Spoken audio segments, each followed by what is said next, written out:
Mizzou, Missouri. The Harvard of Boone County, says Ben Wilson. Missouri.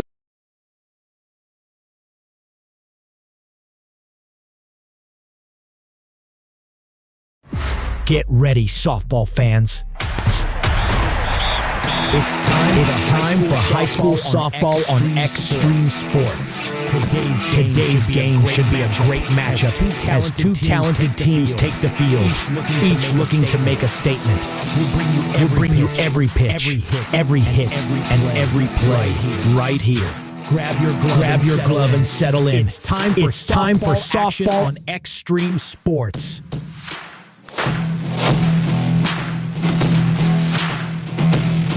And a very pleasant good Friday morning, soon to be afternoon to you here on the Extreme Sports Network. Coverage of the district softball tournaments continue over on Extreme Sports 1. The Hastings High Tigers currently taking on the Waverly Vikings. Mike Wills got your call there. 8-6. Hastings High has the lead in the latter part of that matchup. It's a best of three here, and on Extreme Sports 2, we'll have the Hastings St. Cecilia Hawkettes as they look to make their 7th consecutive trip to the state softball tournament, going up against the Chadron Cardinals, who have yet to make a softball tournament in their school history. Of course, St. Cecilia, really ever since this program was breathed into existence, has been a perennial contender in Class C, making a runner-up appearance in 2022, and with the top seed in Class C, much bigger dreams here in 2025. Umpires currently meeting. We'll get you the starting lineups as we get set for play-by-play here this afternoon. First, for the visiting team on the scoreboard, the Chadron Cardinals. They'll come in looking like this. Callie Hendrickson getting the start at shortstop. She'll be the leadoff hitter here for Chadron. Chadron's coached by Jody Hendrickson. Callie, the daughter, getting the start at the shortstop spot. Then it's Addison Groover out at center field. She wears number 12. She'll hit second. Briley Huffman, the third baseman, batting third.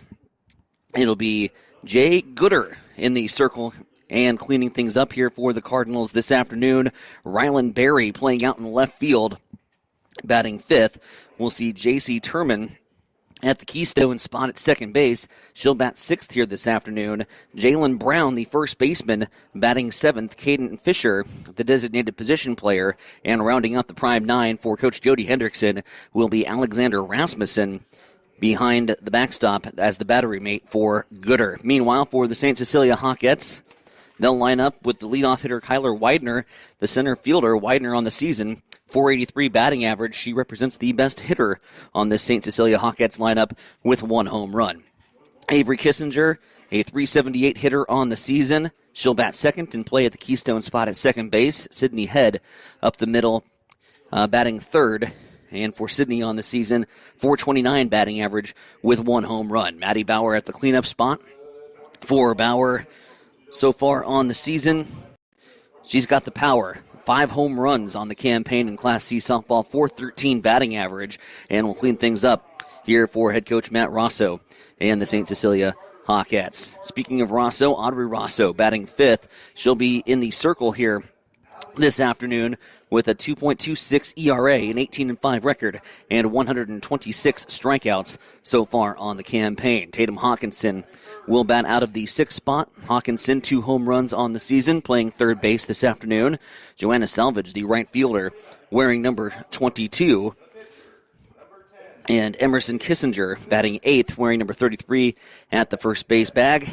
Emerson on the season, .305 batting average and 1 home run. Paisley Mangers will round out the batting lineup here for Coach Rosso and the St. Cecilia Hawkettes.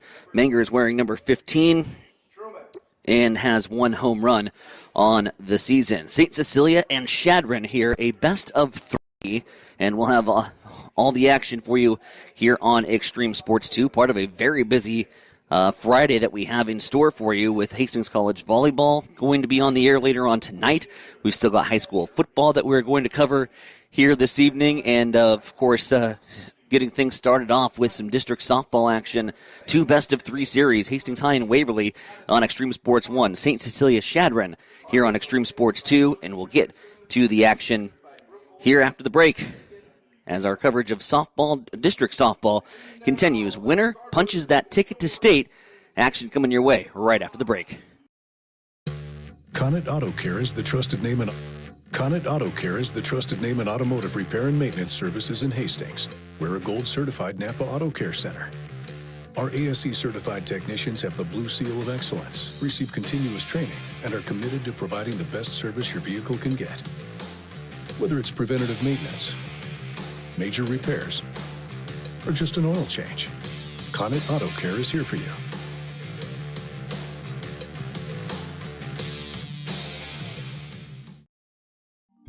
Join us at Maleta Vista Winery for The Day the Internet Died, a hilarious mystery dinner that you become a part of.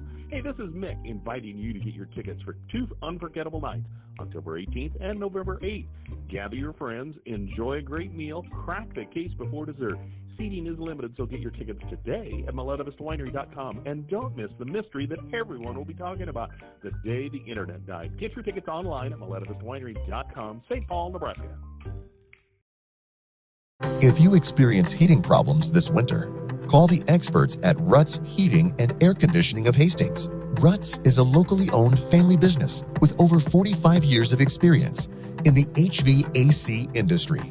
They service all makes and cooling equipment for both residential and commercial customers. You can trust Ruts Heating and Air Conditioning to complete all repairs, installations, and maintenance work on time. If you're shopping for a new air conditioner or heating system, remember Ruts Heating and Air Conditioning. Call 402-463-4853. Bullseye Sports Bar and Grill has been serving Hastings and the surrounding area for more than 25 years. And it is more than just another bar and grill. It is a Hastings institution. Do not miss Tijuana Tuesday, an all-you-can-eat taco and nacho buffet. Every Wednesday night is Wing Night, featuring legendary wings that are crispy, saucy, and downright delicious. Stop back on Thursday for roasted chicken, on Friday for the prime rib and seafood buffet, and on Saturday for Bullseye's world-famous prime rib. On Sundays, enjoy the brunch buffet from 10 until 2. For over a quarter of a century, Bullseye's has been your go-to spot for good times, great food, and unforgettable memories. Find Bullseye's Sports Bar and Grill on West 2nd in Hastings, right across the street from the water park.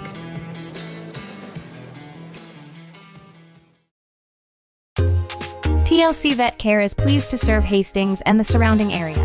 The goal at TLC Vet Care is to provide you and your pets with the best veterinary experience possible. Everything from dentistry to surgery. They can also do x-rays, microchipping, vaccinations, wellness checks, nutritional counseling, behavior management, parasite prevention, spay, and neuter. Let Dr. Tammy Craig and Dr. Catherine Caston take care of your pets. Give them a call at 402-463-2899 or stop in to see them at 512 Eastside Boulevard in Hastings. We are here for you and your pet. TLC Vet Care of Hastings. Bored of the same old sports coverage? Get on the cutting edge of sports with Extreme Sports. That ball hammered deep toward left into the well. That ball is gone! The biggest plays, breaking news, and we can't forget the best sports talk. Let's be great! Let's be great! We are Extreme Sports. Back here at the Bill Smith Softball Complex, Tyson Veronic with you on Extreme Sports 2 as St. Cecilia looks for their 7th straight trip to the state softball tournament, taking on the Chadron Cardinals. It's a best of 3 here as we get set to go in game number 1. St. Cecilia coming out in their black uniforms, black shirts, black pants, and apparently the coaches didn't talk to each other for color coordination. Chadron also in tops and the black pants, so this should be a fun challenge from the broadcast booth as we get set to go here this afternoon. Callie Hendrickson will be the leadoff hitter going up against Rosso. Audrey Rosso again in the circle, 2.26 ERA, 18-5 on the season. She's been the ace here for the Hawkettes and will hope to propel St. Cecilia here in game number 1. 126 strikeouts on the season. Good stuff from Rosso as she throws the first pitch in there on the outside corner, taken for a ball. Callie Hendrickson out of the left-handed batter's box here As Rosso checks the armband, winds and delivers. Shot down the third base line, pulls foul. Just past the outstretched arms there of Hawkinson at the third base bag. 1-1 the count just underway. Thanks for joining us here on Extreme Sports Channel 2. You can check out the action via our YouTube channel. Go to YouTube, Extreme Sports 2, and we'll have the action for you to view as well as the scoreboard, provided that I remember to change it periodically throughout the game. 1-2 count. As Rosso kicks some dirt off the circle, checks the wristband, gets the grip, winds and delivers. Off-speed pitch, high and outside, looking to get Hendrickson to chase. Double deuce on the board, 2 balls, 2 strikes. Rosso trying to paint the corner. Nice frame there from Bauer, but couldn't get the call from the home plate umpire, and now the count works full. Addison Groover waiting in the on-deck circle, and called. Back in the batter's box, Callie, as Rosso winds and delivers. Ball fouled back towards the fence. The AB continues. 7th pitch of the at-bat coming up. As Hendrickson works the pitch count here on Rosso in the early goings. Rosso winds and delivers one on the outside. And that ball's headed back towards field number 2. Beautiful Friday afternoon here in Hastings. Clear skies. Warm, sunny skies, which is not always the case for the month of October. District softball time. Traditionally, you see people bundled up and bringing the blankets, the hot cocoa and coffee. Not today. Another warm one expected, with highs reaching the upper 70s. It's 70 degrees right now. Winds coming out of the northeast at about 11 miles per hour. So blowing in as Hendrickson works herself a walk. On field number 1, where the Hastings High Tigers are, the wind is blowing out, and we've seen it. Shadron had 3 home runs in 1 inning to take a commanding lead over Hastings, but Hastings found the bats and got right back in it. The beauty of playing at the Bill Smith Softball Complex. One field can be completely different. We are expecting maybe a pitching and defense duel here as Addison Groover chops at one and flares it foul. Check the defensive alignment once again for St. Cecilia. It's Head and Kissinger up the middle. Rosso in the circle. Her battery mates Bauer behind the backstop. Kissinger at first base. Hawkinson anchoring the hot corner at third. Mazalik, Widener, and Salvage from left to right respectively out in the outfield. Here's the 0-1 count to Addison Groover. Ooh, swung on it and completely fooled there as Rosso pulls the string and now is ahead in the count 0-2.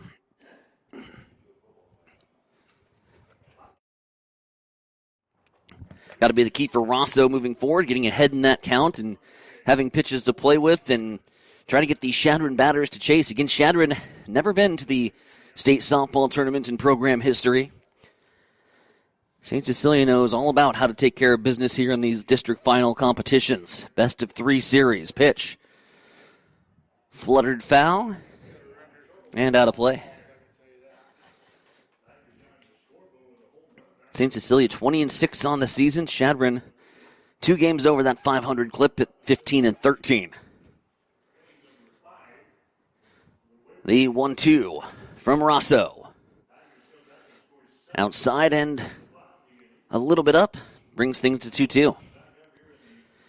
Hendrickson over at the first base bag. After working the leadoff walk.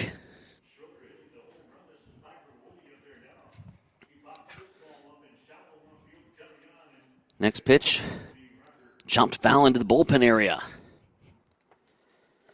Good job from the Shadron hitters here early on in this contest, really working the pitch count here of Rosso, making her work, chopping off the ones they don't like foul.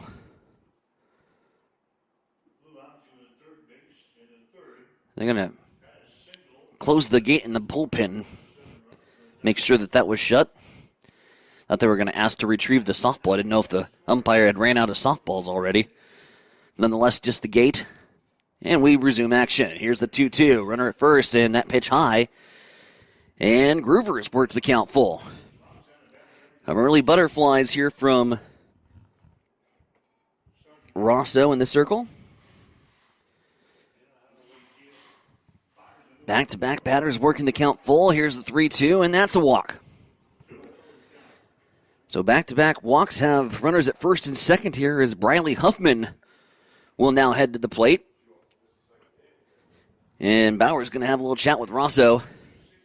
Try to settle the nerves here in the circle.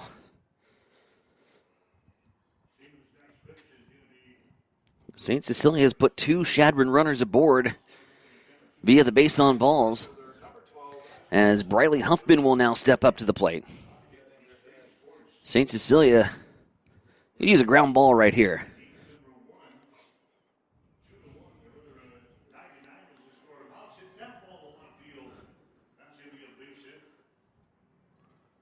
Bunt, drops in front, and no play.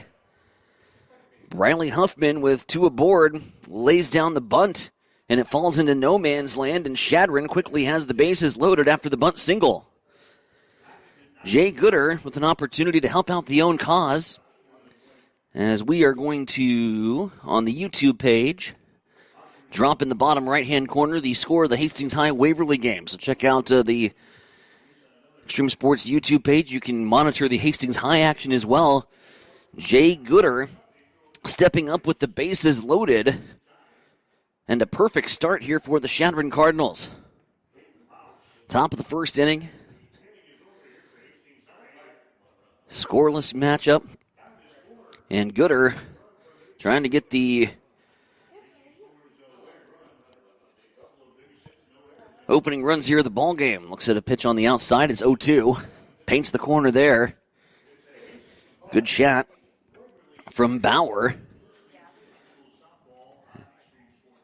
They'll try to keep the ball down here. They don't want anything up in the air. Want to keep the ball down, maybe force a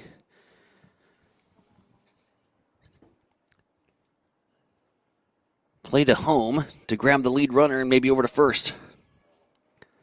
Here's the pitch. Low and inside, 2-2.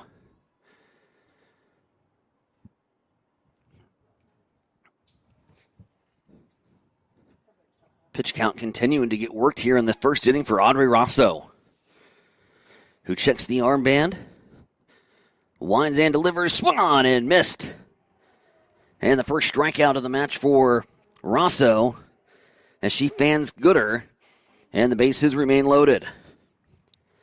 Ryland Berry stepping up to the plate. Berry, the left fielder here in this ball game. Gooder can't help the cause, and now a ground ball could get the Hawkettes out of the inning without any damage. Here's a ground ball to second. Flipped over to first, and that'll just be the 4-3 put out. A run will come across to score as Hendrickson comes in on the fielder's choice.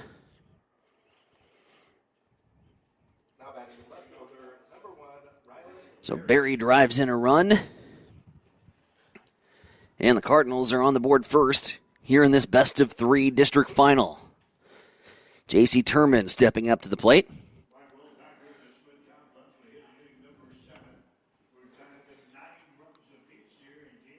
First pitch fouled back and off the fence.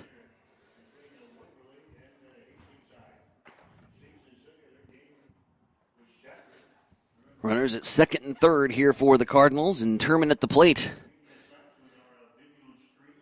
2 down. Here for St. Cecilia, trying to get out of the inning. You can get out with 1 run allowed.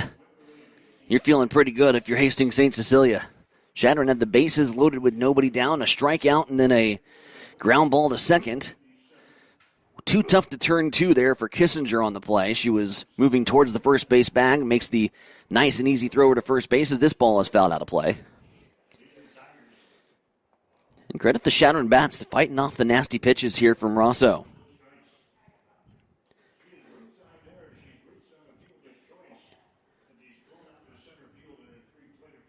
Rosso ahead in the count, 1-2.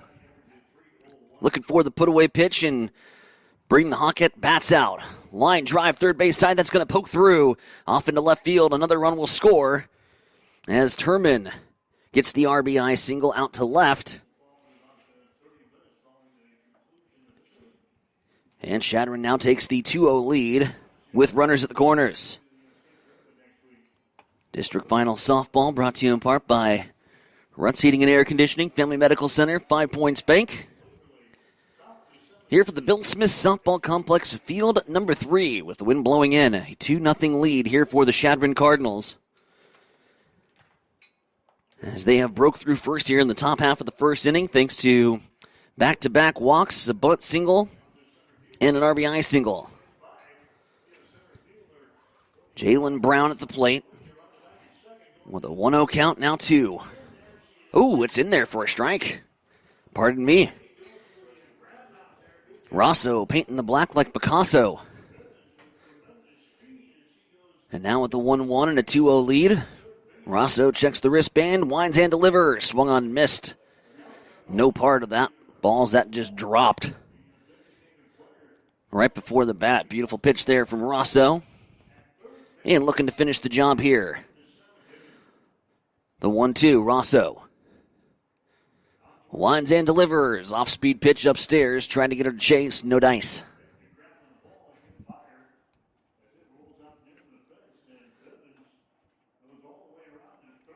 Huffman at third. Turman at first. Turman not wanting to test the arm of Bauer. Anchoring there at the first base bag. As that pitch will miss, and we got a full count. Payoff pitch upcoming. Rosso trying to get out of the inning. Ball fouled towards the first base side, in between Kissinger and Bauer. And Jalen Brown will extend the life.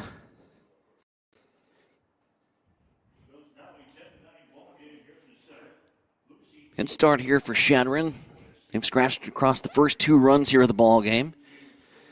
Really long and fighting at bats as well, as this pitch is on the inside corner. Good night. Upside down K as Brown goes down looking. Bases get loaded. Shadron cashes in for 2 as we get set to go to the bottom half of the first. It is Shadron Cardinals 2, Hawkettes nothing. Hawkettes coming to bat. You're listening to District Final Softball here on the Extreme Sports Network. Have you or a loved one been injured in a motor vehicle accident? Hi, I'm Mitch Stellick from Stellick Law Firm in Grand Island, and we specialize in personal injury law. Let Stellick Law Firm assist you in making sure that you and your family are taken care of following a motor vehicle accident. Call us today at 305-4035 to schedule your appointment. Let us be your voice.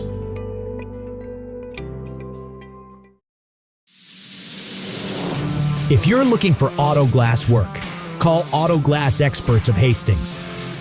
They can fix your glass in just about anything from your car or pickup to heavy-duty repairs on your truck or farm equipment, tractors, loaders, graders, or semi-trucks.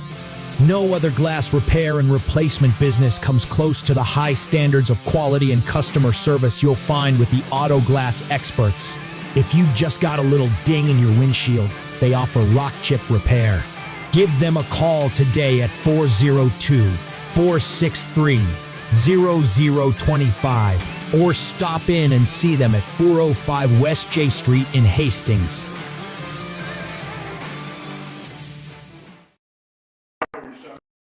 District Final Softball here on the Extreme Sports Network on this Friday afternoon. St. Cecilia coming to bat after surrendering the first 2 runs of the ballgame. Shadron leading 2-0 here in the bottom half of the first inning. But time for the Hawkettes bats to get St. Cecilia right back into this baby. Kyler Widener leading things off with the .483 batting average. Out of that left-handed batter's box, going up against Gooder. Jay Gooder in the circle here for Shadron. It's a 1-1 count.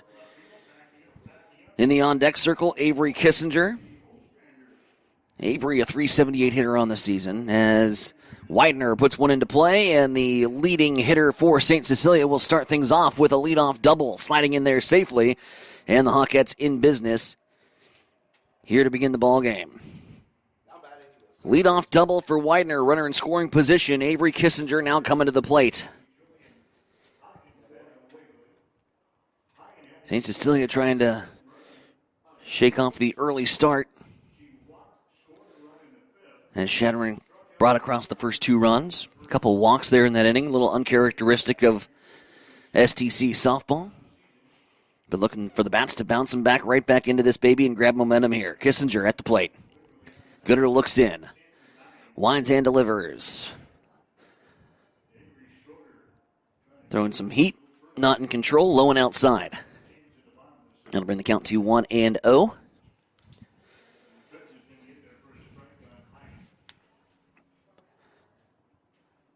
Pitch inside, 2-0. They'll run Widener back to the second base bag. Huge leadoff. And constantly got to be aware of these St. Cecilia base runners. And they have got some speed across the entire lineup here. Pitch upstairs, 3-0. Oh, in there for a strike, excuse me. A little delayed there. Sydney Head waiting in the on-deck circle here for STC. The pitch from Gooder. Off speed, right back at her, off the glove. And the play's going to be made in time. The 1-3 put out. Good job by Gooder to make the adjustment after a rocket right back to her. Flips off the glove, and she's able to make the 1-3 to retire Kissinger. Widener moves over to third on the plate. Sydney Head now at the plate for Sid on the season. .429 batting average, 1 home run. Runner aboard at third. Widener, as it'll be a bunt, and Head's going to reach easy. Bunt on the third base line means Widener had to stay put, but it'll be runners at the corners. After the bunt single. Good job from Sydney just to lay that one down. Now Maddie Bauer comes to the plate. Bauer has brought the power here for this STC lineup. .413 hitter, 5 home runs on the campaign. See if the first and third play is on here for the Hawkettes, and indeed it is. No contest. Sydney Head takes the second base bag on the defensive indifference. The 0-1. 2 runners in scoring position. St. Cecilia trying to get right back in it. A base hit out to the outfield will score 2 with the speedy Head at second and Widener at the third base bag.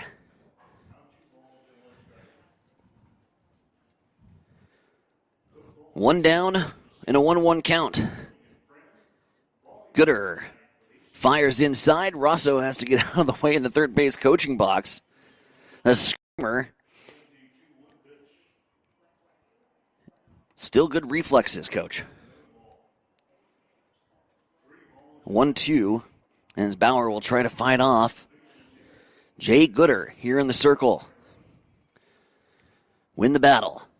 The 1-2, inside and low. Nice job from Rasmussen to cover that baby up and prevent a run from scoring. Deuce is wild on the scoreboard. 2 balls, 2 strikes, 2 on, and a 2-0 game. Bauer trying to change that. As the pitch is fired on the outside corner. Good effort to try to frame that one in on the outside, but a little too far outside. 3-2.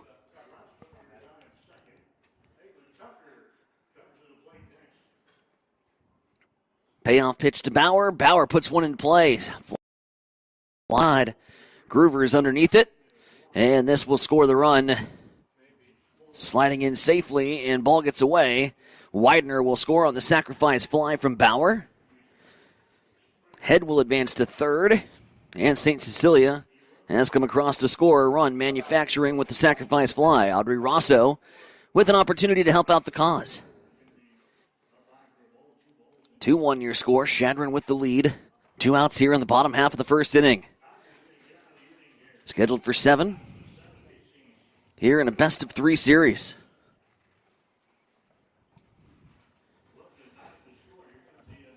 Rosso coming in with a .313 batting average and 1 home run. Pitch on the outside for a ball.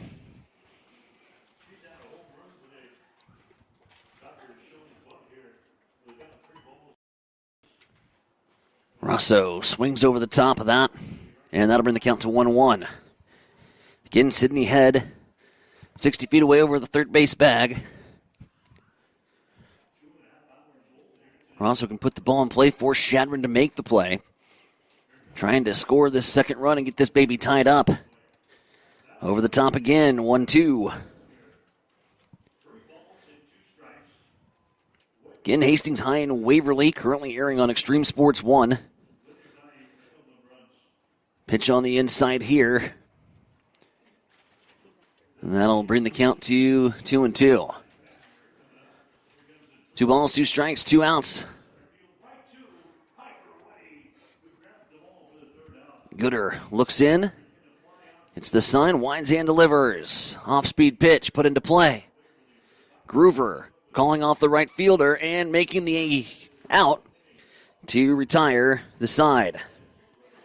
Fly out to center ends things. A sacrifice fly scratches across 1 for St. Cecilia. They still trail 1 to the Shadron Cardinals as we get set to go into the top half of inning number 2. Shadron 2, Hawkettes 1. You're listening to District Final Softball here on the Extreme Sports Network. Physical Therapy and Sports Rehab, 207 South Burlington, is the place for all your rehabilitation needs. PTSR offers a wide variety of services, including orthopedic, neurological, and sports injury rehabilitation. A certified hand specialist is available for the more delicate upper extremity injuries. Warm, aquatic therapy, and balance training is also available. PTSR has a strong industrial services division providing physical and functional capacity testing, as well as drug and alcohol screening. Please visit our website, ptsrhastings.com. You're locked in to Extreme Sports. Olivares now hits a line drive to deep left field. Ward is back to the wall. Granny time! Here's Doncic wheeling inside in traffic and got it to go. Got it in the foul. The home of 24/7 sports talk. Nothing but pure sports action.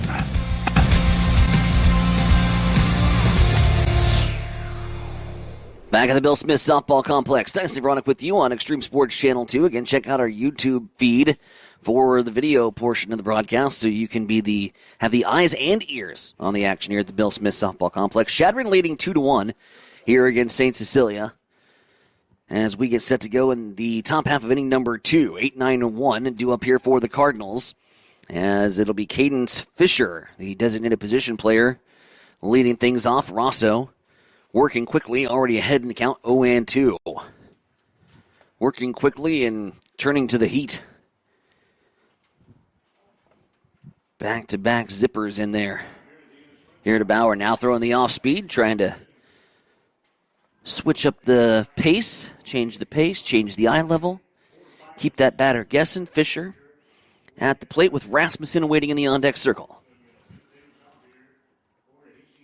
Winds and delivers. Slow roller, shortstop side. Head to Kissinger. 6-3 put out. Smooth start here for Rosso as she looks to rebound after surrendering the opening 2 runs back in the top half of inning number 1 after back-to-back walks. Alexandra Rasmussen. Before the lineup flips to the top of the order here for Shadron. See if Rosso can work quickly through the bottom of the order and get those Hawkettes back into the dugout.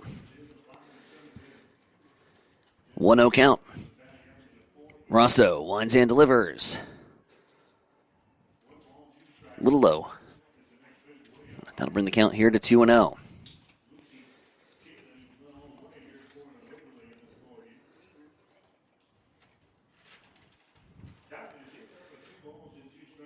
Pitch upstairs, taken for a ball, 2-1.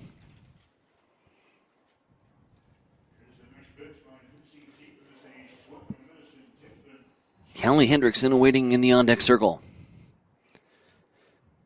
The pitch from Rosso. Chopped, third base side, that'll go foul. Even Stevens at 2 balls and 2 strikes. And last checked, Waverly retook the lead on Hastings High. That baby has been a roller coaster in game one. A 6-run inning for Waverly. And then Hastings High responding to retake the lead. Here is a fly ball, right field side. Salvages there in foul territory. Makes the grab. Stay with it. As Johanna makes a good play in foul territory. 2 down here for the Hawkettes. That'll bring up Callie Hendrickson, the shortstop. Walked back in inning number 1. Bauer delivering some defensive alignment changes from behind the plate.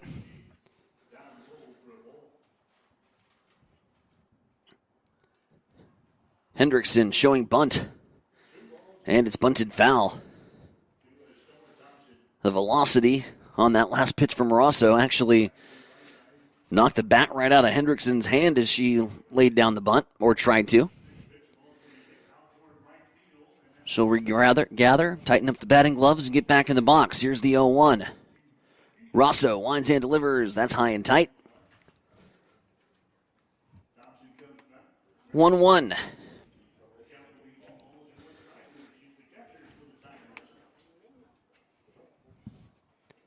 First 2 bounders retired, a 6-3 put out, and a fly out to right. Trying to paint that outside corner. Doesn't get the call here on the left-handed batter, Hendrickson.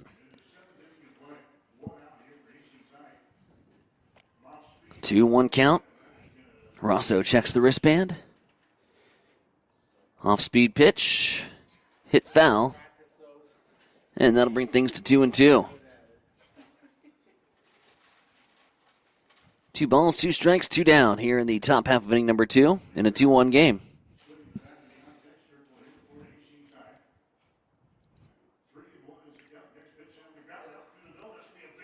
Rosso gets the grip. Here's the 2-2. Pitch trying to paint the corner, doesn't get the call. Hendrickson holds up, doesn't go. And now the count's full at 3-2.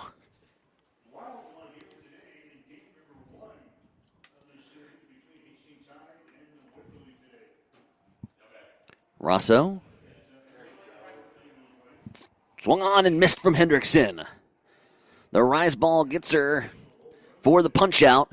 And the Hawkettes get out of the top half of inning number 2, retiring the Chadron Cardinals in order. 1, 2, 3 go the Cardinals.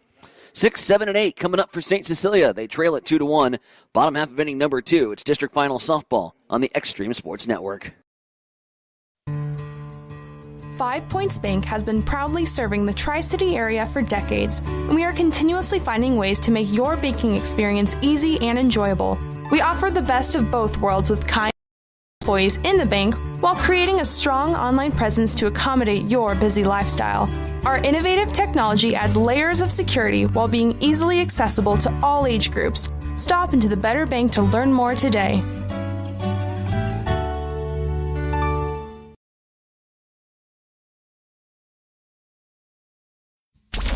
Keep it here on Extreme Sports.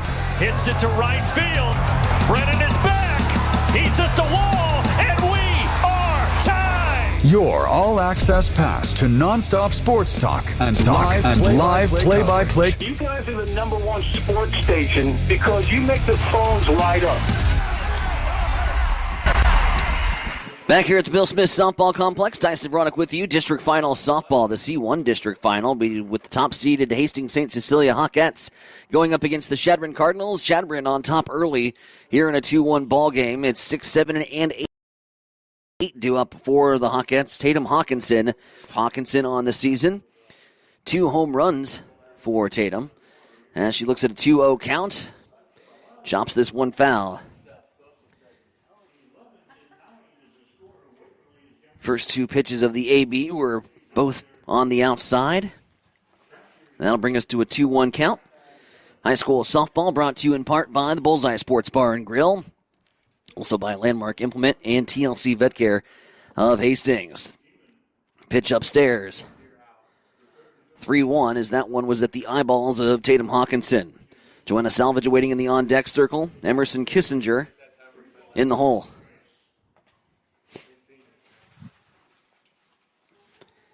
2-1. Popped high and in foul territory. As that'll head over towards field number 4 here at the Bill Smith Softball Complex. And the count is full here at 3-2.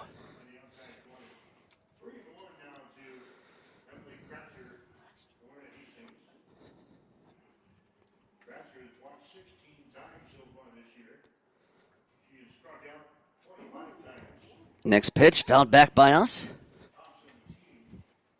Here in the protected press box of the Bill Smith Softball Complex. Overlooking field number 3 here. In 70-degree afternoon. A wonderful day to play 2. As the ball is chopped shortstop side, fielded in time, but thrown away. Hendrickson throws it away, and Hawkinson's going to have extra bases. The E6, Hawkinson, reaches second base, as that'll put a runner in scoring position with Joanna Salvage now coming up to the plate. A one-hopper to Hendrickson, who fielded it cleanly, but then the throw gets away, and the error could prove to be costly here in the bottom half of inning number 2. Going up against a team like St. Cecilia cannot give them extra opportunities, and the error could prove to be costly here in bottom half of the second. Salvage looks at a pitch on the inside. Ooh, delayed call, strike, I guess. Plate's pretty dirty there. I think we can clean that off. Get a better look at things. Here's an 0-1.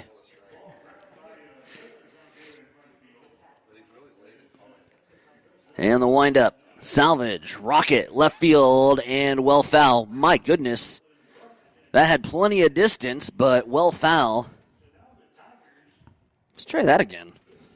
Straighten it out. That would have been a home run by quite some margin. Here's the 0-2.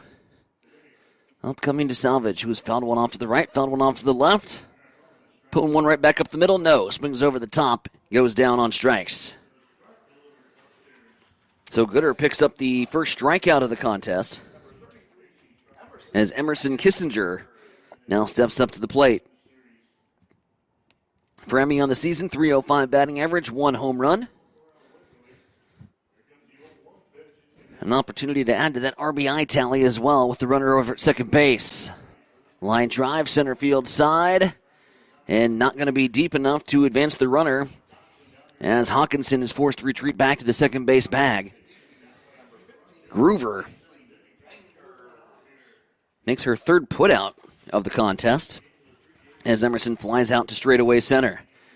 Paisley Menger is the designated position player, stepping up to the plate. Paisley's put one across the fence this season, and what looked to be a very fortunate start for St. Cecilia.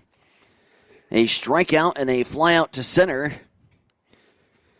And Hawkinson not wanting to be stranded over there at the second base bag. Can the 9 spot come through and flip to the top of the order? Good start here for Paisley, as she's been very patient and seen the first 2 go upstairs and is now facing a 2-0 count.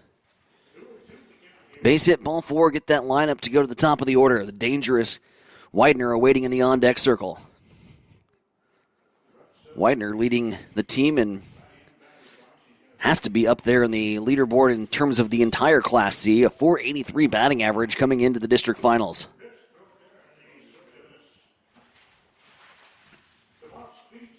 Pitching upstairs, and Mangers works a 4-pitch walk. Excellent at-bat for Paisley as she works the walk, brings it to the top of the order.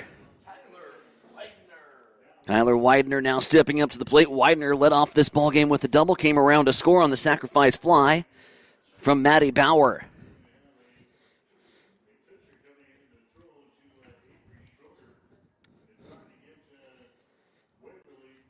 Gooder going to go up against Widener here.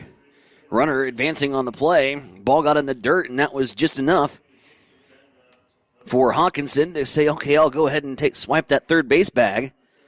So Hawkinson heads to third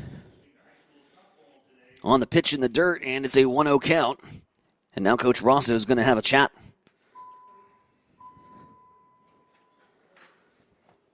Talking here with the home plate umpire. Looks like a courtesy runner going to be coming into play. Number 2, Ella Muselik. Michelle coming in here to run.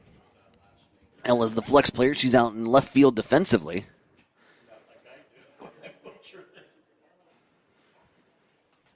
And so after the courtesy runner for Mangers. Look, it's set to go again. Runners at the corners. And green light might be in motion for Ella, too. Over there at the first base bag, putting a little bit more speed. And trying to put 2 runners in scoring position here. As Widener steps up to the plate. I'm kind of surprised, to be honest, that they're not working around or intentionally walking the dangerous Widener to load the bases. Although, pick your poison with the St. Cecilia batting lineup. Avery Christinger would be licking her chops with the bases loaded. Nice at bat here from Widener, 1-1. Michelik swipes the second base bag uncontested. Defensive indifference there. Here's the pitch. It's off speed. Widener puts it into play. Slow roller second base side. 4-3 put out. And Shadron dances out of danger here in inning number 2. So the Hawkettes strand 2 in scoring position. A 4-3 put out puts out the Hawkette Flames here in the second. It's Shadron 2, St. Cecilia 1. You're listening to Hawkette Softball here on the Extreme Sports Network.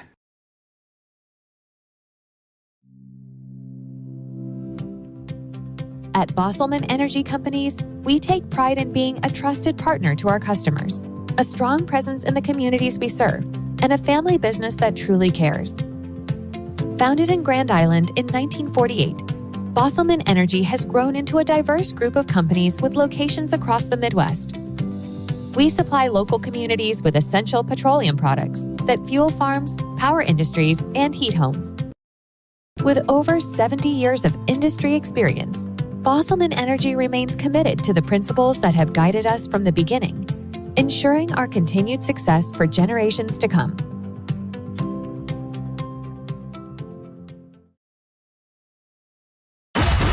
Bored of the same old sports coverage? Get on the cutting edge of sports with Extreme Sports. That ball hammers deep toward left into the well. That ball is gone! The biggest plays, breaking news, and we can't forget the best sports talk. Let's be great. Let's be great. We are Extreme Sports. Welcome back here to the Bill Smith Softball Complex as we begin things here in the top half of inning number 3. Addison Groover laying down a bunt, and it's a bunt single.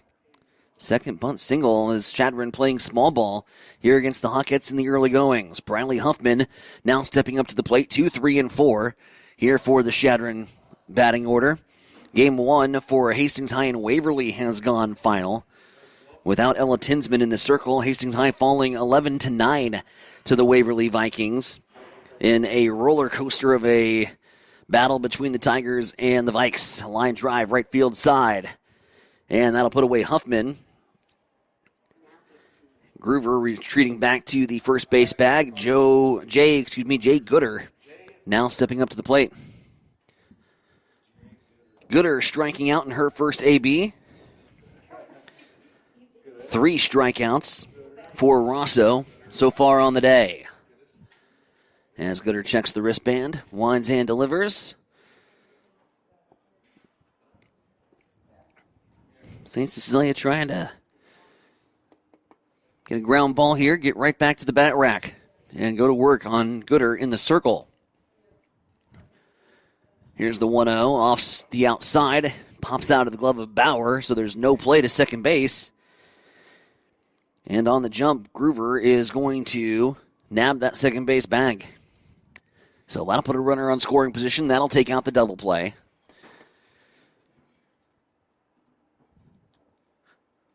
And now Rosso's got to go to work here on Jay. Off-speed pitch, fouled out of play. Bring the count to 2-1. So Hastings High and Waverly getting set for game number 2. If Hastings High wants to punch their ticket back to the state tournament, they'll have to win back-to-back against the Waverly Vikings.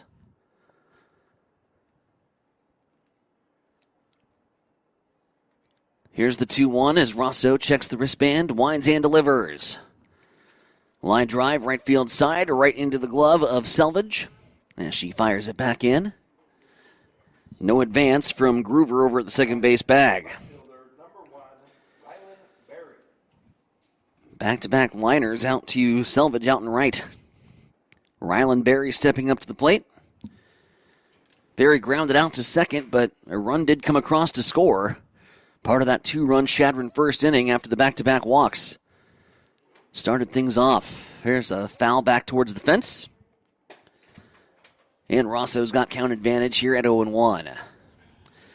District Final Softball brought to you in part by the Auto Glass Experts, by Stellick Law Firm, and Physical Therapy and Sports Rehab. Inside pitch, strike, you betcha. 0-2.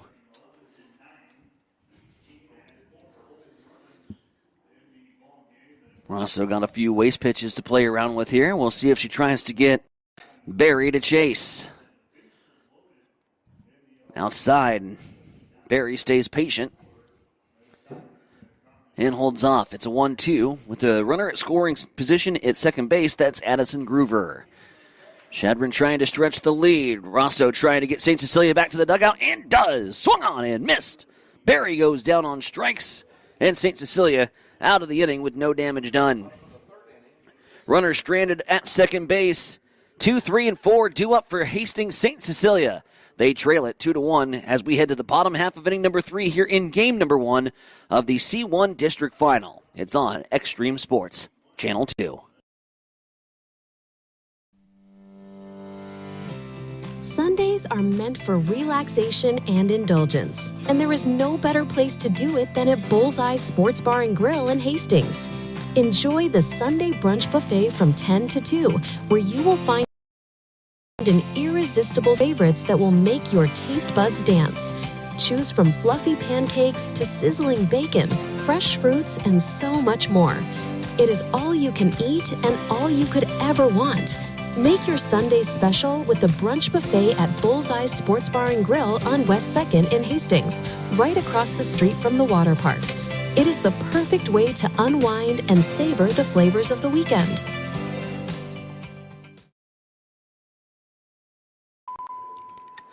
Welcome back to high school softball coverage. District final time. Hard to believe, but in a snap of a finger, the softball season goes from opening day to the postseason. As it's a foul ball off the dugout on the third base side. Avery Kissinger at the plate. Grounded out to the pitcher in her first at-bat. Sydney Head awaiting in the on-deck circle. Maddie Bauer in the hole here for STC. St. Cecilia stranding 2 runners in scoring position. Back in the second. Here's a line drive, and almost look what I found from Hendrickson. She was planted in cement, and the ball just vacuumed into her glove. A tough break for Avery Kissinger on the line out to short. That was hurt. He did everything right, barreled up on it, absolutely lasered that softball, but it was right at Hendrickson for the L6. And Sydney Head will now head to the plate. Reached on a bunt single back in her first at-bat in the first inning. Head, Bauer, and Rosso. If either Head and Bauer can get aboard. Bottom of the third inning.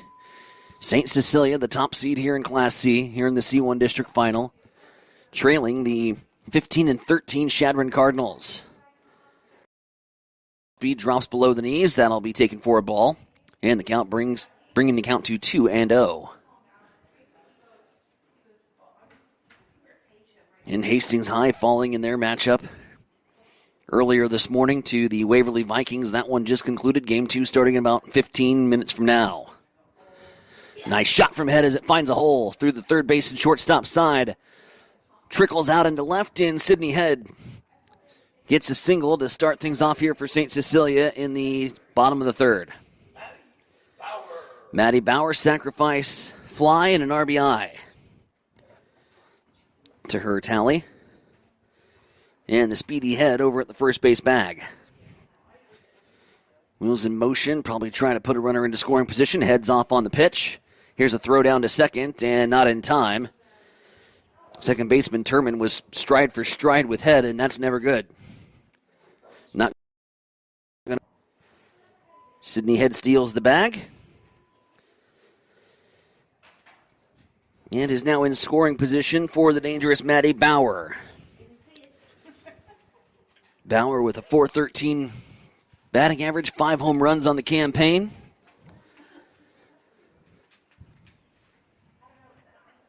Shadron switching up the signals here as they check the wristbands. Good fires. 4 ball.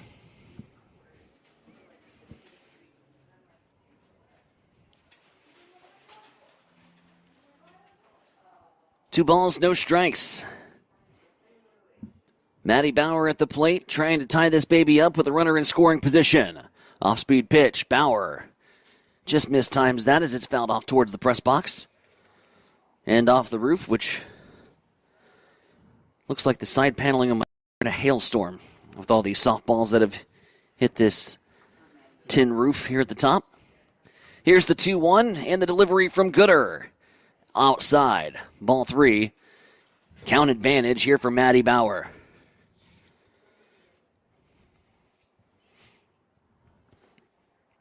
Audrey Rosso waiting in the on-deck circle. And another opportunity here for St. Cecilia to put some offensive numbers up. Bauer swings it towards the gap. Left field and center field. It's going to drop between them. Drops between Groover and Barry. Coming around to score. Going to be Sidney Head from the second base bag. And the Hawkettes have tied this up. An RBI double off the bat of Maddie Bauer. And it's 2 RBIs for Bauer on the day. Bauer replaces Head at the second base bag as they swap positions. Head comes around to score. Bauer's with the RBI, and Rosso now at the plate. Likely courtesy runner here for Maddie Bauer, the catcher. And it's coming in a courtesy run will be Trinity Herncher.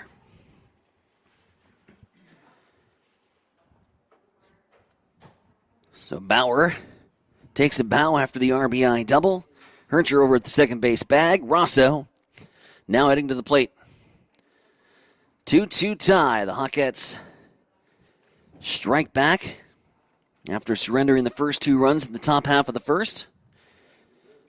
Manufactured the run in the bottom half of the first with a sacrifice fly and have now delivered the tying run with a 1-out RBI double off the bat of Maddie Bauer. Rosso at the plate, trying to help the cause. Field side, Parks gives chase, and it goes foul.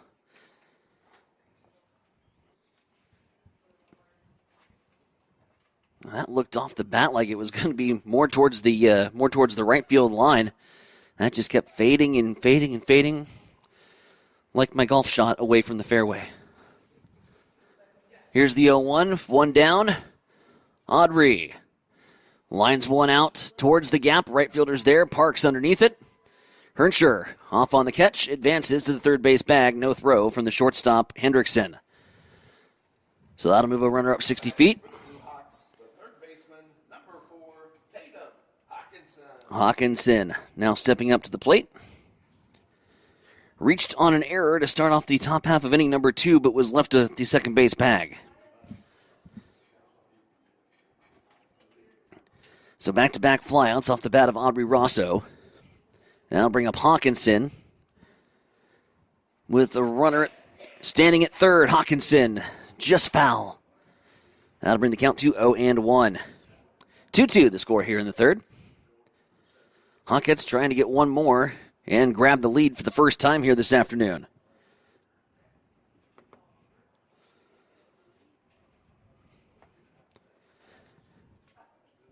Here's the 0-1. Inside, swung on and missed. That'll bring the count to 0-2. Here for Hawkinson with Joanna Salvage in the on-deck circle. Hawkinson trying to battle back here in this at-bat. Expect a waste pitch here from Gooder.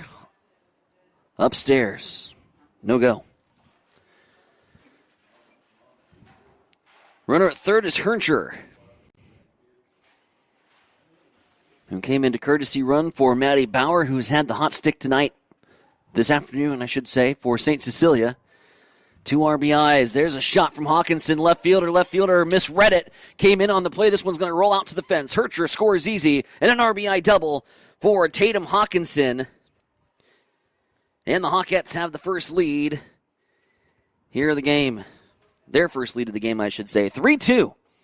An RBI double for Tatum Hawkinson. Joanna Salvage now coming to the plate.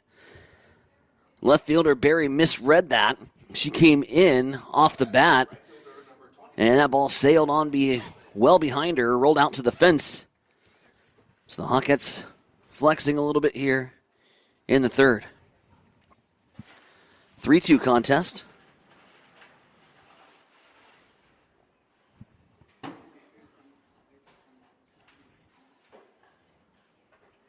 As the pitch misses in there for a ball here to Joanna Salvage. Salvage, fly ball, center field. Groover camps out underneath it. And that'll be the third out of the inning. The fly out to center ends it, but the Hawkettes get 2 and grab the lead as we go to the top half of inning number 4.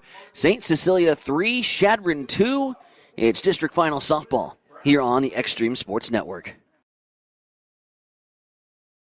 Since the 1970s, Midwest Farm Management has been guiding farm families with trusted advice and proven results. We know your land is more than an investment. It's your legacy for the next generation. That's why our experienced team helps landowners make smart decisions, protect family farms, and maximize returns. For over 50 years, families across the Midwest have relied on us to manage their farmland with care and integrity. Midwest Farm Management, experience you can count on for the family you love.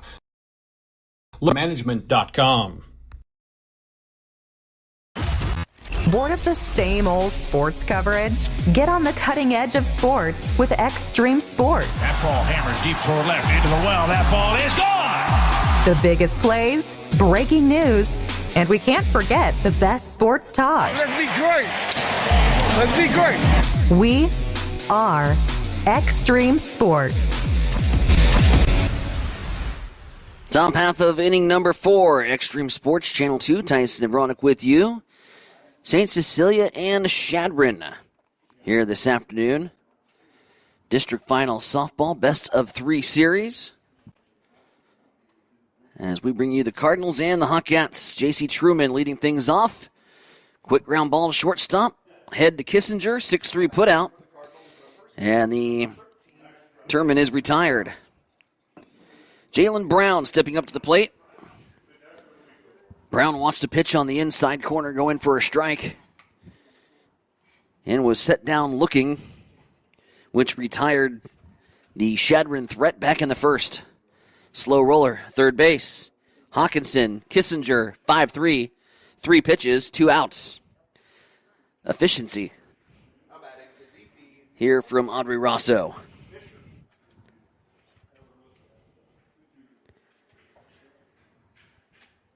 Fisher will step up to the plate. She grounded out to Sydney Head back in inning number 2. Rosso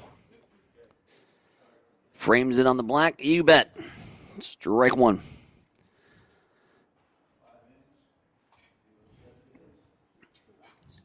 Rosso checks the wristband and delivers that one outside, trying to chase. Alexandra Rasmussen awaiting in the on-deck circle. And then it's top of the order time for Chadron. Rosso delivers the off-speed. And well in front of it was Caden Fisher.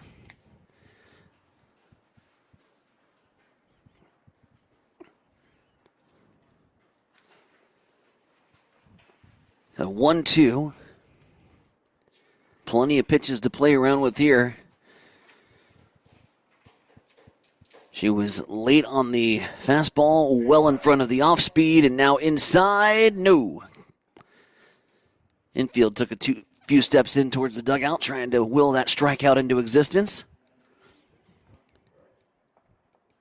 Deuce is wild. 2 balls, 2 strikes, 2 down here in the 4th. Rosso Fires. Off speed. Upstairs. Brings the count full to 3-2.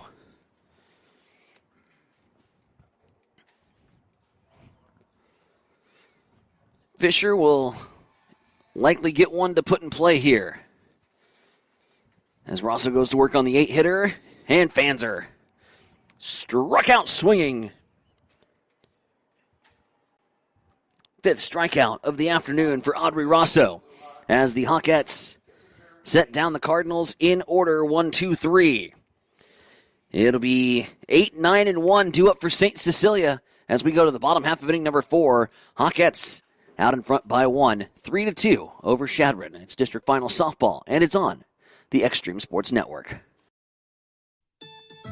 If you are looking for good food at a reasonable price, you have to check out District 14 Bar and Pizza in Hastings. Choose a delicious, piping hot pizza with homemade thin or thick crust. Get one of their traditional pizzas like hamburger, pepperoni, or sausage, or try one of their specialty pizzas like combination, chicken bacon ranch, or barbecue shrimp. District 14 Bar and Pizza also serves your favorite burgers and sandwiches. Dine-in and carry-out are available. Plus, you can catch all the games on one of their big screen TVs.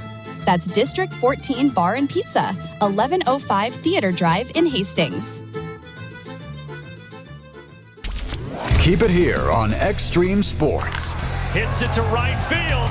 Brennan is back. He's at the wall, and we are tied. Your all-access pass to nonstop sports talk and live play-by-play coverage. You guys are the #1 sports station because you make the phones light up.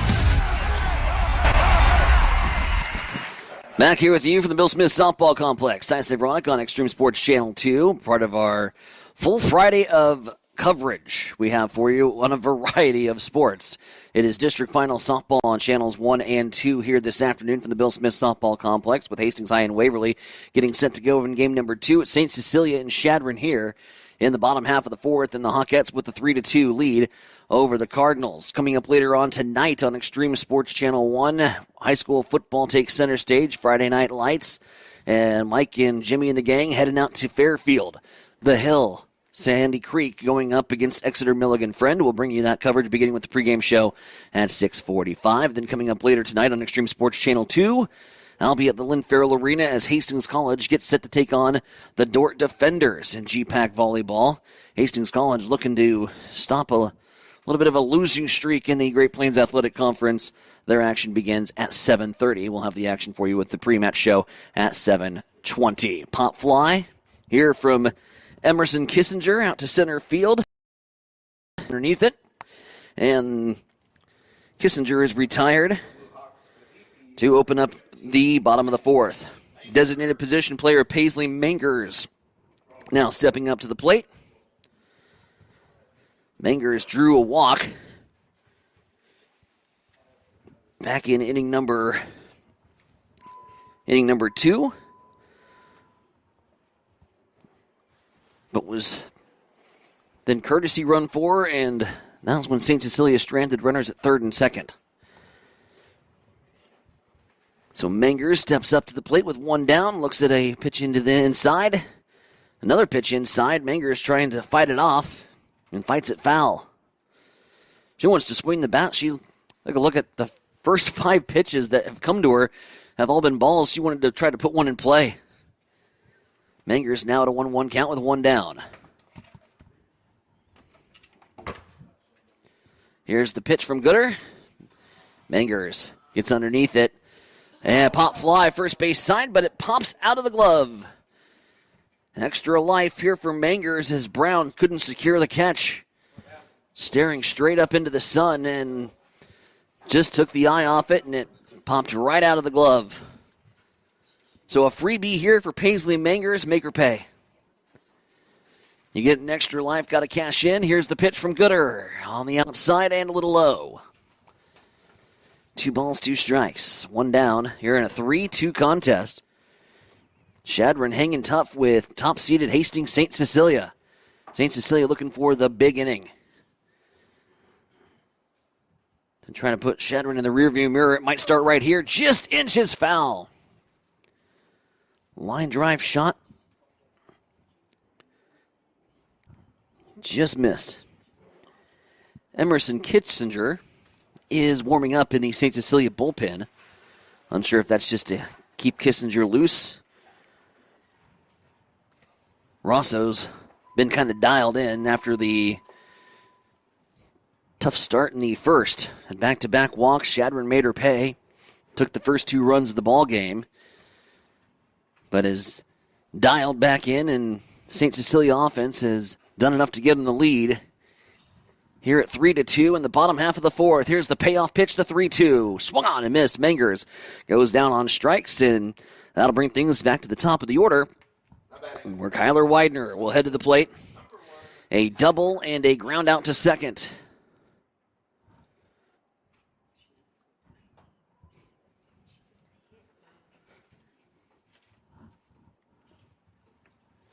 Jay Gooder looking to retire the side in order for the first time, and might just do that as it's a pop fly left field side, and Barry's underneath it, and the side is retired in order. 1, 2, 3, go the Hawkettes.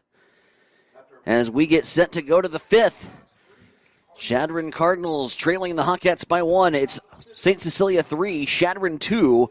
Top of the fifth inning coming up. It's District Final Softball on the Extreme Sports Network. When your family feels protected under our roof, they are free to dream. And you can get a personalized rate based on how you drive. Customize what you pay with Drive My Way, American Family Insurance. Give Matthew a call at 308-389-9124 or stop in at 204 North Walnut Street in Grand Island.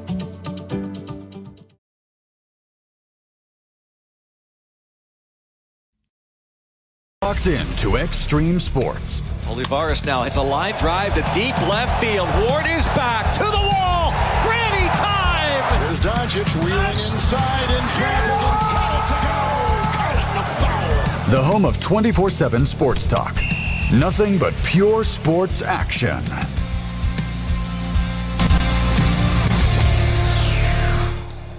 Back here for the Bill Smith Softball Complex. Tyson Nevronik with you on Extreme Sports Channel 2. Shadron St. Cecilia in the C1 District Final.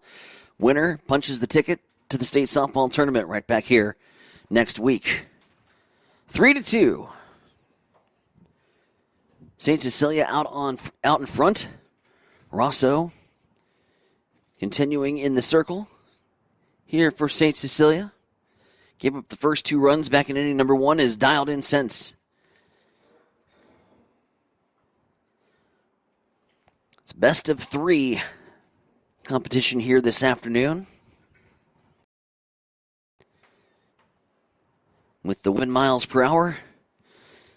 Kind of anticipated this game on the scoreboard. A 3-2 pitching and defense duel. The bats from Maddie Bauer. She's had the hot bat, a sacrifice fly, and then an RBI double. Tatum Hawkinson adding in an RBI double, part of the 2-run third that gave the Hawkettes the 3-2 advantage. As Rosso now goes to work here on the 9-1 and 2 hitters for the Shadron Cardinals. Leading off is the catcher Alexandra Rasmussen. 5 strikeouts on the afternoon here for Rosso.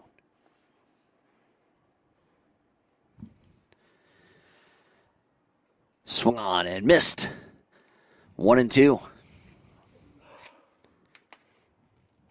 High school softball this afternoon brought to you by Hamilton Communications, by Southern Hills Golf Course, and District 14 Pizza. Slow roller. It was back into fair territory, and did she touch the bag in time? It does. Kissinger on a wild play. A ball that went foul with enough English and spin to bring it back into fair territory. Kissinger hops on the ball and is able to touch that bag in time to get Alexander Rasmussen. Not your traditional ground out to third. As the ball, and some backspin, rolls back into fair territory. Callie Hendrickson now steps up to the plate. She's the leadoff hitter. Led off the game with a leadoff walk and then struck out back in the third.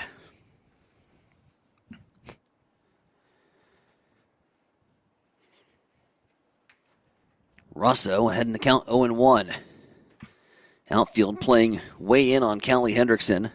That one is upstairs. It'll make you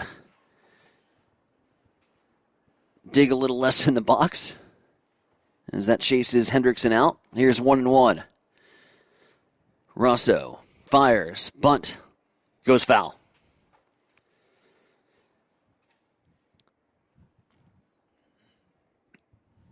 Hendrickson's tried to lay down the bunt a couple times and just cannot quite lay it down that third base line. Groover and Huffman have successfully laid down the bunts for Chadron as the Cardinals play a little small ball here with St. Cecilia this afternoon. Looks at a pitch on the outside corner. Callie Hendrickson stays alive. 2 balls, 2 strikes, 1 down. Top half of inning number 5. In game 2, the home teams will switch. So it'll be St. Cecilia getting the first at-bats. Hawkinson makes the catch in foul territory, but it went off the fence. If we were playing banana ball, that might have counted it as an out. Speaking of the Bananas, they're coming to Lincoln, if you saw the news. Tickets available, the lottery at bananaball.com. Subtle plug. Here's a pitch, off speed. An absolute blast. The Savannah Bananas, if you've ever watched on ESPN, they have a lot of fun. 3-2. Full count offering coming up here for Audrey Rosso. She tries to work on the leadoff hitter, Callie Hendrickson, with Addison Groover in the on-deck circle. Pitch low. And that'll be a walk. And base runner for the first time in a long time.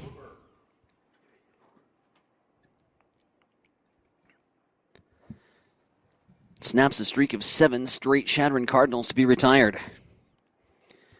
Groover stepping up to the plate. Runner at first is Hendrickson. They have not shown any inclination to test the arm of Maddie Bauer behind home plate. And even with the leadoff hitter aboard, Hendrickson staying put.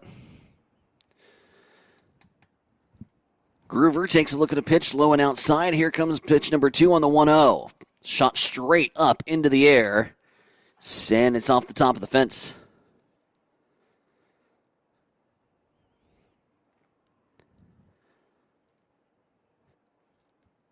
St. Cecilia's defense in communication as Hawkinson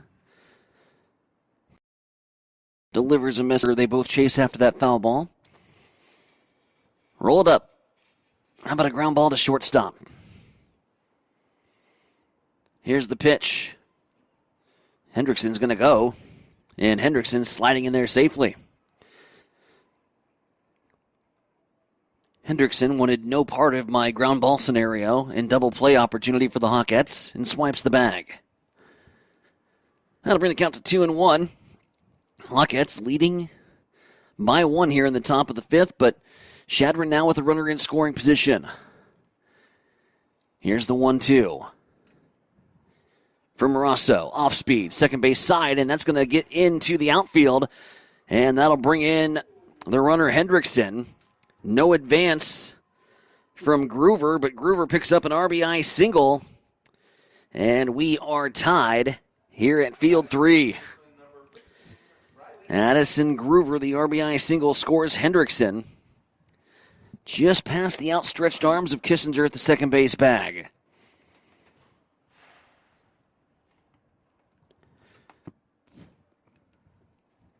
(3-3) here in the 5th. Briley Huffman stepping up to the plate. Huffman a bunt single and a line drive out to salvage out and right. First pitch in there for a strike. St. Cecilia looking for a ground ball to get out of the inning. Big lead over there at first from Groover after the pitch was thrown. That'll bring the count to 1-1. Groover retreats back to the first base bag. Got a little look from Bauer. Might try that pickoff attempt where they'll throw back behind the runner. But you like to do that with the left-handed batter in the box to sort of disguise that a little bit. It's 1-2, meanwhile. Rosso's saying, enough of that nonsense. I'm just going to go after the batter here. Here's the 1-2. Off speed. Went around. No. Yes, then there they do. Okay, a late check call as they go down the first base line. And Huffman indeed goes around for strikeout number 6. Jay Gooder will step up to the plate. Everybody here in Blue Hawk Blue at the press box immediately pointed down to the first base umpire after that check swing. We were all saying the same thing. 2 down as Jay Gooder steps up to the plate, tries to help the cause. Here's a throw down to second base, sliding just underneath the tag. And Groover, is going to put herself in scoring position, albeit with Jay Gooder tries to give Shadron the lead. It's a 0-1 here with 2 down in the 5th. Rosso. That's in there for a ball, apparently. 1-1.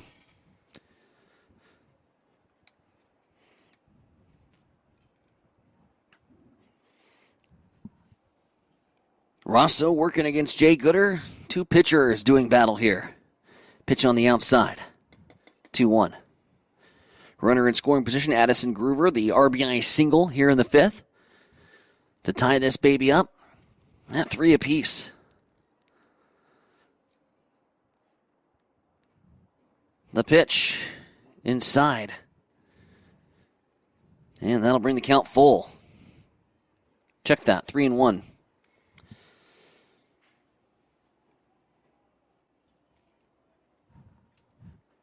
Two, 3, and 4 coming up for St. Cecilia, but St. Cecilia trying to get out of the 5th here with limited damage. Off-speed pitch upstairs.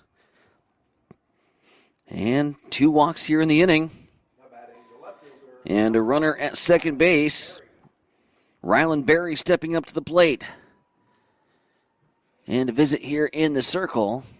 We did see Emerson Kissinger warming up in the bullpen during the bottom half of inning number 4 for St. Cecilia. But as of right now, I think just some instruction and maybe some confidence.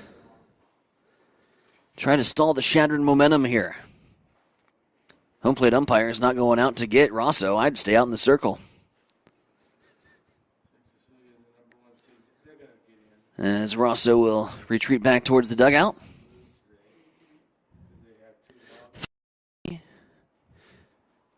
2 down here in the the top half of inning number 5. Shadron with 2 on in Groover and Gooder. As Rylan Berry stepping up to the plate. Berry has an RBI in this matchup. Grounded out to second, but a run came across to score in that 2-run first. Berry starting off the scoring. J.C. Turman then with the RBI single in that 2-run first. Here's Rosso with the pitch. Swung on and missed. 0-2 ahead in the count.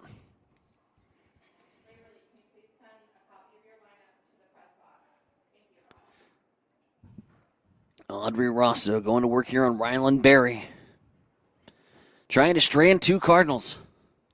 Here's the 0-2. That one slips out of the hand and goes up and over Bauer. And you can tell Bauer was not ready for that ball to go upstairs. Gets behind her. The runners advance. So 2 runners in scoring position now for Shadron. And a big 1-2 coming up. Rosso got a battle here with Rylan Berry.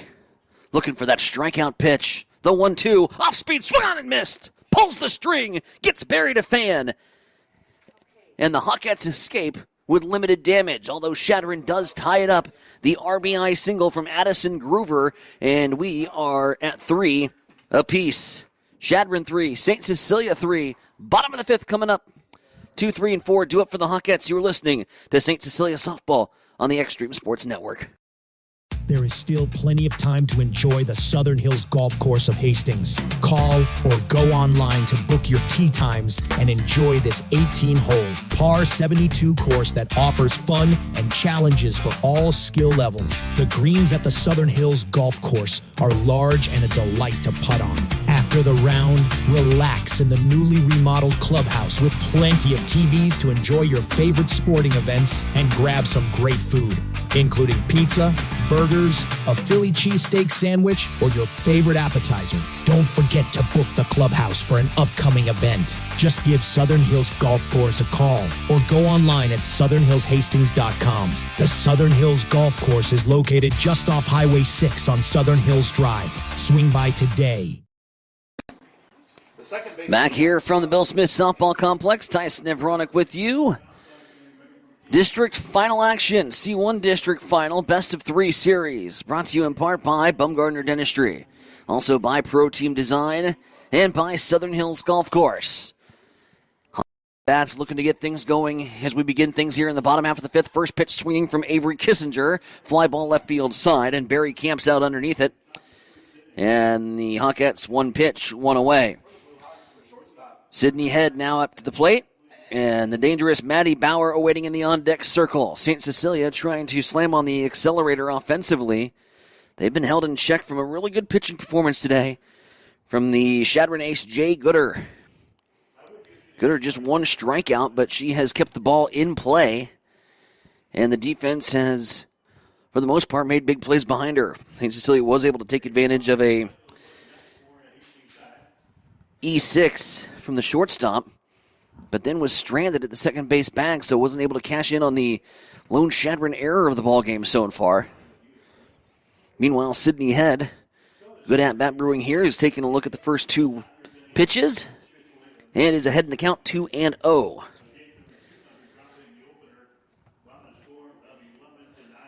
Three ball game here in the bottom of the fifth.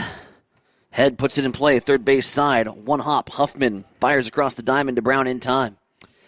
5-3 put out, and 4 pitches and 2 outs here for the Hawkettes, and Maddie Bauer steps up to the plate. Unfortunately for the Hawkettes, no ducks on the pond, as they say. Bauer has cashed in on 2 RBI opportunities, a sacrifice fly and an RBI double. Now Bauer steps up to the plate with nobody on and just trying to extend the inning. 3-3 tie. Bauer swung on and missed. Looked at one outside. Tried the chase. 0-1. Audrey Rosso waiting in the on-deck circle. If Bauer can find a way to get aboard. Off-speed pitch. One hopper to Huffman. Deja vu, that looked like the Sydney Head at bat. A one hopper to Huffman, fires across the diamond to Brown in time. And on just 7 pitches, St. Cecilia is retired in order. 1, 2, 3, go the Hawkettes. We go to the 6th. Here in a tie ball game, Chadron 3, St. Cecilia 3, District Final Softball on the Extreme Sports Network. Fill up on courtesy and convenience with Fill In Chill, your one-stop shop to fuel your tank, your body, and your passion for the game. With 14 locations across central Nebraska and 6 in Hastings, they've got you covered, whether you're on your way to the game or headed home with a win. Check them out on Facebook or at fillinchill.com.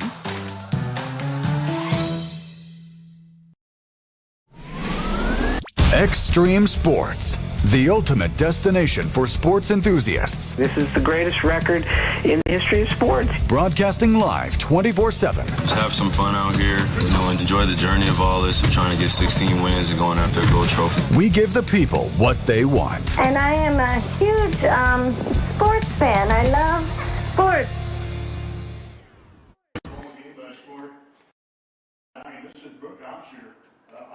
6, 7, 8 due up here for the Chadron Cardinals as we begin things here in the top half of inning number 6. Chadron St. Cecilia locked in a 3-3 tie. J.C. Turman will lead things off. She had an RBI single and a ground out to short in her first 2 ABs. Audrey Rosso still in the circle. The ace here for STC. 7 strikeouts for Rosso in the ball game, but behind in the count 1-0.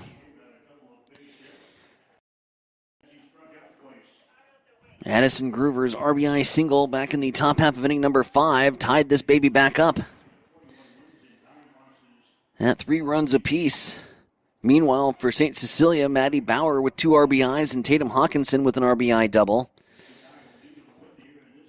as they grab the lead after surrendering the first 2 runs of the ball game back in the top half of the first. Shadron jumped out to the 2-0 lead. St. Cecilia scratched across 1. And then on 2 big back-to-back doubles, we were able to retake the lead in the 4th, and it's been a stalemate since. Here's a fluttering foul ball toward the first base side. 2 balls, 2 strikes, the count. 6, 7, and 8. Do it for the Cards.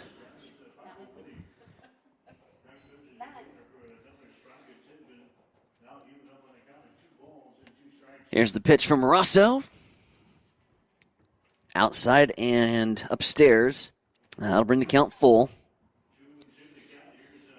Rosso has worked with a lot of full counts in this contest. Shadron has displayed a lot of patience in that batter's box so far throughout this game. There's an off-speed pitch, and then when you do get that strikeout pitch, the punch-out pitch, they've been able to foul and fight off.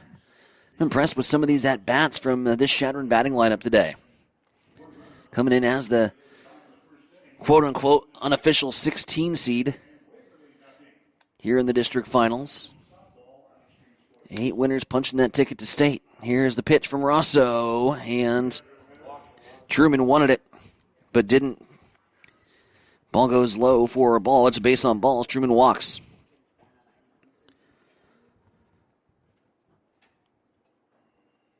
Four walks in the contest, uncharacteristic for Audrey, and head coach Matt Rosso is going to call time, and infield will come in for a little chat. And Rosso wants the ball. We're going to have a pitching change here at the Bill Smith Softball Complex. We'll come back, tell you all about it right after this, as our coverage of district final softball continues. 3-3 here in the 6th.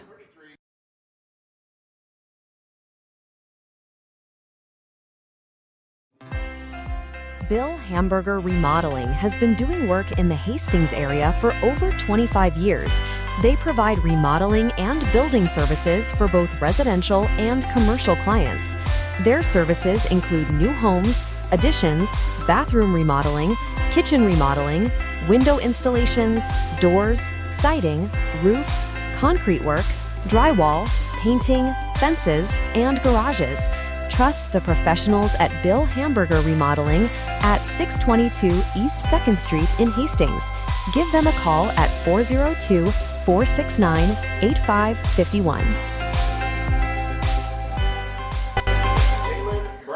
After 5 innings of work, Audrey Rosso's day has come to an end here in a 3-3 tie. 5 walks, 7 strikeouts, 3 runs allowed, as Jalen Brown will now step up to the plate with J.C. Turman at the first base bag. The new pitcher for St. Cecilia, Emerson Kissinger, 4-1 on the season with a 2.91 ERA, 50 strikeouts for Emmy on the season.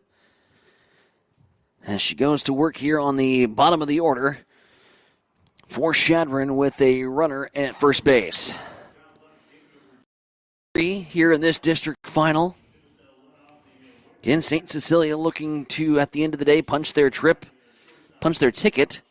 for the 7th consecutive trip to the state softball tournament. Fly ball center field. Widener is underneath it. And Brown is set down. Cadence Fisher now at the plate. Fisher, a ground out to short and a strikeout. Another ground ball to short would start a 6-4-3, which we know in math, 6 + 4 + 3 = 2. We do softball math around here, as that pitch is in on the outside corner.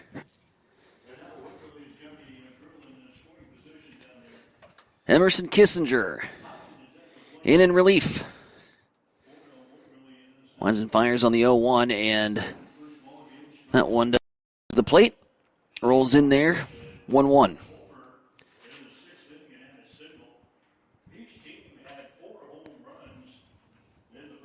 At the first base bag is Turman. 1-2. Here to Jalen Brown. Check that, Cadence Fisher. Alexander Rasmussen awaiting in the on-deck circle, and then the lineup flips. As Kissinger fires one on the outside corner. Doesn't get the call, 2-2. Full day of sports here on the Extreme Sports Network. They have just gotten with game number 2 in Hastings High and Waverly. Here's the 2-2. Slow roller shortstop side, touches the bag, fires over to first. You bet! Sydney Head with a heads-up play. Grabs the ball, touches the bag, fires over to first. It's a double play, and St. Cecilia gets out of the jam here in the 6th. We're going to the bottom half of inning number 6, still tied. Hawkettes 3, Cardinals 3. Hawkettes coming to bat.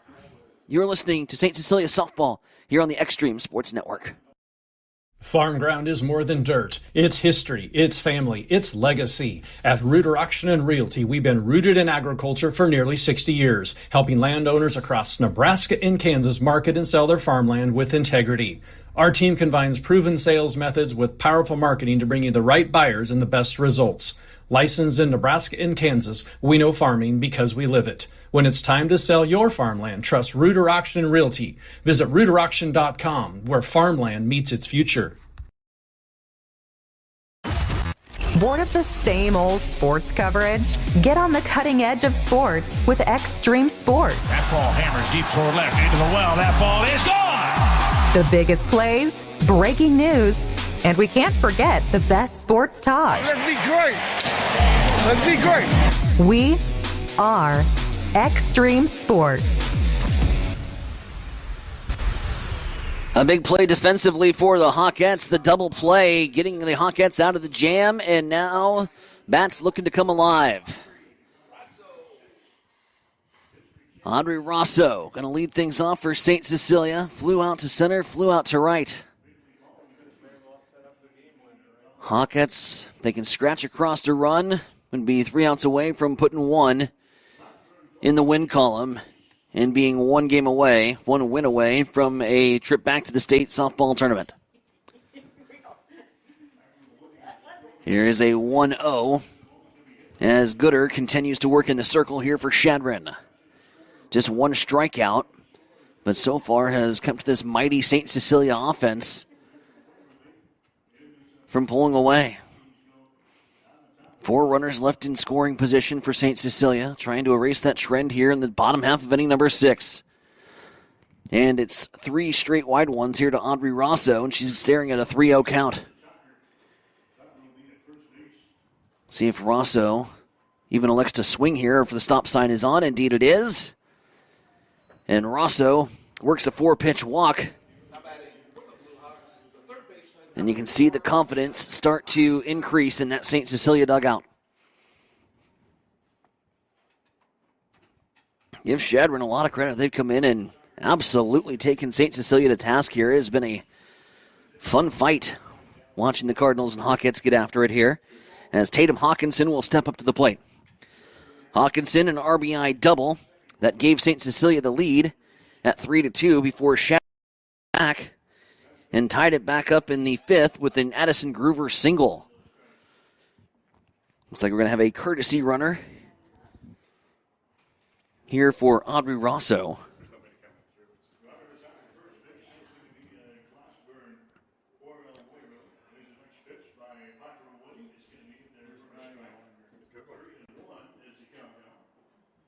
Nobody's grabbing a helmet here. There we go. Coming out of the dugout to run, Trinity Herncher.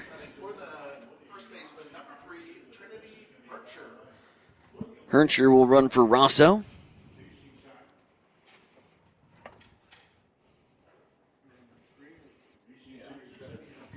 And in case you're keeping score at home, Rosso did come in at first base after the pitching change. So Rosso now at first base on your lineup card as Hawkinson. Bunt. Herncher is going to get to second, and Hawkinson is going to be safe. Beats it out. A bunt single and a fired up St. Cecilia dugout. Hawkinson was looking for the sacrifice bunt, but the speedy Hawkinson tears down the first base line, and it's runners at first and second here for St. Cecilia, and an opportunity to take the lead late. As Johanna Selvage comes up to the plate. Johanna, a strikeout and a fly out to center. Hawkettes trying to rally late offensively. Selvage squares to bunt. Couldn't lay it down.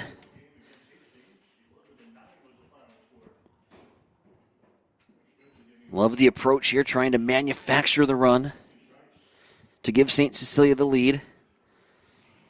Again, Hawkinson was essentially giving herself up with the sacrifice bunt, but laid it down the line so beautifully, was able to beat out the throw.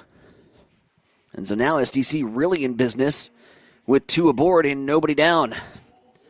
Selvage swings away, rips it down the third base line, but foul. Selvage has 1 home run on the season, .305 batting average. Again, with runners at first and second, Johanna will try to give the Hawkettes the big breakthrough. Here's the 0-2. Winds and delivers from Gooder. Way outside. 1-2.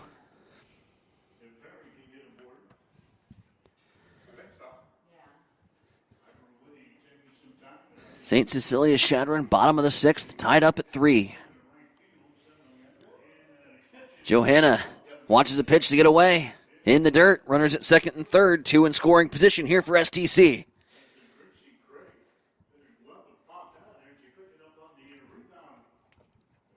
Selvage has worked her way back into a 2-2 count after being behind 0-2 early on. Emerson Kissinger waiting in the on-deck circle. As Gooder delivers to Johanna and ripped towards the first base dugout. 2 balls, 2 strikes. Nice at-bat here from Johanna. Has fouled off a couple nasty pitches. Waiting for hers. Put it in play. What do you say? Ball in the outfield is going to score 2. St. Cecilia looking to grab the lead and maybe some insurance run with 2 runners in scoring position and nobody down. Johanna Selvage, high fly ball, look out. That goes into the dugout of field number, or the bullpen, of field number 2.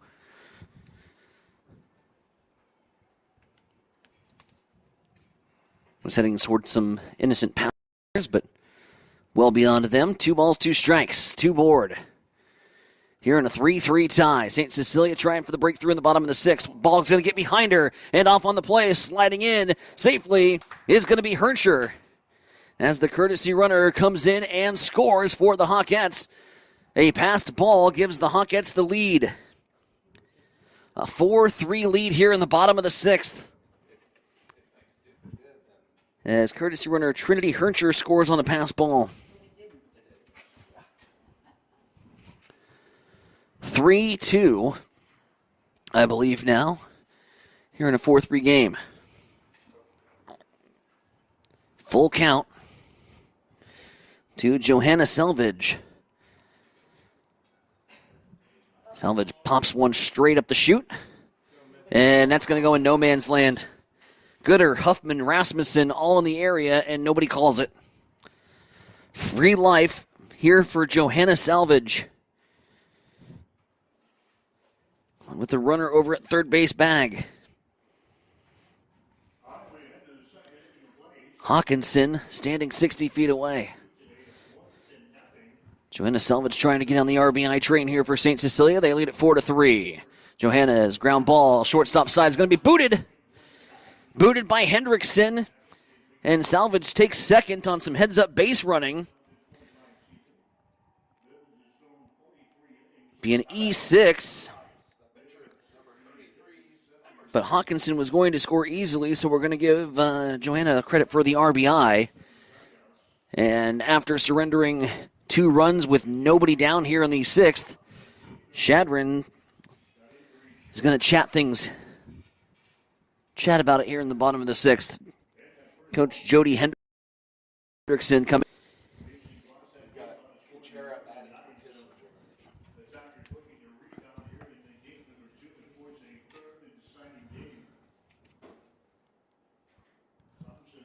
Looks like we've got a pinch hitter coming up too for St. Cecilia.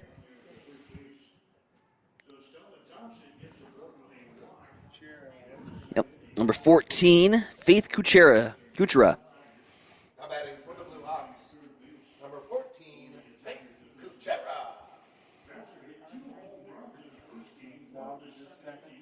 Faith Kuchera now stepping up to the plate. Here with a 5-3 lead for St. Cecilia. Nobody down here in the bottom half of inning number 6. The offensive breakthrough finally happening here.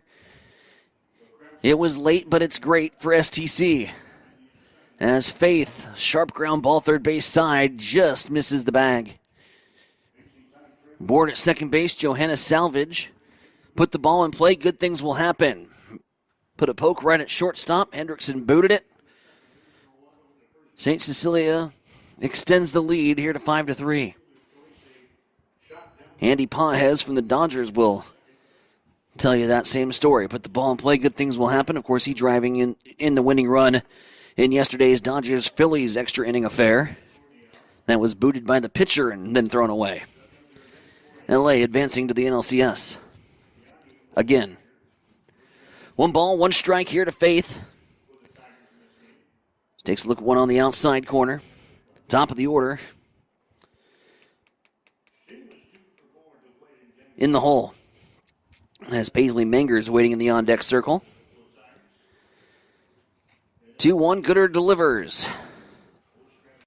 Nice job by Faith Kuchera to hold off on that one and bring the count to 3-1. And on the eye test, it looks like Jay Gooder is starting to run out of gas. A passed ball that allowed St. Cecilia to grab the lead. And here's a rundown at third. Hawkinson sliding in safely. Check that. Joanna sliding in safely. Got off to a little delayed jump there. Just kind of just leisurely jogging towards third base. And then Rasmussen comes up firing. And Johanna, with a late adjustment, turns on the jets and slides in there safely. So 3-1. Way to pick off an extra bag and some aggressive base running. Here from Coach Rosso and the St. Cecilia Hawkettes, who now lead at 5-3. Here over Shadron and runners at the corners. Squaring away on a bunt. It's going to be Mengers. Goes over the top of the bat, but the runner off on the pitch anyways. With defensive indifference, is going to give the bag to Faith Kuchera, who's aboard over at second. Selvage at third, 2 runners in scoring position. And the bad news for Cardinal fans, still nobody down. 1 hopper, third base side. This is going to be a play at the plate. It's going to be safe. Delayed reaction from Huffman at third base. Had the 5-3 put out in the bag, but tried to come home with it. And after the hesitation, that was enough time for Selvage to score easily, and St. Cecilia extends the lead now to 6-3. Mentioned I would screw this up on the scoreboard, and indeed we have. It is 6-3 St. Cecilia. There we go. Let's update you on the proceedings. Bottom of 6, 6-3. STC with the lead. As Ella Michelik will come into courtesy run. 3-run lead for the Hawkettes. Nobody down here for the Cardinals.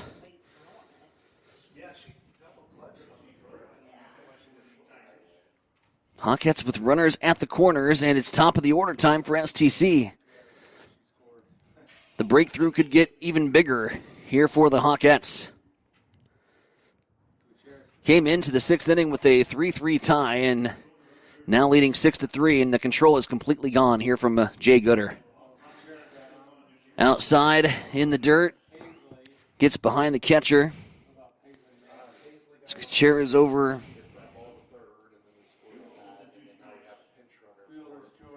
At the Kuchera's at third base bag. And here's a ball that's going to get into the gap. Gets up and over the shortstop. Michelek's going to be out on the play trying to grab the extra bag. It'll be a Widener RBI double. As Kuchera came around to score.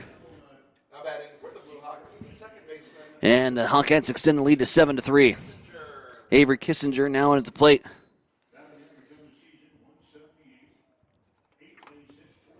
Love when the courtesy runners come into play. My scoreboard and scorebook looks like Tasmanian Devil ran through it. Here's a rundown from third.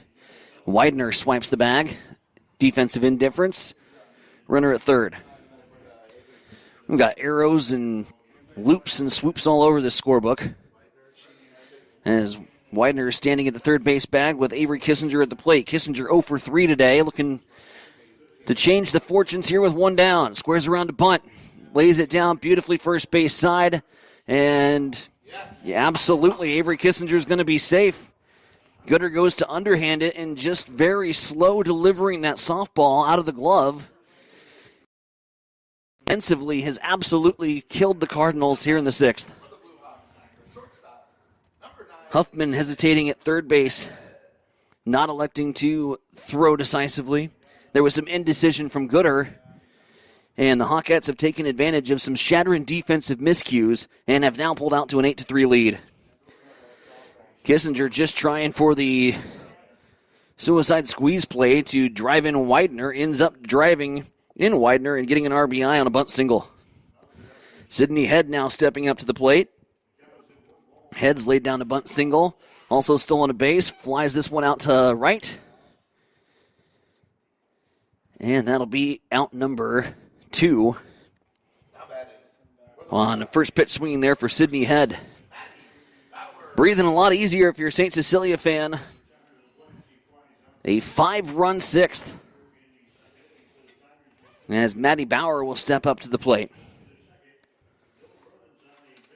This pitch gets in the dirt and no throw from Rasmussen. Kissinger slides in safely. Yep. And Kissinger's actually going to be called out on the play. Umpire saying that she jumped early. So a base running miscue will end things here in the sixth. But a big 5-run sixth inning for St. Cecilia has given them an 8-3 lead. 3 outs away from taking game number 1. Top of the 7th coming up here on the Extreme Sports Network.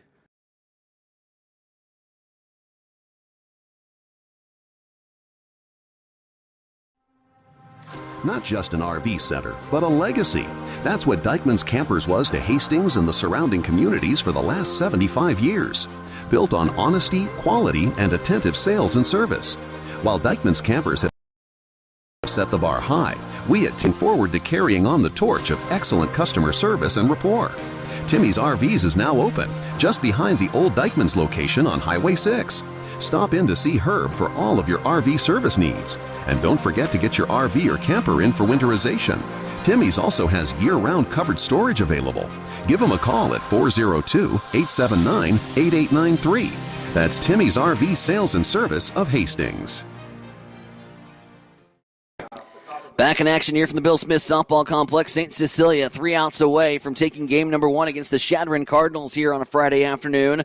A 5-run sixth inning for St. Cecilia has given the Hawkettes the lead, taking advantage of some defensive miscues, some pass balls, and some defensive errors. The Hawkettes strike for 5. As Emerson Kissinger looking to shut the door. She's in line to pick up the win here in this ballgame. Came in with a 3-3 tie. And the offense helped her out. Struck for 5 in the 6th. Here's a chopper to third. It's going to be batted down by Hawkinson. Turns around, spins and fires. Shouldn't have made that throw. It goes out into right field. Now the throw in from right coming out to second. And sliding in there safely is Alexandra Rasmussen, who will reach on the single and the advancement on the error. She was going to be safe by a mile. Hawkinson electing to throw. Throw gets away, and now a runner at scoring position at second base for Shadron. And Coach Rosso coming out to try to calm down the troops. Just wants to make some sure the defense is sound and ready to finish this baby out.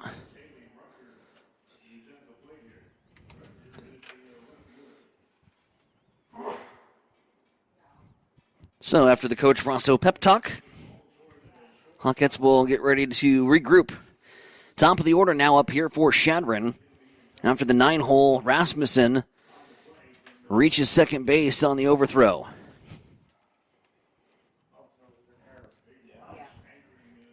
Callie Hendrickson now at the plate. Callie walked, struck out, and stole a base so far here. Kissinger's pitch misses low and outside.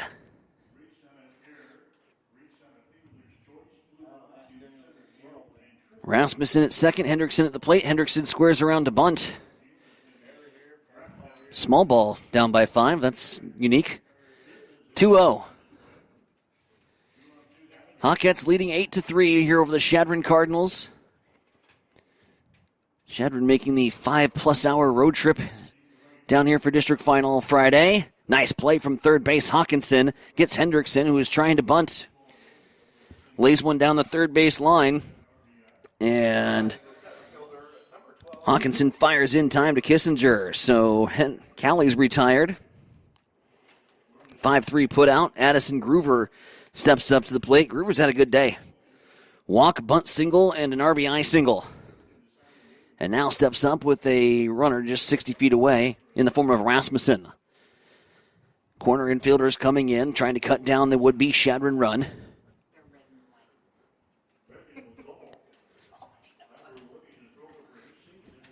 Two outs away here from St. Cecilia taking game 1. I'm hoping that in the interim between games 1 and 2, one of the teams changes to a different colored jersey.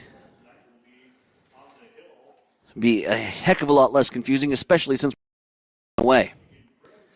Swung on and missed. Addison Groover well behind the heater there from Emerson Kissinger. 2-1 count as Emmy tries to battle back. Groover swung on, third base side, goes foul.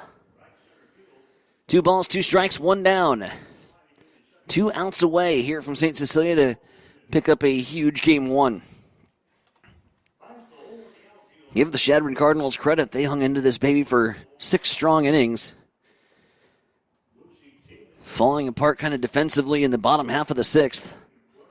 Off-speed pitch put into play. This is going to be a single, and it's not going to score the run. Didn't read that one off the bat at all.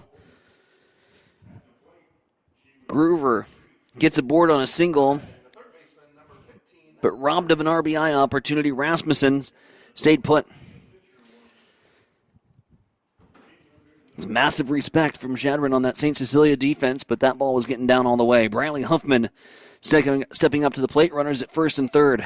Huffman line drive right back up the middle. That will score Rasmussen. And an RBI single for Bradley Huffman. And back-to-back base knocks. And now Chadron has the tying run in the on-deck circle.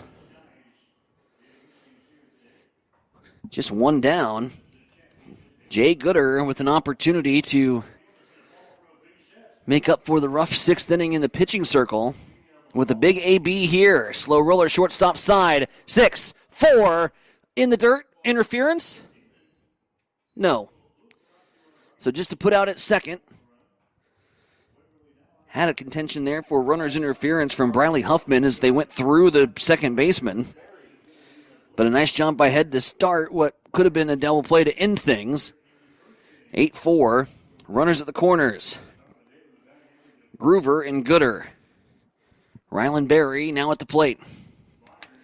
Whoops. Let's adjust the scoreboard again.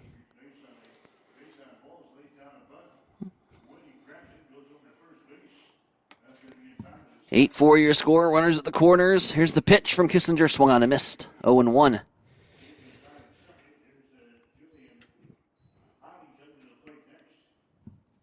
Berry at the plate.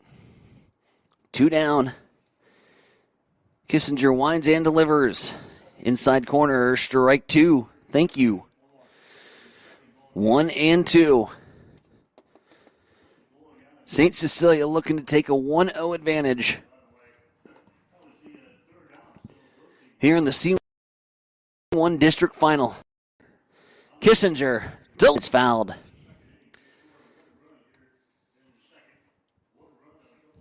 In game 2, coming up approximately 30 minutes after the conclusion of game 1, they'll rework the field and we'll get set to go. We'll go back to regularly scheduled programming, but first we want the conclusion of this one. Here's the 1-2. Swung on and missed. Ryland Berry goes down on strikes. Emerson Kissinger gets the win in relief, and St. Cecilia picks up a big Game 1 victory by the score of 8-4. A 5-run 6th inning for St. Cecilia propels Hastings St. Cecilia to the Game 1 victory. St. Cecilia will look to go back to the state softball tournament for the 7th consecutive time, and they just need one win to do it. Chadron must beat the Hawkettes twice. 8-4, your final here from the Bill Smith Softball Complex in game number 1. Back and run over this one and get you some final game numbers right after this. You're listening to District Final Softball here on the Extreme Sports Network.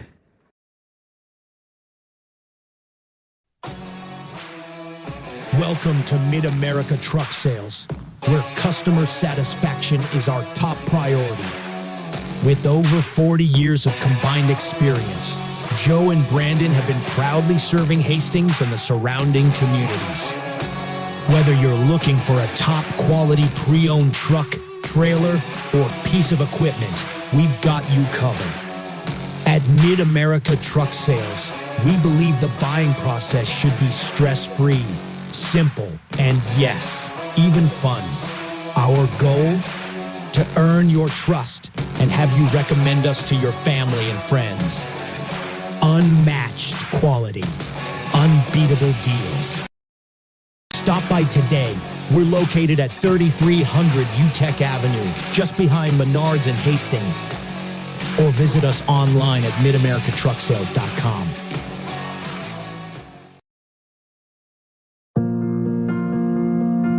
I'm John Butler.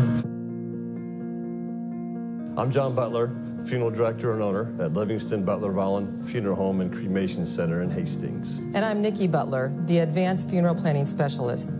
Whether you choose a traditional service, cremation, or a unique memorial service, our experienced staff is here to help guide you through every step. Visit us at lbvfh.com to learn more about our services and how we can support you. Livingston Butler Vollen Funeral Home and Cremation Center. We are here when your need is greatest.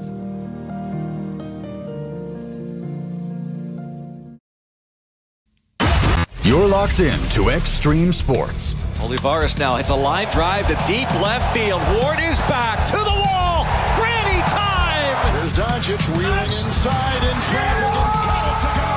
Got it in the foul. The home of 24/7 Sports Talk. Nothing but pure sports action.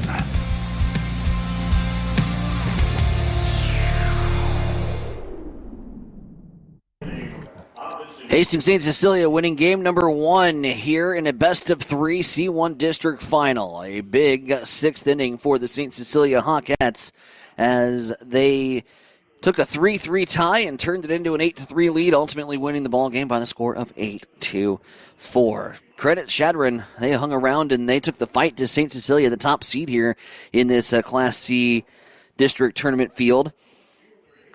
Took the first 2 runs of the ball game, in fact, after it was back-to-back walks for the ace, Andre Rosso, to start off things.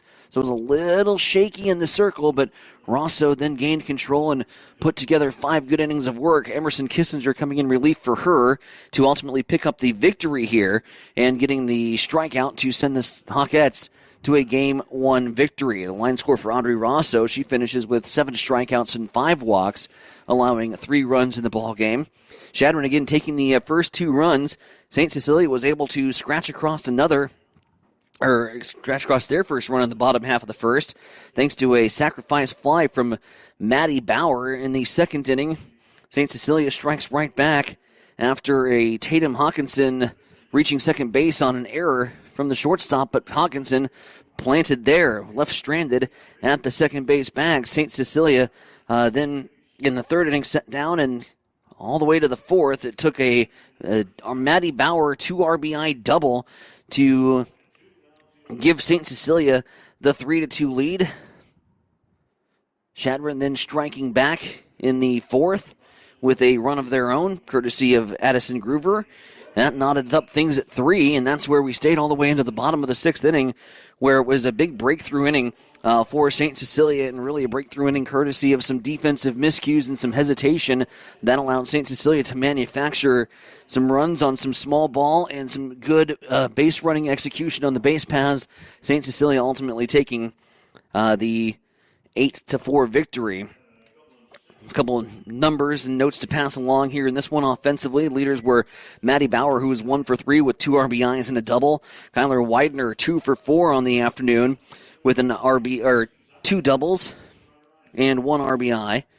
And also Tatum Hawkinson was 2 for 3 today with an RBI. So St. Cecilia putting themselves in the driver's seat here in the district finals as they take an 8-4 victory over Chadron in game number 1. What we'll do is we'll take a quick break here from our regular scheduled programming, fire you back into the VSiN network, and when we come back, it'll be time for more St. Cecilia softball here on Extreme Sports Channel 2. St. Cecilia 1 win away now from a berth at the state softball tournament. Once again, your final score in Game 1, St. Cecilia 8, Chadron 4.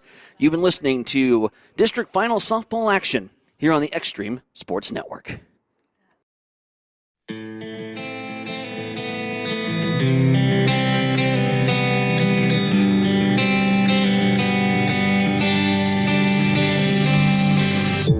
You have been listening to an exclusive presentation by Extreme Sports. If you missed portions of today's game, you can download our podcast on x-streamsports.com.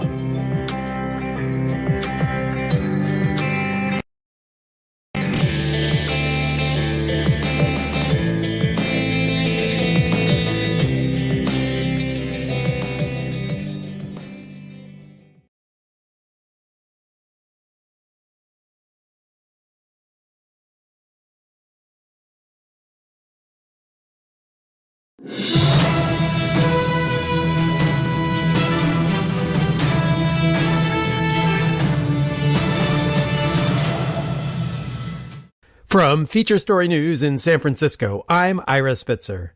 A ceasefire came into effect in Gaza on Friday as Palestinians began heading back north towards Gaza City, which had been the site of intense military occupation in recent weeks.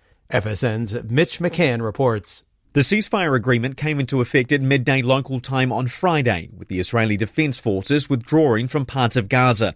The IDF says troops have repositioned along updated deployment lines in preparation for the release of hostages. Images from Gaza show people walking along the coastline back toward Gaza City, many returning to find what is left of their homes. Under the terms of the agreement, Hamas must hand over the hostages and the bodies of deceased hostages, and Israel is to release Palestinian prisoners by midday Monday, local time. It's also been reported that US President Donald Trump will address Israel's parliament on Monday.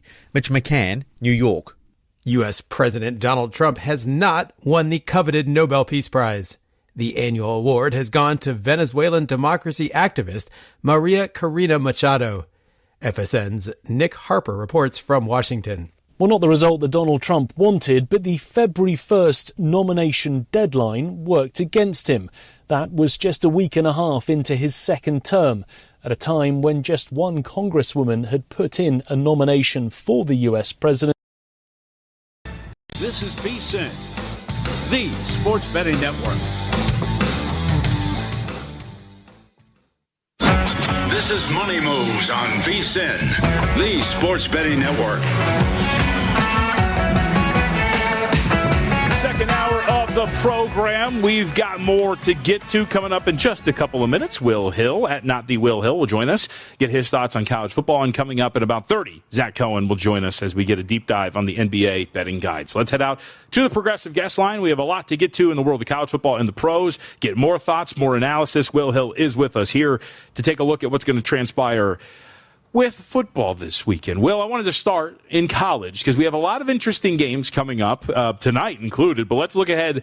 Actually, no, you have something here, so let's start. No, hold on. I'm sorry. Justin, I apologize. I'm getting ahead of myself. I was told to go in the order in which these are put in my list, so I will go there. We will not go day by day or time. Florida. All right, the Gators, Will. What do we like here with the Florida Gators plus 7.5? I cannot draw the ire of my producer. Yeah, I like Florida plus the points here. I just think they're starting to get healthier offensively. Dallas Wilson, the freshman 5-star receiver, first game last week, you could see why he's a 5-star pretty quickly. It was 6 catches, 111 yards, 2 touchdowns. And it was pretty clear quarterback DJ Lagway was hurt. At the beginning of the season, there was all the controversy, speculation this summer. Is he hurt? Should he have surgery? The boot, all that. He had the bye week before the Texas game, so he looked healthier. The offense looks healthier, and there's nothing wrong with the defense. That's a defense that went to LSU, held them to 10 first downs, only lost because Lagway threw 5 picks.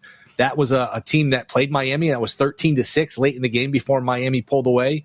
Good defense, getting healthier at quarterback and the skill positions. I think this is a really talented Florida team. I will take the 7.5 with Billy Napier in Florida. And it just seems like every time Napier is on the hot seat, games to get him off the hot seat, and then he goes back on. You're probably too young. There was a Detroit Lions coach, Wayne Fonts, back in like the mid-90s with Barry Sanders. He was the same thing where it seemed like perpetually just on the hot seat, but he'd always win enough to get off of it, but never could win enough to like stay off it permanently. And I feel like Napier's like that. But give me the Gators here plus the points. All right, so is there any way to buy in on this big picture for Florida? If we're going to believe that they're getting healthier and that they're better than what the initial results were so far, in conference you only have a single loss, and that was on the road to LSU. Can it be big picture here with Florida to buy in? What are you thinking? I looked at it, 14-1 to make the playoffs. It crossed my mind. I think the schedule's too tough. And I was kicking this around, and I'll put you on the spot here. I think I tweeted this out. What would you make a yes-no line on will there be a 3-loss team in the college football playoff? I think it's around a pick 'em. With how balanced things are and how tough, like the SEC is just going to cannibalize each other, maybe yes is even a slight favorite. So at 14-1, 16-1, of course, shop around. I think, is that the range you're seeing for Florida? Do you think we get a 3-loss team in the playoff? Yeah, I think that would make sense. It obviously depends on what the 3-loss team is and what's like the other 2-loss squad that is up against them, right? If it's like Notre Dame and a 3-loss, whatever it is, SEC team, that would be a tough debate to have. But I would say this. Do we go, how about this? Do you just go the NCAA route? And what I mean by that is the NCAA tournament route. Do you just do the rolling money line parlay with Florida? If you think they're actually going to pull this off, they're probably going to have to win out, which would mean you take them here this weekend against Texas A&M. If they win it, you just keep rolling that thing over for Florida. If we do that and it wins, I will come visit you in Vegas because that will add up pretty quickly with their with their schedule. I don't think it's the worst idea. I prefer to just play it safe with the points, but taking some sort of position on them going forward, I don't think it's the worst idea. It sounds like you kind of agree with me if you're thinking playoffs and things like that. Yeah, if they're this talented, and there was a high thought of this team before everything went south. And I just feel like if we're all right in the collective thinking of, well, as Lagway wasn't hurt, this defense wasn't healthy, and this defense wasn't hurt, like there is maybe a little bit more to this group. You were ultimately right, which is they're going to have to make quite the run that by the end of it would mean that they're probably one of the best teams in the country. But that's just my thought of if you do buy into it, maybe instead of going like that, would you say 14-1 to make the playoff, you probably get a little bit more bang out of your buck just rolling this over. But that's just a thought experiment more than anything else. Yeah, and again, I do think there's a decent shot. Like if Notre Dame has only 2 losses, they run the table, they're getting in. But you just start to piece the teams in your head. And I was going through this the other day. Like, who do we think is a lock for the playoffs? I came with Miami, Oregon, Ohio State. I'm getting close to putting Texas Tech in there. I mean, that's 8 spots that are pretty up for grabs. Of course, you got a group of 5 team, but I think with how balanced, how much parity there is in the sport, there's going to be some spots up for the grab and for grabs. And I wouldn't be shocked here if we got a 3-loss team. I think it's probably 50-50. Well, one of those teams could be playing tonight, or at least a playoff team. Let's take a look at South Florida taking on North Texas. Very big matchup for, like we're talking about, playoff seeding, potentially for a South Florida group that has a strong resume, including a win over this Florida team and more. So what do you make of what the Bulls have in store for the Mean Green tonight? Yeah, I like South Florida. Market's moving against me here. We've seen some game day money here on North Texas. Should be a fun game. I mean, look at that total, 66, 67. Yep. I don't really have a feel on the total. It seems a bit high, but that's one where it seems a bit high, and you check the score, and it's like 14-14 early in the second quarter, and it doesn't seem so high. So, again, I go back to the schedule. South Florida has played Miami and Florida, who we just talked about, in Boise. And you look at North Texas, they're just not as battle-tested. It's Western Michigan. It's South Alabama. It's Washington State and Army. I'm going to go with the team that's more battle-tested. Now you're getting a couple of points. I don't think we'll get to a 3 here, but somebody seems to really like North Texas with the money coming in here. I think South Florida Open is a 1.5 point favorite, and we've seen pretty good movement here with North Texas taking money. So I do like South Florida. I think they played a harder schedule by a good margin. And back to the discussion on Florida. If you like South Florida tonight, I think they're plus 420 or so to make the playoff. If they win this, they're going to be in good shape to go to the American Conference Championship game. I think the American is probably going to represent the group of 5 in the playoff. So it's this will be a fun one. I think this is an interesting game, and I love these Friday night games because Saturday there's so many games. You have to have your head on a swivel. It's almost impossible to have enough eyeballs, enough TVs to watch everything. Friday night you just kind of relax. Only a couple games on, so this will be a fun one. But I like the Bulls. Yep, and I think you're right. I mean, I guess you can maybe make the case Boise State, but like an undefeated UNLV team would have 2 wins over Boise State, which would have at that point how many losses are we talking? 3. So it wouldn't be the best resume for them. It seems like the Americans pretty solidly on path to represent for the college football playoff. Will Hill with us at Not The Will Hill up on Twitter. All right, let's take a look at the game that everybody's talking about. John Mateer maybe is going to play, probably not. We don't know exactly what's going to happen here. He's trying to come back. Some have reported he will. Some have reported that they don't know. But how do we handle this game then, the Red River Shootout?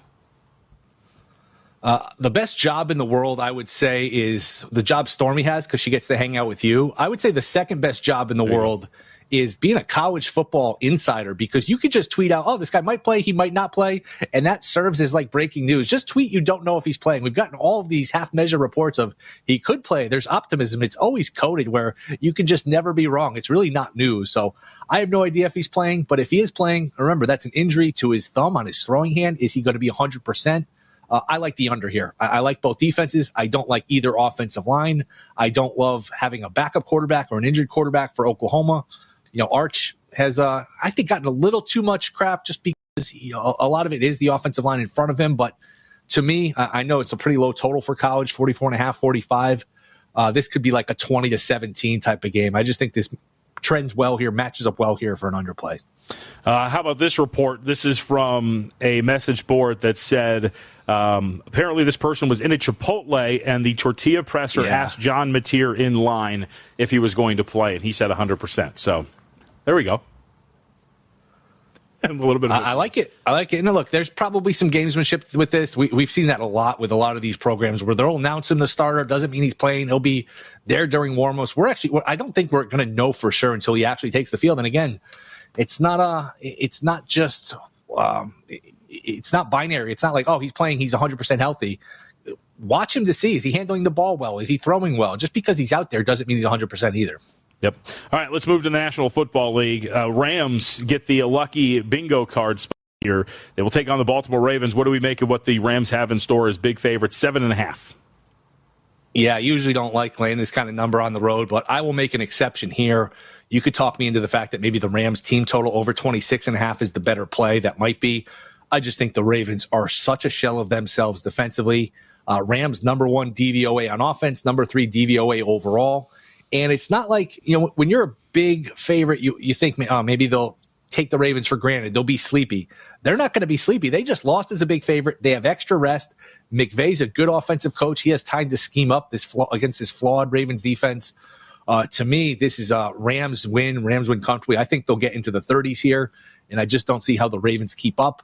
And I'll throw this out there, too. We were talking about this on the Megapod. And it's a little bit narrative, but Harbaugh is an intense coach, a hard-nosed coach, tough on the players notoriously. I think that stuff works when you're winning 12 or 13 games. The players will buy in. They'll deal with it. We saw this at the end of Bill Belichick's tenure. We've seen it in other sports. When you're that kind of coach and you're 1-4, 1-5, I feel like that stuff gets old. So maybe we saw a little bit of that last week with the absolutely dreadful performance against the Texans. I think the Rams winning would be big here. All right, last 90 seconds. Will Hill looking at the NFL card. Walk us through the thoughts on what the 49ers have in store this weekend against the Tampa Bay Buccaneers. I'll take the 3. I think this game is going to be close because every Tampa Bay Buccaneers game is close. And 4 wins for Tampa by a combined 9 points. And you look at DVOA, 49ers are 16th. The Bucs, for this great story, team of destiny, Baker's the MVP, they're only 18th in DVOA. So I feel like there is some aggression coming with Tampa. San Francisco's got a good coach with extra rest, extra time to prepare, having not played since last Thursday. We'll see if they can get a little healthier at some of their skill positions, but I'll take the 3 here. Tampa's not going to blow anybody out. Maybe it lands right on 3, but happy to get the points in a game that I think is pretty even, and it's not like a great field for Tampa where you have to award them a bunch. So I think there's a little perception here with Tampa because of the record and all these finishes going their way. Give me the too long didn't read on your total for Steelers and Browns.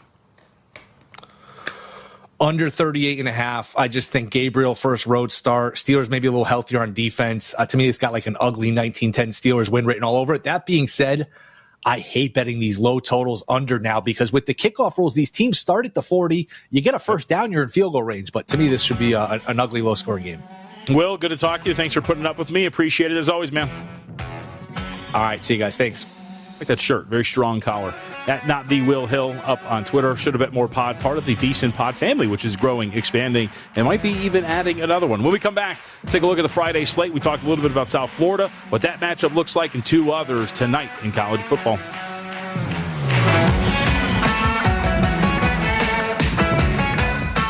Coverage varies by plan. View contracts and exclusions at EnduranceWarranty.com. This is an announcement to all United States vehicle owners who own a 2003 or newer vehicle with a manufacturer's warranty about to expire, or no warranty coverage at all. With a struggling economy and the cost of living on the rise, Endurance is now offering an affordable, low-cost vehicle coverage plan to the general public. As of today, you could be one of millions of drivers that now may qualify to have your vehicle protected under this coverage and have all future covered auto repairs paid directly to the repair shop for you. You pick your plan. You pick your deductible. You even pick the repair shop. Roadside service, towing, and rental coverage is included. Get your vehicle protected now and save your wallet from costly vehicle repairs. A toll-free number has been established for you to call for your free 5-minute quote and to see if you qualify. The number to call is 800-260-1679. 800-260-1679. Again, that's 800-260-1679. Help DEA keep our communities safe and healthy by participating in National Prescription Drug Take-Back Day, Saturday, October 25th. Take action right in your own home by cleaning out your medicine cabinet of unneeded medications. Keep them safe, clean them out, take them back. Find a collection site near you at DEATakeback.com. Do your part to lower overdose deaths and prevent prescription drug misuse before it starts. That's DEATakeback.com. Staples presents That Was Easy. So I'm a plumber and needed to get work in the door. So business was going down the drain? Yeah, I went to Staples. They printed yard signs, business cards, even flyers to leave at supply stores. But at what cost, man? Well, I saved $125 on my order, and now I'm booked solid. Boom! Back at ya. For your business printing, Staples. That was easy. Now save up to $125 on custom print orders. Valid in-store and online. Ends 11/1. Exclusions apply. Visit staples.com/.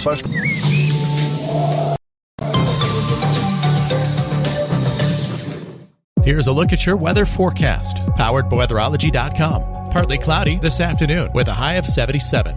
Northeasterly winds 8 to 15 miles per hour. Cloudy skies tonight, lows around 55. Tomorrow, 79. Mid-80s Sunday, turning much cooler on Monday with highs in the low 60s. And that's your forecast. I'm meteorologist Paul Frobley. Currently, it's 74 degrees.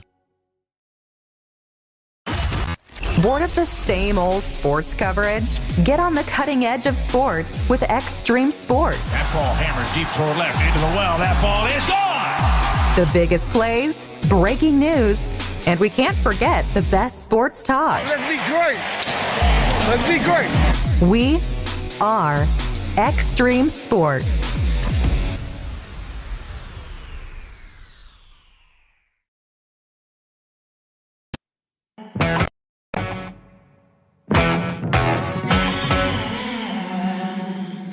You're watching Money Moves here on VSiN, the Sports Betting Network.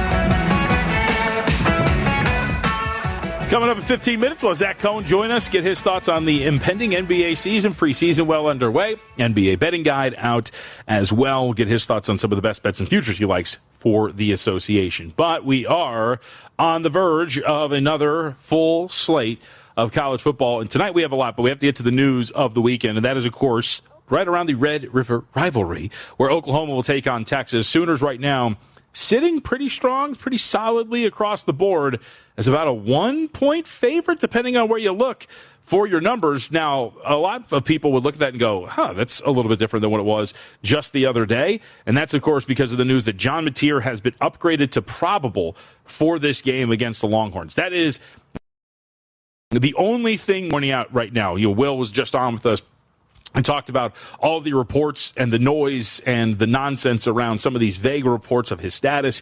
The official thing we can say is that Oklahoma has listed him as probable for this contest. And that's really it. I'd also say that it's somewhat hard to dive into a game like this just given the unknown of where we're at. Remember, where this opened, here at Circa at the very least on Sunday, we saw this open Texas as a 2.5-point favorite, total of 42. We've since been kind of moving around, and with the news that Mateer was going to play, then we got here. So we know what the market thinks that if Mateer is fully healthy. I think the other aspect of what this is going to look like, because there was a thought that when Texas was a 1.5-point favorite earlier in the week, well, that was a full market belief that Mateer was going to play. Clearly, that hasn't been the case. We have flipped down to 1.5 at certain spots. We're 1 here at Circa. We always get the trickle in the direction of the injury news. So, for example, we're starting to trickle in favor of Oklahoma. If it is official at any point, if we get the 100% green light good, I would assume that maybe we just get to like 2. I don't think we're going to get to like 2.5. We're not going to get to 3. But this is, I don't think, done moving if Mateer is going to play. It shouldn't move that much, but that would be my guess because it still hasn't stopped since the news has been coming out that Mateer might give this a go. But it's obviously going to be big for Oklahoma in the grand scheme of things if he can be back here. Defensively, the Sooners have been everything that you expected. I mean, a lot of people thought that this Oklahoma team was going to be one of the best in the country. It is the best in the country. By EPA standards, Oklahoma coming in first in terms of expected points added per play. Across the board, this team, from a defensive standpoint, has been tremendous. And really, if you look at one of their lowest areas in terms of rush defense, that's where they probably struggle the most. By expected points added, 102nd in the country when defending the run. Not even defending the run. That was their offense. In terms of defending the run, 14th. Misreading my notes here. So the whole point here being even the weakest aspect of their defense is still a top 20 unit in the country. Number 1 in success rate and, of course, number 1 overall in the country in expected points added. If Mateer plays, gives him a shot. I'm really interested, though, to see if Mateer match up with this Texas defense because despite the fact that Mateer has this respect for Oklahoma and has them in a position to compete for a national championship, statistically, if you look at what Oklahoma has done offensively, there's still some questions as to how efficient this group really is. From an expected points added metric, the Oklahoma Sooners floating right around 67th in the country at EPA per play. If you look at their rushing attack, 102nd in the country, as I was just listing off, 48th in the country through the air. Hasn't been an overtly explosive offense, especially on the ground. You've generated passing explosives at a slight higher rate. And this is with a vast majority of these games, obviously, with Mateer pulling the trigger. So what this looks like for the Sooners against a Texas defense that across the board has some pretty strong numbers behind it, that is going to be an incredible matchup. And just the aspect, again, of the hand injury and coming back from it. We've had this conversation on this show a lot. If you have a guy that is, for lack of a better term, rushing back from a hand procedure, do we just assume that he's 100% healthy, given that this is a very quick turnaround from the procedure that he underwent? We will see if that is the case. And if you don't have any semblance of what he used to provide for you, then all of a sudden a group that is 78th and early down expected points added and has been making their hay on 3rd and 4th down becomes a little less efficient against one of the better defenses in the country, of course. But then it's the flip side of Arch Manning in this offense and what this has looked like for Texas, which is why I think Will has the right call here. Betting this game under, it was, again, 45.5 down to 44.5. Regardless of what Mateer is going to do, this looks like a slugfest between Texas and Oklahoma. A far cry from some of the fun shootouts we've had in this rivalry before. But either way, Mateer status, not 100% official yet. The only thing we do know is he is listed as probable. So let's go to tonight, where we do have a couple of matchups that we should put a spotlight on. That includes, of course, North Texas taking on South Florida this evening. The big one, because South Florida has, obviously, in front of them a potential playoff berth. Have to continue to take care of business, though, in conference play. South Florida comes in 4-1 straight up and against the spread. North Texas undefeated on the year, 5-0 straight up, 4-1 against the spread.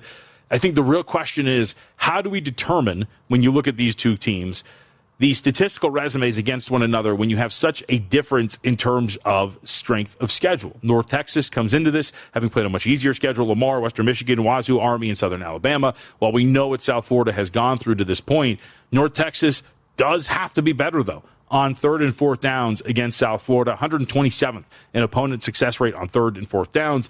Meanwhile, South Florida comes in 77th on third and fourth downs offensively. And yet again, and we'll win a team that has taken on some monsters in their non-conference schedule. How much do we actually put behind it from that standpoint? For North Texas as well, and this might make the difference in this game, lean a little bit towards South Florida. I'd be with Will. Market obviously moved against him here. But the thing that sticks out about North Texas' profile defensively is what they've looked like against the run. Total EPA against the run so far this season and expected points added per play, 79th in the country for the Mean Green. If you look at success rate against the run, 104th in the country for North Texas as well. Really has a problem in terms of allowing explosive plays, which is why you see this total as high as it is. I think South Florida should be able to get the difference here. Again, look at this number and where we're heading. Understand everything that South Florida has gone through to this point. They've played much more physical and demanding football here, but do believe that this group, which has a very strong rush explosive rate on offense, can generate these big plays against North Texas and, of course, get a win in their season as we move forward. But very much looking forward to it. And like Will's pointed out, and like we see here, total of 66.5. Should be absolutely fantastic. And we haven't been keeping track of where the market has gone here for the total either. We saw this number initially open up from a total standpoint. Some spots were as low as 65. Circa, though, opened this thing up at 66, got to as high as 68, and now we found the middle ground here at 67. Two other games worth noting, Fresno State and Colorado State. Always interesting when you see a market refuse to get onto a key number, and that's what we see here. Fresno State, a 6.5-point favorite. Total 47.5. Colorado State in a pretty bad spot. If you look at the slide that they have been on here, they've lost 3 straight. They are 1-4 straight up overall, 2-3 against the spread. Their offense has fallen apart because of the issues at quarterback. Had to move to Brousseau at the quarterback position and bench Braden Fowler, Nicolosi. Nothing really has seemed to help Colorado State here. If you look at their offensive metrics, just overall, 85th in the country in expected points added. There's been really nothing to write home about this group, especially through the air. And here you get to take on Fresno State. But I will say, and this is why I think we're really at the point where we're getting out of hand from a power rating standpoint on how low this is getting for Colorado State. Fresno State, I don't think is the most impressive group overall. We saw them go to Hawaii and scrap with the Rainbow Warriors. We saw them in a 3-point game against Nevada. Very quietly, their offense has been solid, but it's been the running game that I thought was going to be a strength that has been pretty middling if you look at some of the advanced metrics.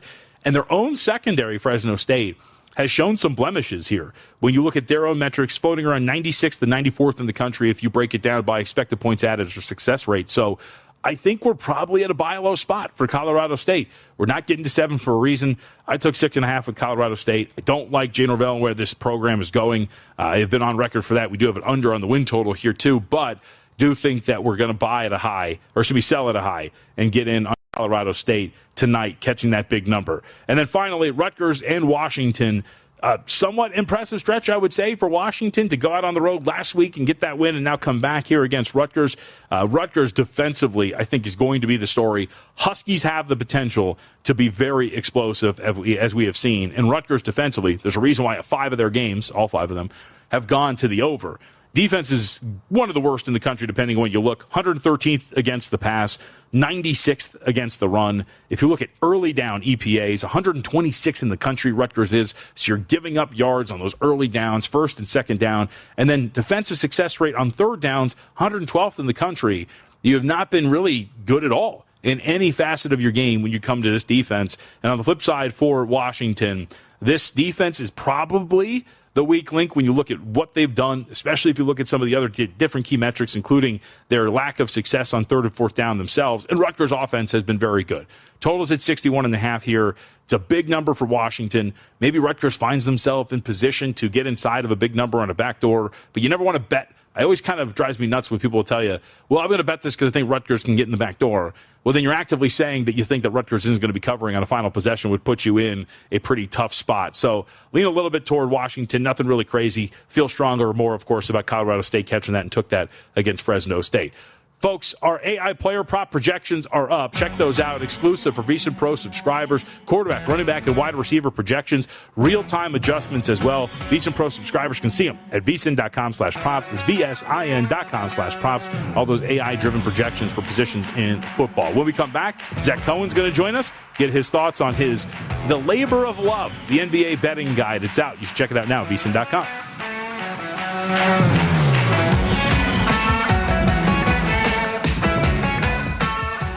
Morning. Jeff Bridges, why are you still living above our garage? Well, I dig the mattress, and I want to be in a T-Mobile commercial like you. Teach me, Saldana. Oh, no, I'm not really prepared. I couldn't possibly. At T-Mobile, get the new iPhone 17 Pro on them. It's designed to be the most powerful iPhone yet and has the ultimate pro camera system. Wow, impressive. Let me try. T-Mobile is the best place to get iPhone 17 Pro because they've got the best network. Nice, Jeffrey. You heard them. T-Mobile is the best place to get the new iPhone 17 Pro on us with eligible trade-in in any condition. So, what are we having for lunch? Dude, my work here is done. 24 monthly bill credits on experience beyond for well-qualified customers plus tax and $35 device connection charge. Credits end and balance due if you pay off early or cancel. Finance agreement iPhone 17 Pro, 256 gigs, $1,099.99 and new line minimum $100 plus a month plan with auto pay plus taxes and fees required. Best mobile network in the U.S. based on analysis by Ookla of Speed Test Intelligence data 1/2025. At Reuter Auction and Realty, we are brokers and equipment auctioneers. Our company is deeply rooted in agriculture, and we realize that farm and ranch assets are serious business. We're an integrity-based organization which has evolved into over 55 years of service to Nebraska and northern Kansas. Consult with one of our 12 agents today if it's time to sell your family's land and assets. Call us today for a no-obligation consultation at 402-463-8565 or go to reuterauction.com.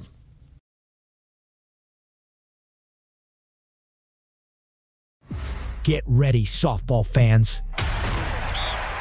It's time for high school softball on Extreme Sports. Today's game should be a great matchup as two talented teams take the field, each looking to make a statement. We'll bring you every pitch, every hit, and every play right here. Grab your glove and settle in.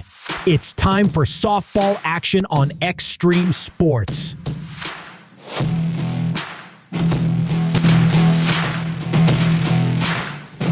And good afternoon, and welcome back to high school softball coverage here on Extreme Sports 2. Tyson Nevronic with you as the St. Cecilia Hawkettes find themselves one game away from a 7th consecutive trip to the softball state tournament. Again, a team that, and a program, if you will, that has once breathed into existence, has been a perennial contender at the Class C level. And St. Cecilia now with the top seed looking to power their way into the state softball tournament next week after an 8-4 victory in Game 1 against the Chadron Cardinals. Looking for 7 more innings of good softball to propel themselves to the state tournament. 21-6 now on the season. Chadron sitting at 15-4, a program that has never been to the state tournament, a program that had St. Cecilia on the ropes of game number 1 before St. Cecilia broke through in the bottom half of inning number 6 to pick up the 8-4 victory. St. Cecilia, as far as the batting lineup is concerned, it's the exact same. There will be some defensive adjustments. We will maneuver those as we maneuver through game number 2 here this afternoon. Again, a pleasure to be with you as Kyler Widener will step up to the plate. Widener 2 for 4 with an RBI back in game 1. St. Cecilia Chadron streaming currently on our YouTube page here on Extreme Sports Channel 2. Game number 2 of Hastings High and Waverly, currently airing on Extreme Sports 1. You can monitor the scoreboard in the bottom right-hand corner by watching our stream. In the circle here is Barry for the Chadron Cardinals as we take a look at Chadron defensively. Ryland Berry getting the start in the circle. Addison Groover, the battery mate behind her at the catcher spot as Widener will fly out to left to begin things here in the top half of the first. Again, St. Cecilia, the top seed, But here in the best of 3 format, they switch home and away.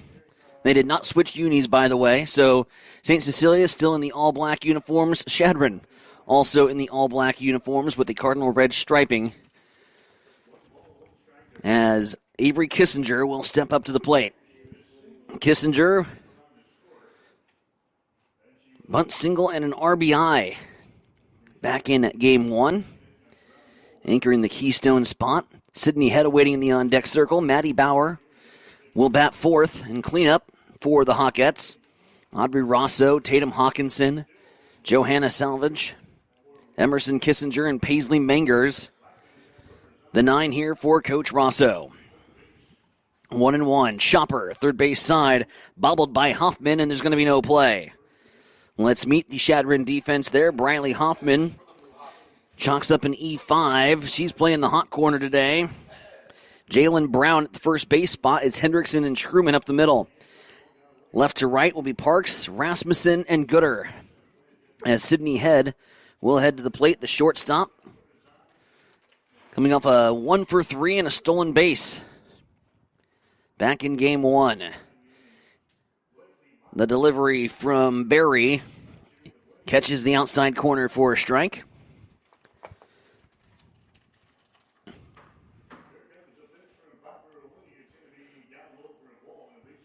Maddie Bauer waiting in the on-deck circle.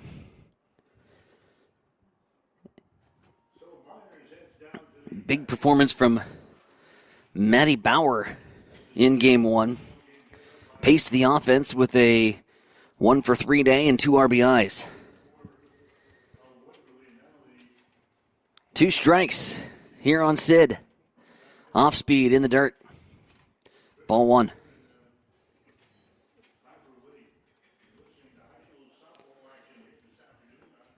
Again, just a few defensive changes for St. Cecilia. We'll get to that. Mangers going to be the catcher, and Bauer going to be over at third base, as a pop fly is going to go into no man's land between Gooder and Rasmussen out in right center. And Sydney's aboard.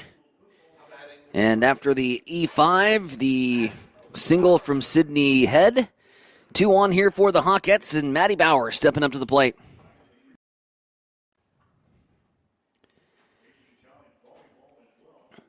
Hastings High, Waverly in their B6 district matchup over on Extreme Sports Channel 1 with Mike Will on the call. As this pitch is upstairs for a ball.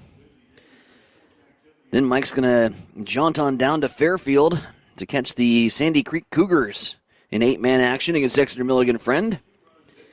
My friends, myself, will head over to Lynn Farrell Arena to catch the Hastings College Broncos. As Bauer lines it out to left, it's going to dump between the left fielder and the shortstop. And the Hawkettes got him loaded, back-to-back singles. And that'll bring up Audrey Rosso.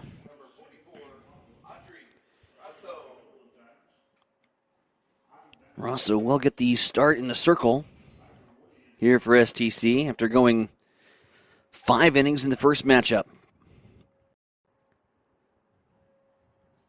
Emmy Kissinger coming in relief of her and picking up the win.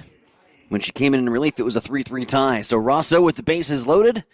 Good opportunity to pounce here on the Cardinals early. Rosso, line drive over the center fielder's head and over the fence for a home run. It's a grand slam for number 44, Audrey Rosso. Straight away to center field.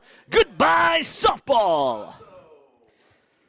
Back-to-back singles load the bases, and Rosso clears them. A 4-0 start here for St. Cecilia on an Audrey Rosso grand slam. What a swing. As Rosso launches her second career home run, or second home run of the season, I should say. And the Hawkettes take a commanding 4-0 advantage. That's the way you want to start if you're St. Cecilia.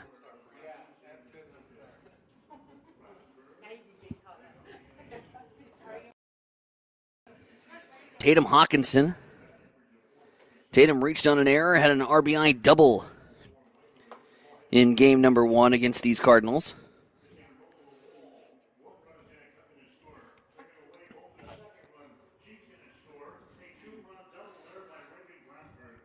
Barry still standing on the outside of the circle. trying to collect herself after a rocky start. St. Cecilia has launched out to a 4-0 lead. And now number 4, Tatum Hawkinson, takes a good home run cut at that baby, but swings over the top. Audrey Rosso, grand slam. Starting the celebrations a little early in that third base dugout here for the Hawkettes. Hawkinson. Pop fly, they want to turn this game 2 into a party. Fly ball right field, Gooder. Underneath it. So a fly out to right. That'll bring up Joanna Salvage to the plate. Joanna Salvage with an RBI. Single in game 1.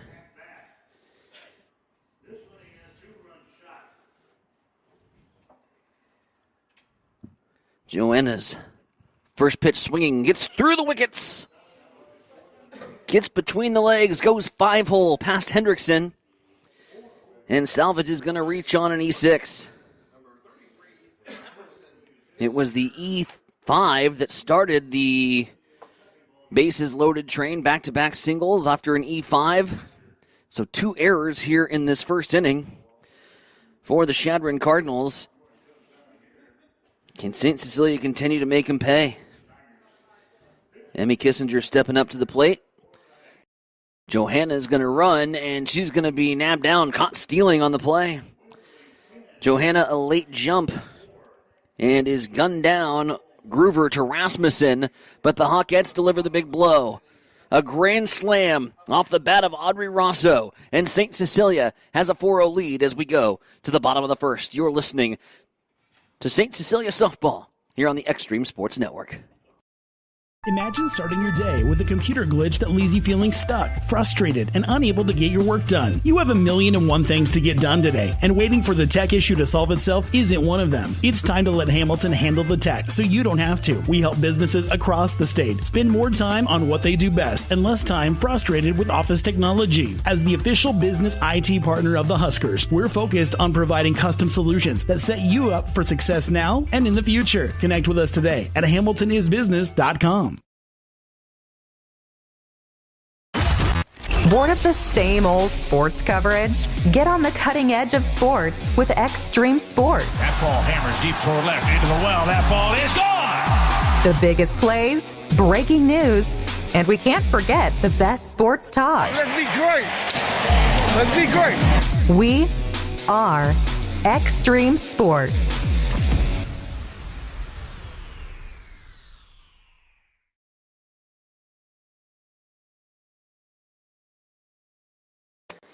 Welcome back to District Final coverage here on Extreme Sports Channel 2. Tyson Nevronik with you.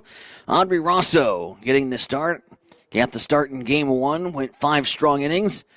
Comes in to the district finals with a 2.26 ERA, 18-5 record, and 126 strikeouts. Add 7 to that. Make it 131 on the season. And most importantly, comes in with a 4-0 cushion, courtesy of her own bat. Helping out her own cause with a grand slam in the top half of the first inning to give St. Cecilia the 4-0 advantage. Waverly has opened things up against Hastings High. Bottom of the fourth, Waverly is up 10-4 and has been 7 Waverly Viking runs in the frame. Just foul here from the leadoff hitter, Callie Hendrickson. Hendrickson, leadoff hitter here for the Chadron Cardinals. Addison Groover will hit second.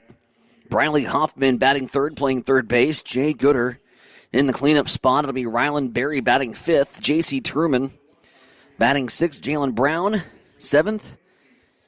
Candace Fisher batting eighth, and Alex Rasmussen batting ninth. Here's a slow roller, shortstop side, ball in between Bauer and Head, and neither come up with it. And Hendrickson is going to be aboard at first base. Just a little slow roller out into no man's land, and nobody can make the play. So Chadron will have their leadoff hitter aboard via the single, Addison Groover. Now stepping up to the plate, We'll go ahead and meet the Hawkettes on the diamond after this next pitch. Take a look at the defensive alignment that Coach Rosso has put here in game number 2. Pop fly. Straight up into the air. In an infield fly, Kissinger's underneath it for the out. Defensively, you got Avery Kissinger at the second base bag. Emmy Kissinger at first. Maddie Bauer over at third. Sydney Head at the shortstop spot. Mushelik, Widener, and Selvidge. Across left to right, out in the outfield. Rosso in the circle, and it's Peyton Mangers behind the dish. Mangers going to have no throw. Didn't get the grip on it and had the double clutch. Taking second base bag is going to be Hendrickson. 4-0 St. Cecilia as they launched a grand slam in the top half of the first inning. Here's the pitch from Rosso. Check swing, no swing. And that's inside, I guess, for a ball. Fooled me, Houdini. Same spot, Rosso. 4-0. 2-0 count. Runner at second. Briley Hoffman at the plate with head count advantage. Pulls the string. And that one misses upstairs. 3-0 now to the 3-hole hitter. Jay Gooder awaiting in the on-deck circle here for the Cardinals. Again, Hastings College volleyball coming your way at 7:30 tonight from the Lynn Farrell Arena right here on Extreme Sports 2. Ball gets away from the catcher. It'll be a walk. Taking third was Hendrickson as the ball got past Mangers. So it's runners at the corners in Hoffman and Hendrickson as Gooder will now step up to the plate. Shadron trying to respond after giving up the grand slam bomb, which is still out there in center field, by the way.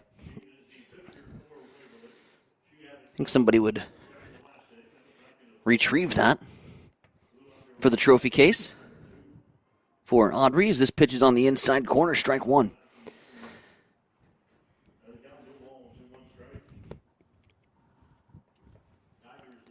Runners at the corners here for the Cardinals. Hawkettes looking for a ground ball. Line drive, first base side, out past the outstretched arms of Kissinger. And that'll go foul.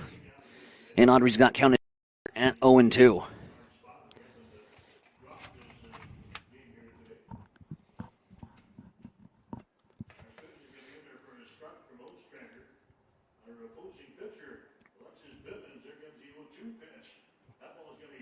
Rosso checks the wristband and winds and delivers. Off-speed pitch fouled back by us. Beautiful sunny afternoon. Again, very uncharacteristic of mid-October in south central Nebraska, but we'll take it. Up here in the press box, need to go find my winter coat. It's frigid. You can hear my teeth chattering. 1-2. Ran into some radio buddies. They decided they were going to camp out underneath. Here's a 1-2 with one down. Here's Gooder. Swings, pokes it right through the middle, right back to where it came. On a frozen rope, it's an RBI single for Jay Gooder. And Shadron Cardinals bounce right back.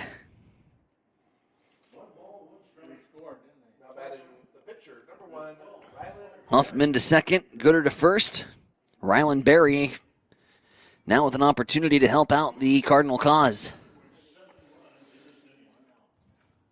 One down, two on.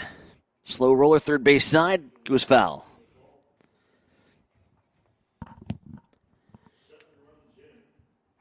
In St. Cecilia,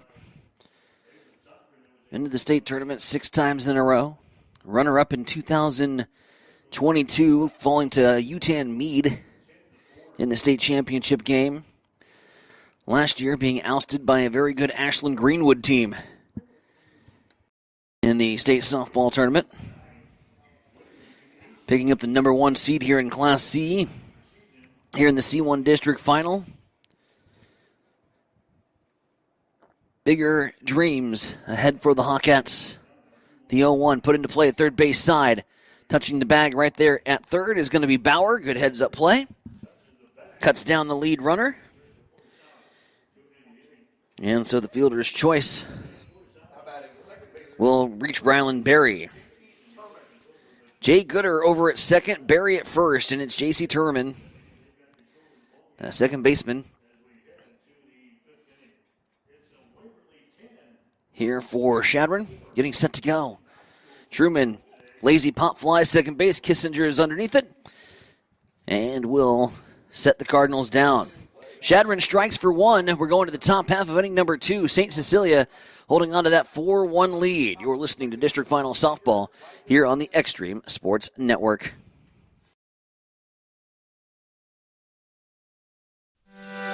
Beck's, the largest family-owned retail seed company in the United States, is dedicated to the needs and profitability of America's farmers. This is Sustainable Seed Solutions, your local Beck's dealer. Did you know that Beck's is the only company with access to every approved trait in the United States? This advantage allows us to remove the bias from sales and focus on what's best for farmers.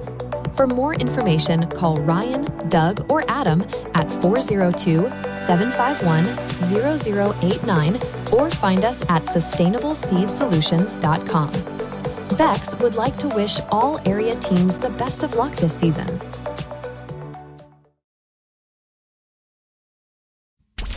Keep it here on Extreme Sports. Hit field. Brennan is back. He's at the wall, and we are tied. Your all-access pass to nonstop sports talk and live play-by-play coverage. You guys are the #1 sports station because you make the phones light up. Back in action here at the Bill Smith Softball Complex. St. Cecilia, top of the second inning, leading the Shadron Cardinals by the score of 4-1. St. Cecilia getting that 4 in a big way. Audrey Rosso, grand slam in the top half of the first inning. Shadron clawing for one back after a Jay Gooder RBI single in the bottom half of the first. Again, St. Cecilia, the visiting team on the scoreboard.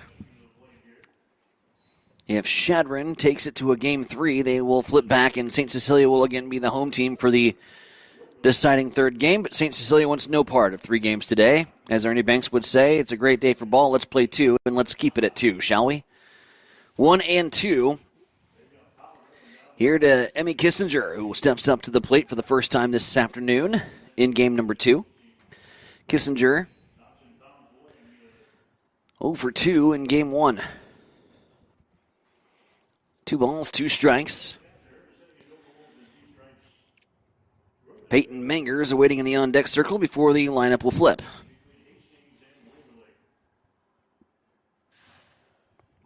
Pitch upstairs, full count to Kissinger.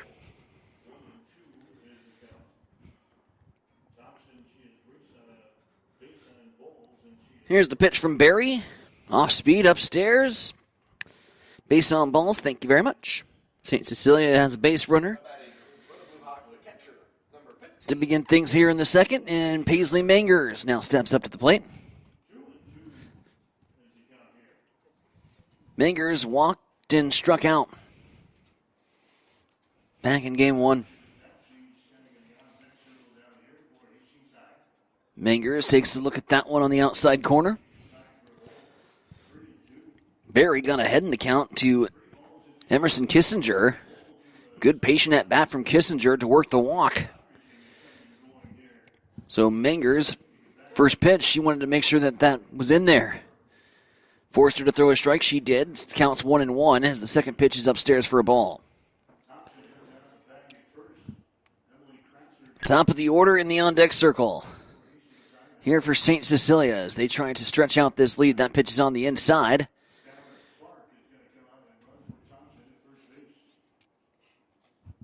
Hits the dirt before it hits Mangers.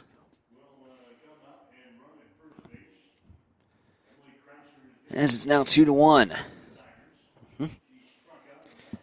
That's on the outside for a ball. 3-1. Jay Gooder was strong in the circle for Shadron in game 1 just ran out of gas, and you could tell there was control issues towards the latter part of that game as Mangers rips one into center for a single. And now runners at first and second. After the Paisley-Mangers base knock, Kissinger aboard at second, Mangers at first. And Barry getting rocked around a little bit here in the early goings. Loaded up the bases, gave up a grand slam back in the first. Bottom of the order does their part. Draws a walk, knocks in a single. And it's runners at first and second. Courtesy runner coming in. Jordan Luther will come in to run for Mangers. Plenty of weapons in this St. Cecilia arsenal to choose from. And they'll bring on the speedy Luther.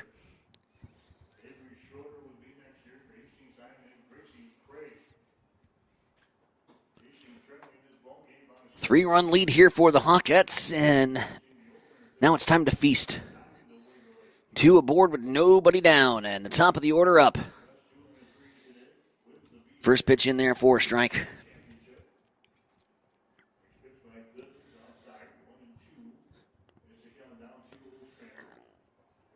St. Cecilia trying to play their way into a 7th straight trip to state. Chadron, they're trying to play their way into a third game. They didn't want to make 5+ hour road trip to just play 2 here with the top-seeded Hawkettes. And 1 here to Widener.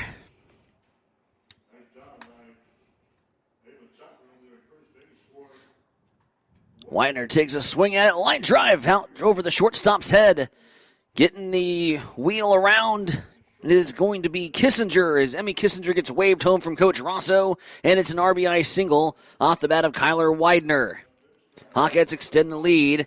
Kissinger scores. Luther now aboard at second base.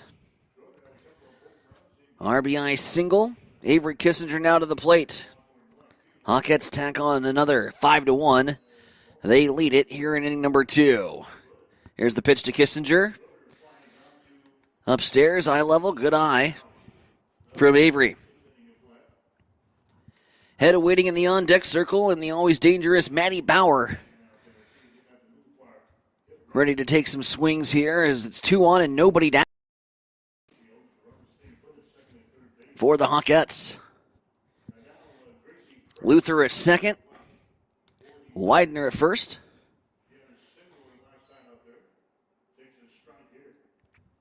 Bottom of the order setting the table for the top. And the top half trying to feast. Nice grab over there at the third base bag. He's going to touch the bag and fire down to first in time. A 5-3 double play as Hoffman, down on a knee, is able to get the ball on the line, touches the bag with the glove, and still is able to prop out of the crouch and fire down to first in time to get Kissinger. So a rally killer there, as Hoffman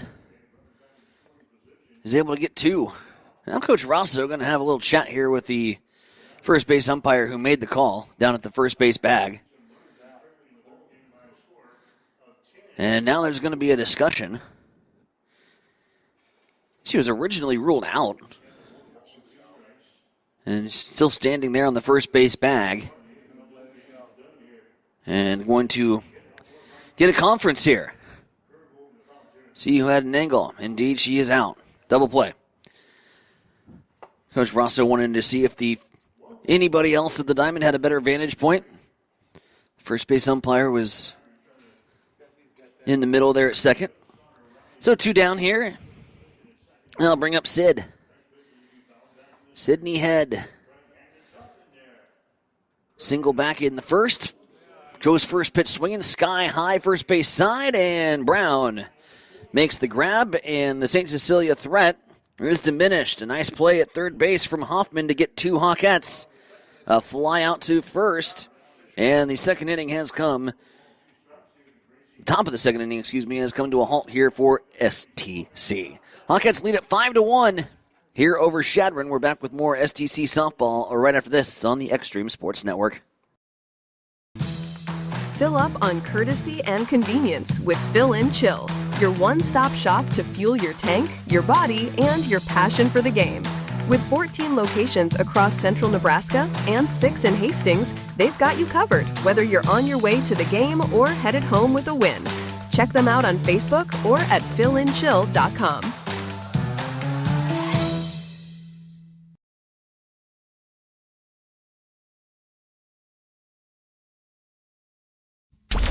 Keep it here on Extreme Sports. Hits it to right field. Brennan is back. He's at the wall, and we are tied. Your all-access pass to nonstop sports talk and live play-by-play coverage. You guys are the number one sports station because you make the phones light up. Back here on Extreme Sports 2, Tyson Nevronik with you. Hawkettes up 5-1 here on the Chadron Cardinals as we get set to go in the bottom of the second. Over on field number 1 with the Hastings High Tigers and Waverly, they are going to the bottom of the fifth, and Hastings High struggling in that matchup with the Vikings. They're falling behind by the score of 10-4. Big offensive outburst for Waverly today as they take game 1 and in a roller coaster matchup with the Tigers and are now trying to put the Tigers away in 2 straight. Swung on and missed. Up and over the top. J.C. Turman. That's not right. Jalen Brown at the plate.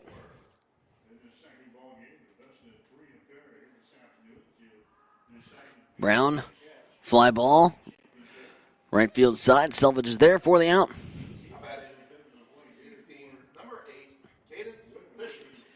Cadence Fisher now heads to the plate here for the Cardinals.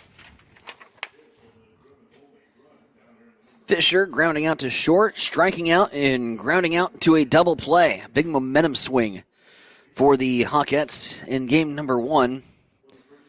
As we talk about this one throughout the afternoon. They had the big 5-run outburst in the 6th, but really the momentum and what sparked that 5-run outburst offensively was the great defensive play to get out of a jam where Chadron was looking to take the lead in a 3-3 tie, and Brown hits into the double play, and St. Cecilia cashes in on that momentum, takes that into the dugout, and are up for 5 runs in the 6th. They're up 4 runs here in the bottom half of inning number 2 as Rosso goes to work here on Fisher. Swung on and missed. Feel the breeze. Rosso bringing the heat. Rasmussen awaiting in the on-deck circle before the lineup would flip here for the Chadron Cardinals.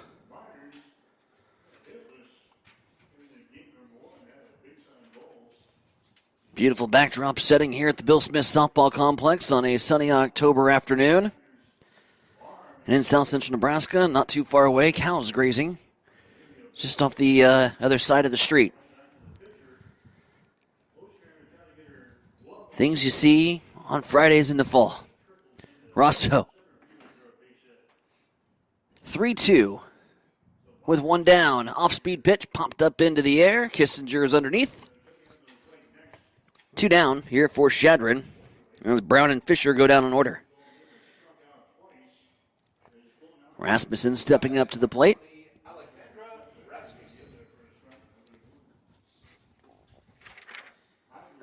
Rasmussen in game 1. Flied out to right, grounded out to first. And singled. This pitch on the inside. Rasmussen dances out of the way as Rosso brushes her back off the plate. 2 down here in the bottom of the second. Rosso's delivery. Slow roller, shortstop side. Sits there, but doesn't get to it in time. Didn't field it cleanly. Picked up the head to see how close the runner was. Didn't look it into the glove, and it's going to be an E6 to put Rasmussen aboard. That'll flip the order now. Callie Hendrickson stepping up to the plate. She singled.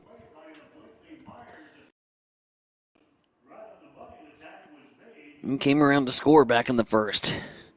Hendrickson, fluttering foul towards the fence. Mengers makes an effort at it, but can't bring it in.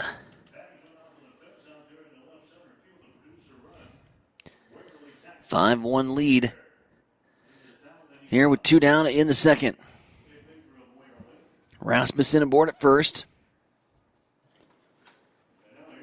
Pitch in, slow roller shortstop side. Sidney's going to field this one and touch the bag, and the Hawkettes out of the jam. So despite the error, it doesn't come back to bite the Hawkettes. We're through 2 here in the C1 District Final. The Hawkettes with a 4-run, 5-1 lead. We're going to the third right after this. Since 1946, Cully Pipe and Steel continues to meet the pipe and steel needs of Greater Nebraska and Kansas. Cully Pipe and Steel is a one-stop shop for all of your pipe and steel needs. Cully Pipe and Steel stocks a wide variety of steel and plumbing products. From custom steel products to structural steel, rebar fabrication, steel fabrications, and retail and wholesale plumbing parts and fixtures, remember Cully Pipe and Steel of Hastings. They're located at 405 West South Street and the plumbing showroom at 300 South Colorado in Hastings. I'm John Butler, Funeral Director and owner at Livingston Butler Volland Funeral Home and Cremation Center in Hastings. And I'm Nikki Butler, the Advanced Funeral Planning Specialist.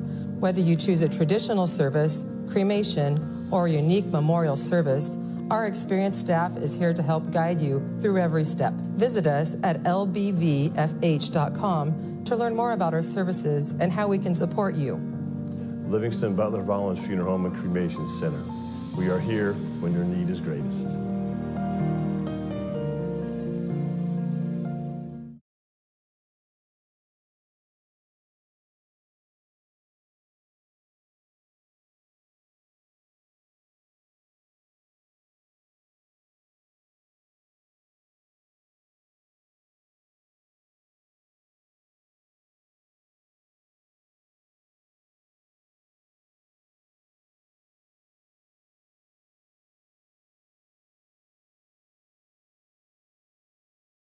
Back with you here from the Bill Smith Softball Complex. Tyson Veronica on Extreme Sports 2. St. Cecilia with a 5-1 lead on the Chadron Cardinals as Maddie Bauer will step up to the plate. 4-5-6. The power due up here for the Hawkettes. Bauer grounds out to third. Hoffman fires across the diamond to Brown in time. And St. Cecilia will start with a 5-3 putout here in the top half of the third. Odrick to the plate. Flashback to the first. Rosso provided the power. The grand slam to give the Hawkettes a 4-0 lead right out of the gates. An error comes back to bite Chadron as there was an error to start off the game. That put Kruger aboard. Sydney Head and Maddie Bauer back-to-back singles. Audrey Rosso delivers the shot straight away center field to give the Hawkettes the 4-run cushion. Rosso now going up against her opponent in the circle, Barry, who's wiggled out of danger a little bit, especially in that second inning. It looked like St. Cecilia was getting ready to go for round 2 at Barry, but a double play killed the rally for the Hawkettes. Able to scratch across the run on a Kyler Widener RBI single. Stretch out the lead to 5-1. Rosso's got count advantage here, 2-1. Good hard swing, straight up into the air. Center fielder Rasmussen is underneath it. Tracks it, finds it in the sun, and pulls it in.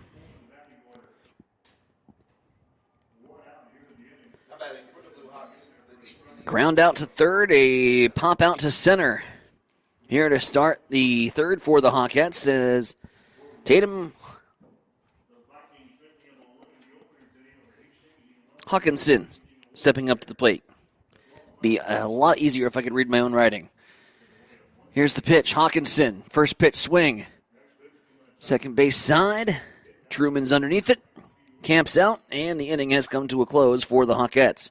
Hawkettes go down in order, but they still lead by 4. Bottom of the third coming up. It's St. Cecilia 5, Chadron 1. It's St. Cecilia softball here on the Extreme Sports Network.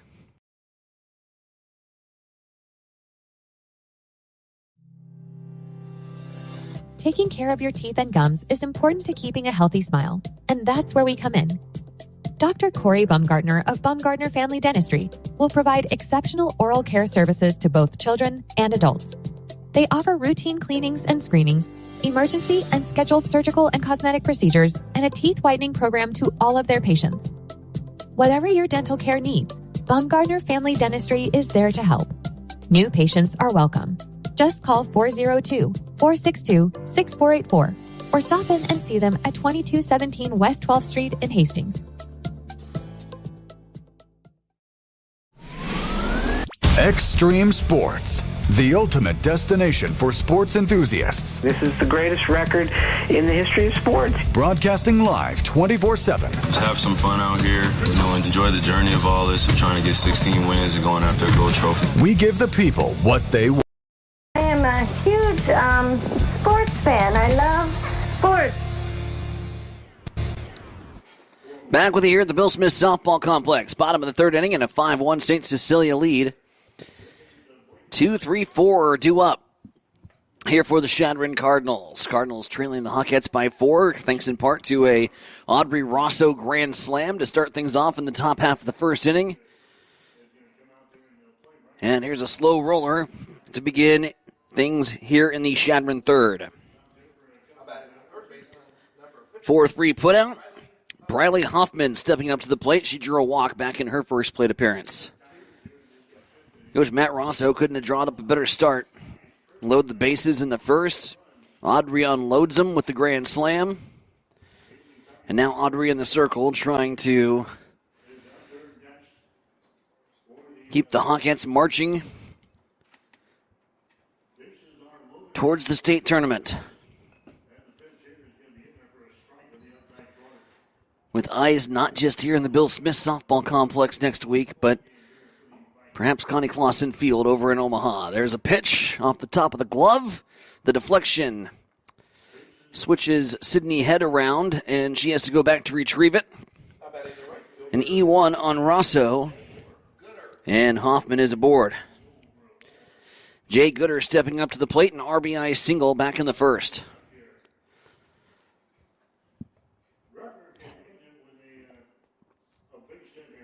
Hoffman aboard at first. One down. Ground ball. 6 gets by Sydney Head. That was your routine ground ball to start the roll-up. But Sydney Head couldn't make the grab. And back-to-back errors here on the Hawkette defense. And Coach the troops.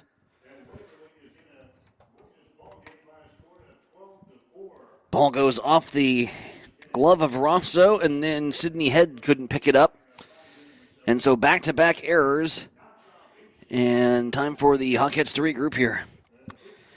Waverly has just knocked off Hastings High by the score of 12-4. That game going final on Extreme Sports Channel 1. Now Mike packs up all the things and heads to Fairfield.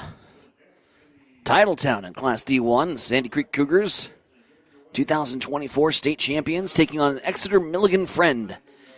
Tonight, 7 o'clock kickoff, 6:45 for the pregame show. Mike, Jimmy, and the gang. Rylan Berry here at the plate. Rylan Berry trying to help out the cause. Ball upstairs. 1-0.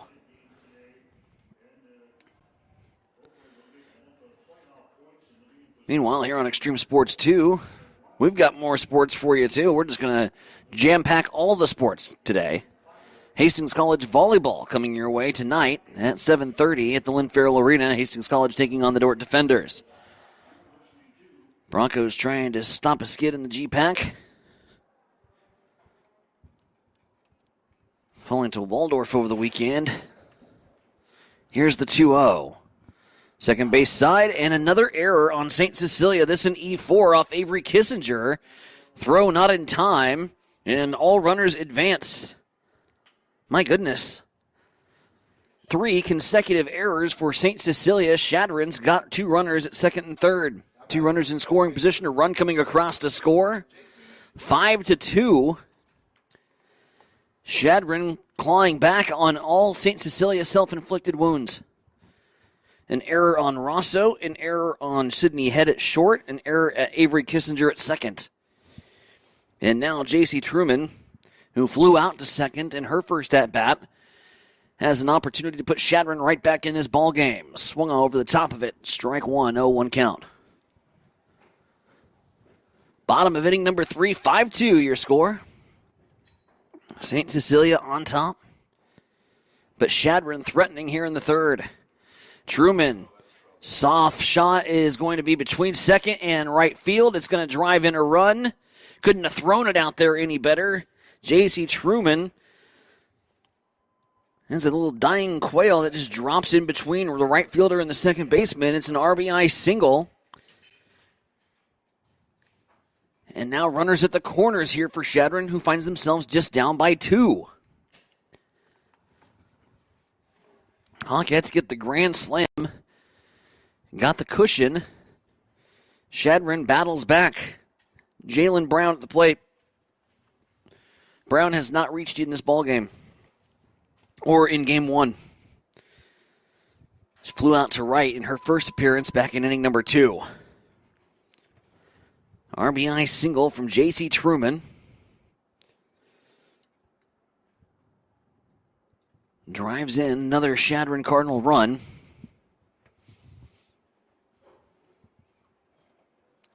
Prior to that, the lapse defensively. An error on the pitcher, shortstop, and second baseman on 3 consecutive at-bats. And St. Cecilia needing to regroup defensively here. 2 strikes, 1 down. Rosso looking to fan Brown. Outside corner, you betcha, punch out. Upside down K, strikeout looking. And Cadence Fisher will now come up to the plate. Fisher popped out to second base. Runners at the corners here for the Cardinals. See if JC gets the green light over at first to try to put 2 runners in scoring position. Not threatening over there on the base paths. First pitch is low for a ball. 1-0 count here to Fisher. Fisher's just reached once. Oh, check that. She has not yet reached today either. Rasmussen in the on-deck circle. Has reached base twice today. 1 ball, 1 strike. As Rosso checks the wristband and fires. Inside corner. Runner in motion from first base. Truman's going to grab the second base bag uncontested. And so now 2 runners in scoring position. Rylan Berry at third base. J.C. Truman at second. And Cadence Fisher at the plate. 2-1 delivery from Rosso. Off speed. That's across the plate. You bet. Strike 2. Deuce is wild here at field 3. 2 balls, 2 strikes, 2 down, 2 on. Here in the bottom half of inning number 3. Fisher battling Rosso. The delivery, and that's fouled off the foot. That hurts.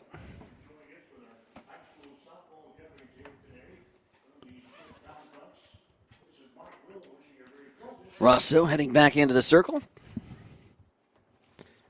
Looking for the 2-2. Trying to get the Hawkettes out with limited damage here. Shadron has struck for 2 here in the third. Albeit off of 3 consecutive St. Cecilia errors. Here's a poke down the right field side. It's going to push foul. And sigh of relief for you if you're St. Cecilia faithful. That looked like danger off the bat. It pushes foul, and so we'll do it again here on the 2-2. Fisher in the right-handed batter's box with Rasmussen in the on-deck circle. St. Cecilia trying to get out of the jam.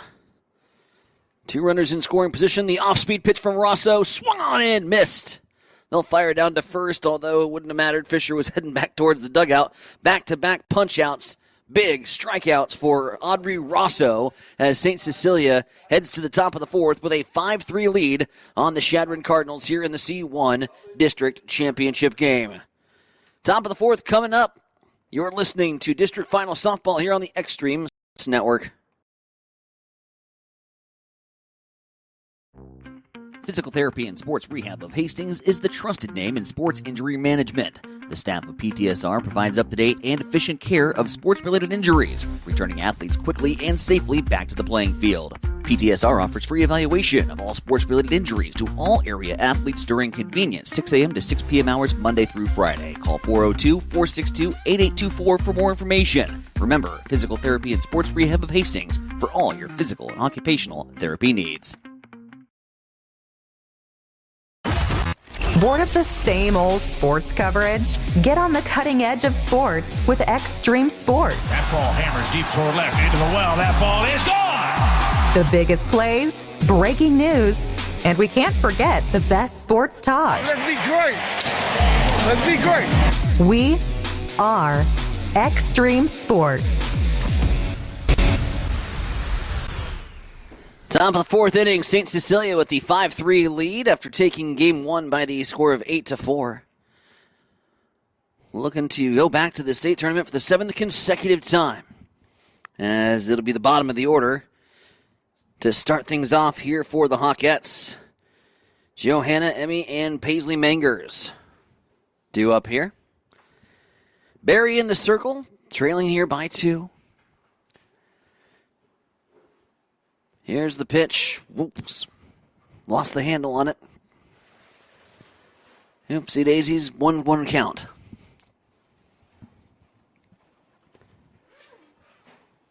Joanna Salvage in game 1.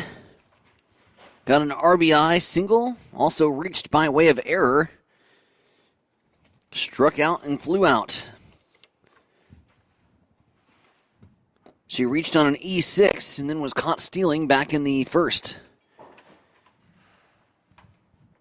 5-3 Hawkette lead upstairs, and that's now 3-1. Hitters count here for Johanna Salvage.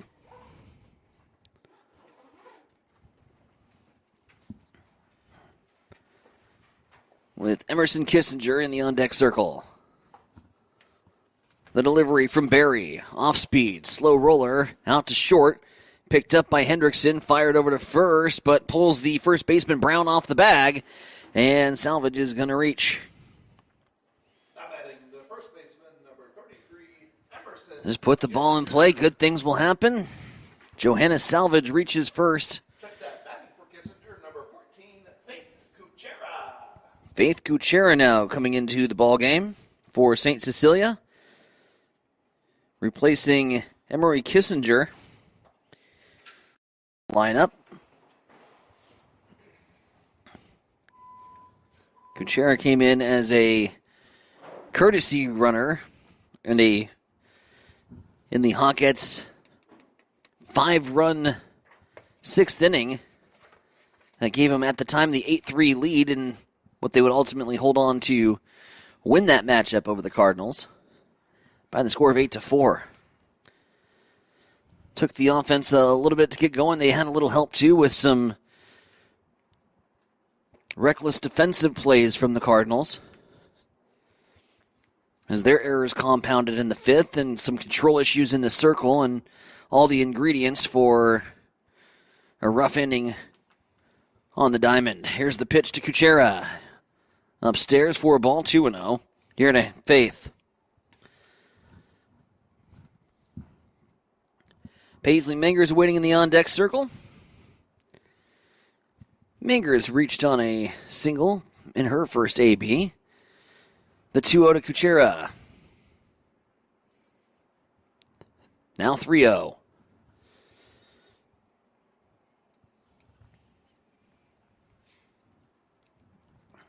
Johanna over at the first base bag for STC. Off-speed pitch inside. Great at bat for Faith,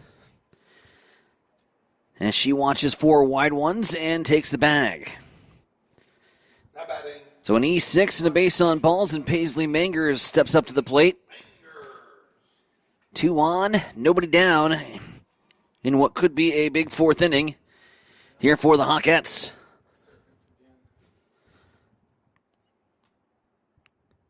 Whoopsie daisies. Pitch up and over the catcher, as Barry misfires to Groover, and the pass ball on the wild now has 2 Hawkettes in scoring position. You start to get the feeling like Maybe the wheels are starting to come off here for the Chadron Cardinals. To a board here, St. Cecilia has to make them pay. They can load up and get the bases loaded with the top of the order coming up. Nobody down. Big opportunity for St. Cecilia to strike here and put this one in the rear view. The pitch to Mangers. Watches that one in there for a strike. 2-1. Widener in the on-deck circle as the lineup will flip after this AB. And here's the pitch. Outside, 3-1 now.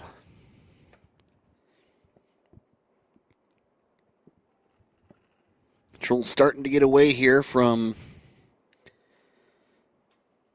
Rylan Berry. That one's upstairs, ball 4.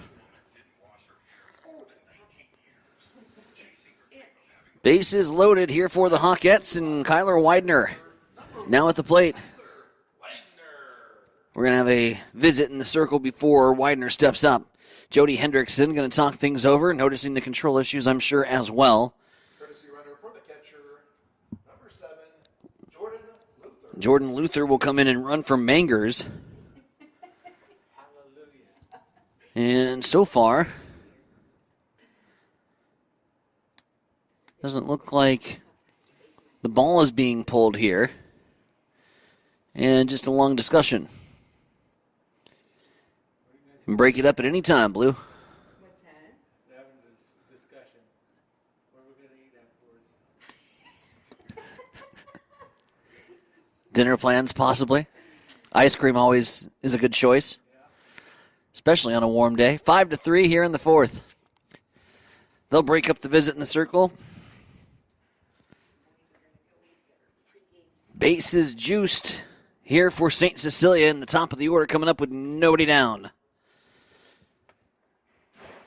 Hawkettes trying to pounce and take advantage of this opportunity. Bottom of the order has continued to just do their job. They have been setting the table here for the top half. Now it's time for the top half to feast. We got good at-bats from Johanna Salvage, a patient AB from Faith Kuchera. Mangers work to walk. And right now, until you throw a strike, I'm just going to sit there with the bat on my shoulders and force you to throw one across the plate. That one goes across for a strike. And now the leading hitter for St. Cecilia, Kyler Widener, 483 batting average coming into this district final Friday, is at the plate with the bases loaded. St. Cecilia already has a grand slam here in this ball game. Audrey Rosso's grand slam to start off the scoring in the top half of the first. Hawkettes got a cushion early and still had that 4-run lead. Chadron struck for 2 back in the 3rd. Here's the pitch to Widener. Swung on, and was that chopped foul? Either way, 2-2.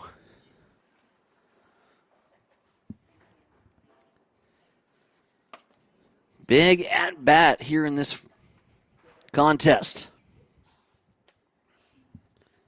Avery Kissinger waiting in the on-deck circle, hoping to get another opportunity with runners in scoring position. Last time she had runners at first and second and grounded into a double play. Off-speed pitch just floats up and over the head for a ball. 3-2 and nowhere to put Kyler Widener. Widener swung on, line drive straight into center. That's going to drive in a run. Stop sign comes up. St. Cecilia will play station to station, but Kyler Widener with another RBI single. She's got 2 singles and 2 RBIs here in the contest. Avery Kissinger now stepping up to the plate. Bases loaded, nobody down here in the top half of the 4th. And St. Cecilia will look to tack on some more. Top seed flexing here in the 4th. Kissinger looks at the pitch that goes below the knees. Ball 1, throw back, gets away.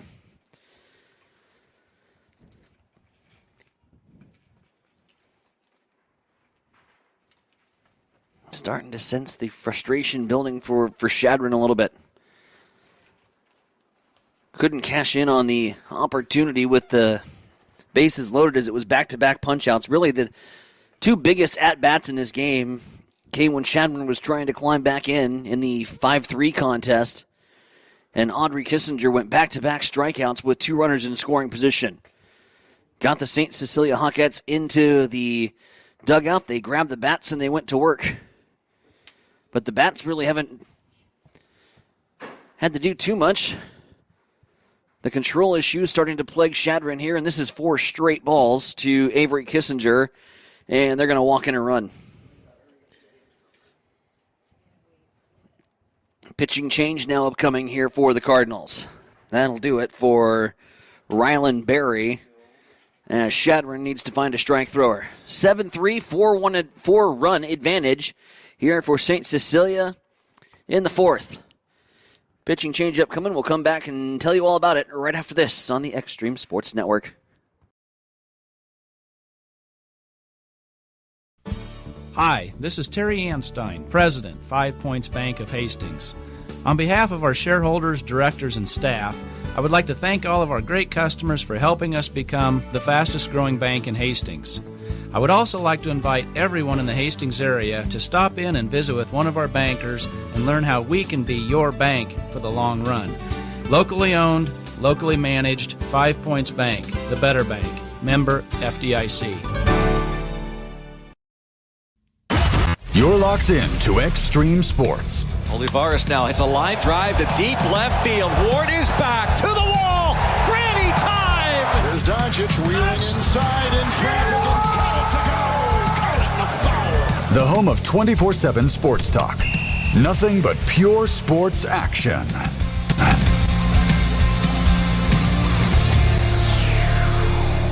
Back here from the Bill Smith Softball Complex, 3 innings of rest was all Jay Gooder gets. They're going to run Jay Gooder back out to the circle. She was the starter for Shadron in Game 1.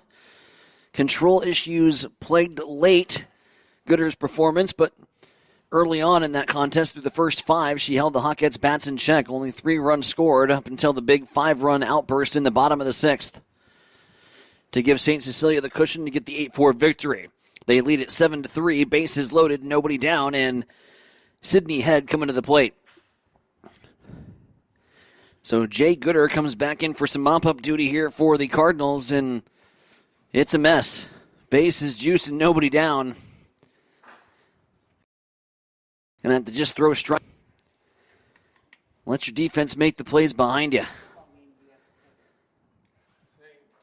1 ball, 2 strikes, 7-3 here in the 4th.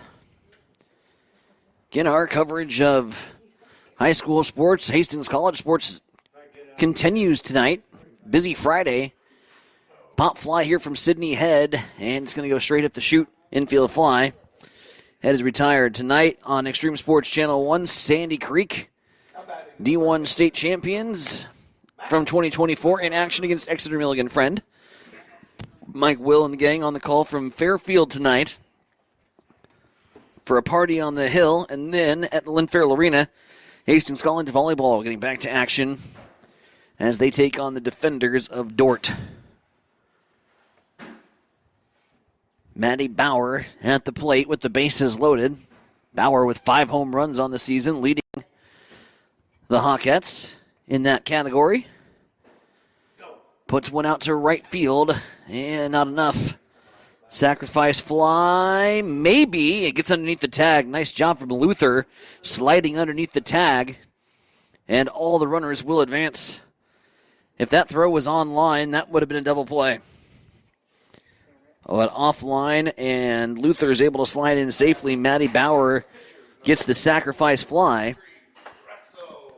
Another RBI for Bauer as Audrey Rosso now steps up to the plate.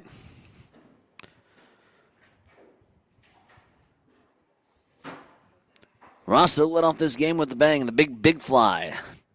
The grand slam to give the Hawkettes the 4-run lead, and now with 2 runners in scoring position and 2 down. First pitch swing, right field side. This one's going to pull foul.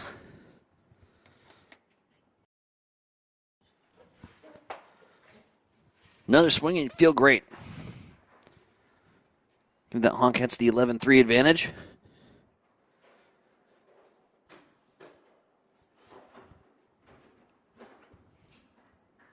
Here's the pitch from Gooder. Ball outside. 1 ball, 1 strike, 2 down. Rosso at the plate. Hawkinson in the on-deck circle. 2 ducks on the pond here for St. Cecilia.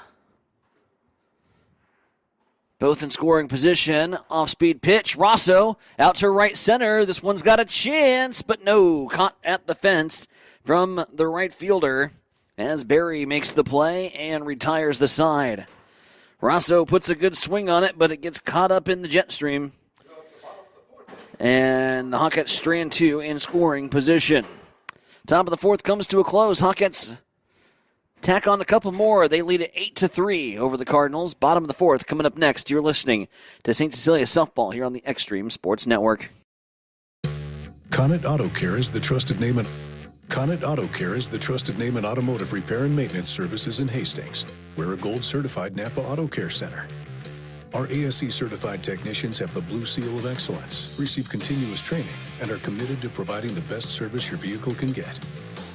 Whether it's preventative maintenance, major repairs, or just an oil change, Conant Auto Care is here for you.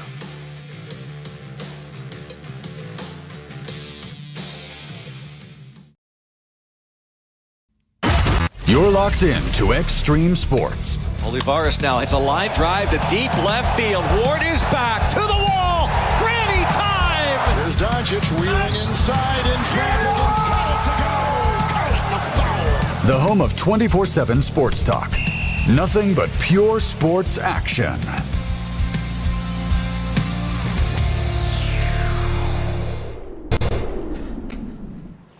District softball coverage continues here on the Extreme Sports Network. Tyson Nevronic with you. Audrey Rosso going to work here on 9-1-2. 2 up for Shadron, Alex Rasmussen, Callie Hendrickson, Addison Groover.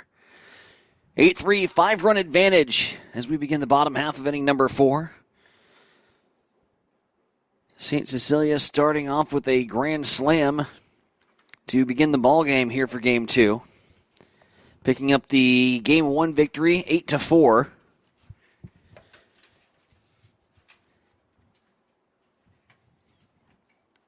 And now just three innings away. Slow roller here from Rasmussen.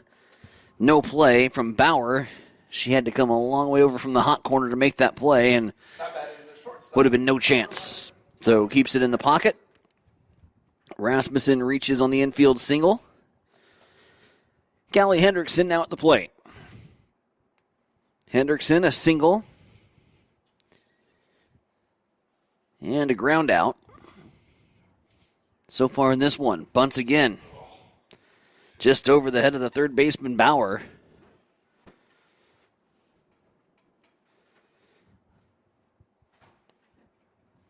Hendrickson has had trouble with the short game here today. She's tried to lay down a couple bunts, but just hasn't been able to put it down the third base line. The 2 and 3 hole hitters here for the Cardinals have reached via the bunt today, back in game 1. But when Rasmussen gets aboard, Shadron wants to play small ball with Hendrickson, but for whatever reason, she just has not been able to lay that bunt down. Here's the 1-1. Pitch on the outside corner misses. And this is the good opportunity. I like where Menger's head's at. With the left-handed batter and a runner at first base, sometimes you can catch that runner napping and fire back to first. Here's the pitch. Swung on and missed. Strike 2, 2-2 count.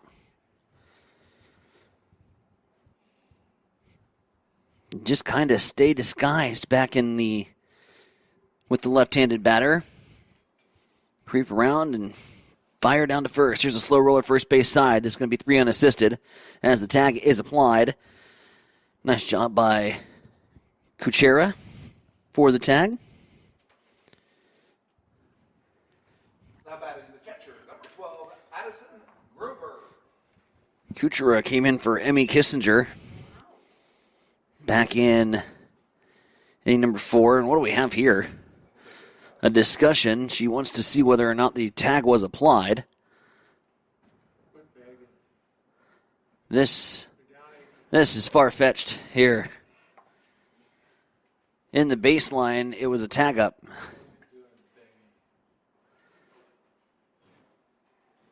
We are losing daylight here. Thank you. That argument done. We're going to have a discussion. Never mind. We'll discuss whether the tag was applied. They're staying on the first base bag.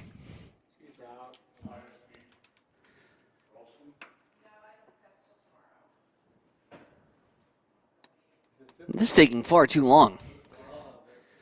First base umpire right on top of the play down the line on a tag out from Kuchera, and they're appealing, saying that Kuchera missed the tag. She's out, indeed.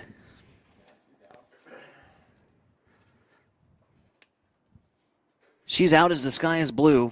Coming up now is going to be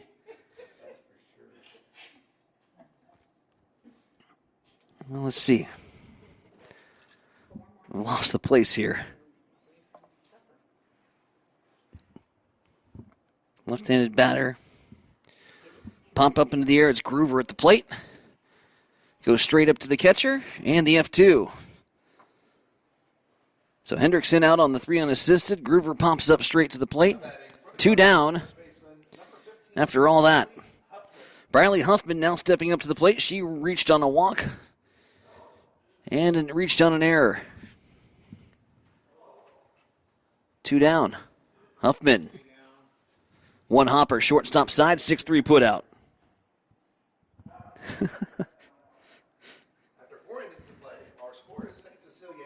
3 unassisted. Pop out to the catcher. And a ground out to short, and the side is retired. Odd game. 5th inning we go. 8-3, Hawkettes with the lead. We're back with more district final softball right after this on the Extreme Sports Network.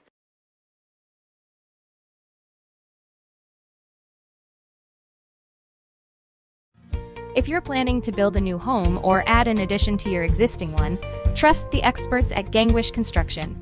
From general contracting, basement pouring, to bathroom remodeling, concrete work, and deck building, they handle it all with precision and care. They take pride in doing the job right the first time, every time. Contact Jeff today at 402-460-0013 and experience quality craftsmanship with Gangwish Construction.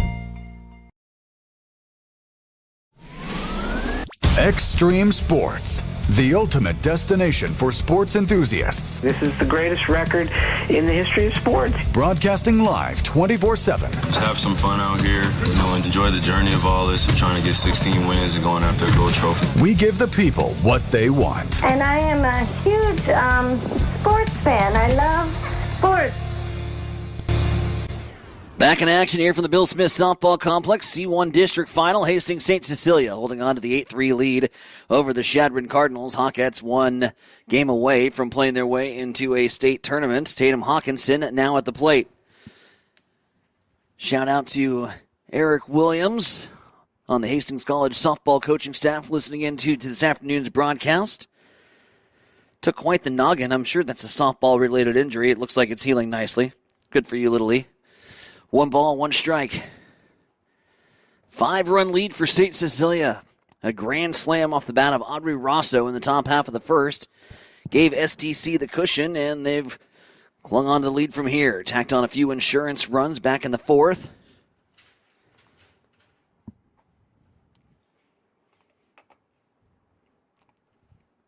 And in the top of the 5th. It's 6, 7, and 8. Bottom of the order has played well here today for the Hawkettes. As Hawkinson takes a look at a pitch upstairs. Good patient at-bats. Sometimes it's just putting the ball in play, forcing the defense to make the play. Shadron's got 3 errors here in this game, too.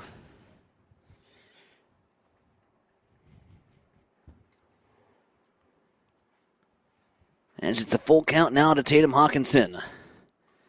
Tatum 2-hopper, third base side, fielded quickly by Hoffman. Nice play at the hot corner. As Hoffman goes to Brown in time for the out. And Salvage now at the plate. Salvage has taken advantage of those 2 defensive miscues. But she would like to put one in play to help out the old batting average. Reached twice via an error, both times to the shortstop. Hendrickson might know it might be coming her way. E6 on the scorecard, and a caught stealing. Here's the pitch.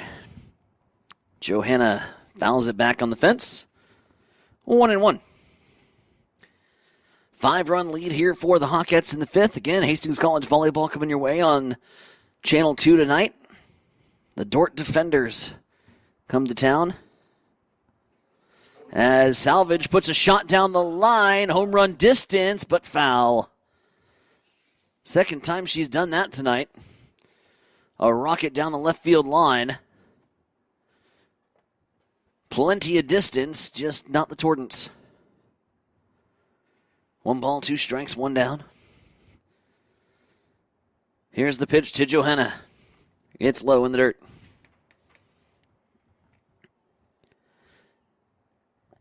Faith Kuchera waiting in the on-deck circle.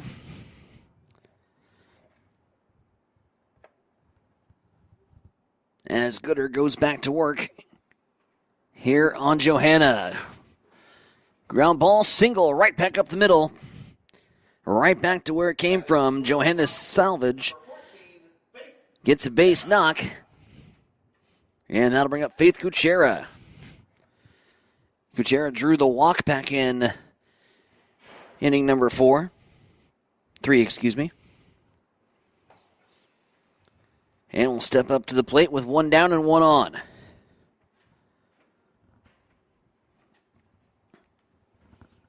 The delivery from Gooder is outside, ball 1.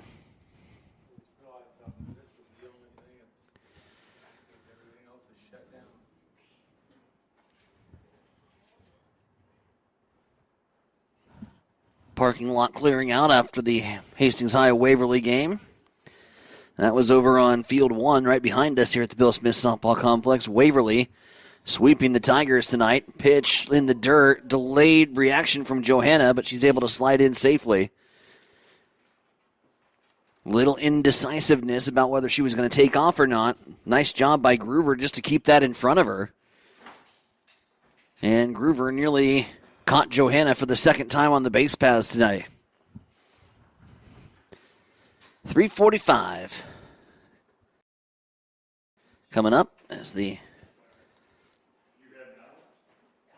high school football comes your way tonight at 7 o'clock, 6:45 on a pregame show on Extreme Sports 1. Cougars and Exeter Milligan Friend. The next sporting event here on the Extreme Sports Network. 3-1 count here for St. Cecilia. And Faith Kuchera pops this one, and if I had a glove, I'd probably go after it. Nope, that might have been just out of the reach from the T-Rex arms over here from the press box, but nonetheless, in the on-deck circle, looks like we're going to have a change. Jordan Luther will likely bat for Paisley Mangers. As Faith Kuchera steps back up to the plate, here's the full count, the payoff pitch. And a blast out to center here from Faith Kuchera, trailing back, and just at the fence, Rasmussen reaches up and grabs it. Nearly a 2-run bomb off the bat of Faith Kuchera. Good, solid swing. It advances the runner to third. But 2 outs, and Jordan Luther looks like she's going to step up to the plate. Changing in the lineup card.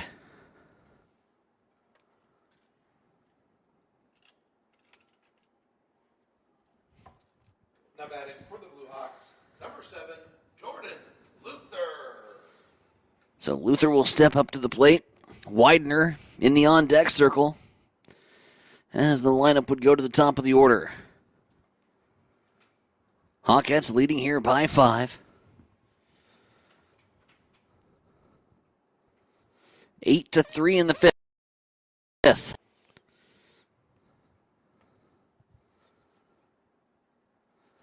Now what are we arguing about?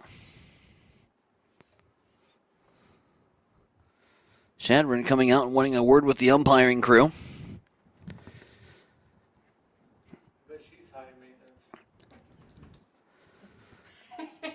Lord willing, we'll have Hastings College volleyball tonight if this argument wraps up in relatively quick succession. And now we're going to have a meeting.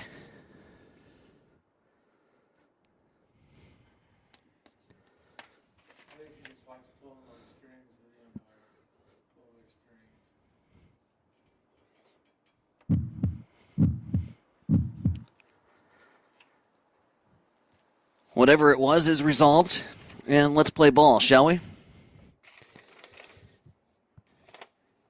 Again, Jordan Luther stepping up to the plate.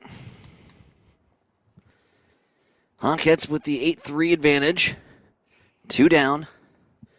And the runner at third is Johanna Salvage. I'd like to be a fly on the wall in that dugout.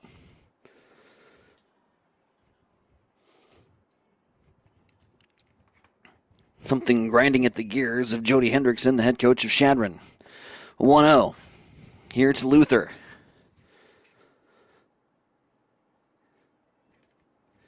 And the pitch off speed. Catches the outside corner for a strike. 1-1.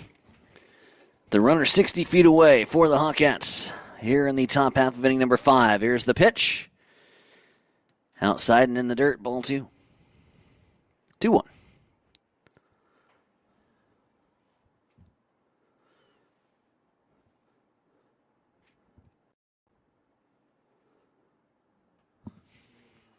Pop straight up the chute. And the catcher makes a nice play at the fence line. Groover goes in, ends the inning. Ball pops straight up into the air, and the catcher makes a nice play. A fly out to the catcher will end things here for St. Cecilia in the 5th. Bottom half of inning number 5 coming up. Hawkettes leading by 5, 8-3 over Chadron. You're listening to District Final Softball here on the Extreme Sports Network.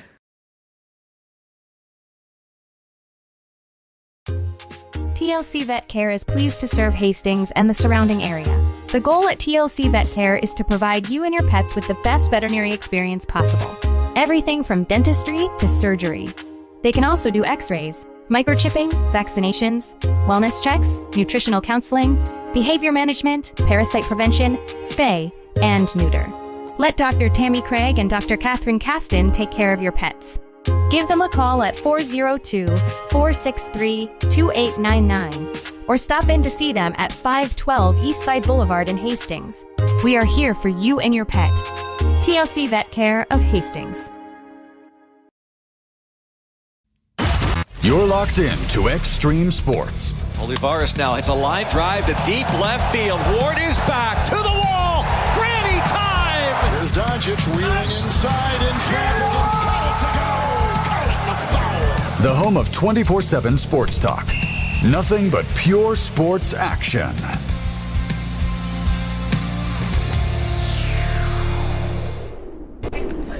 Back here at the Bill Smith Softball Complex in Hastings. Tyson Everonic with you on Extreme Sports Channel 2.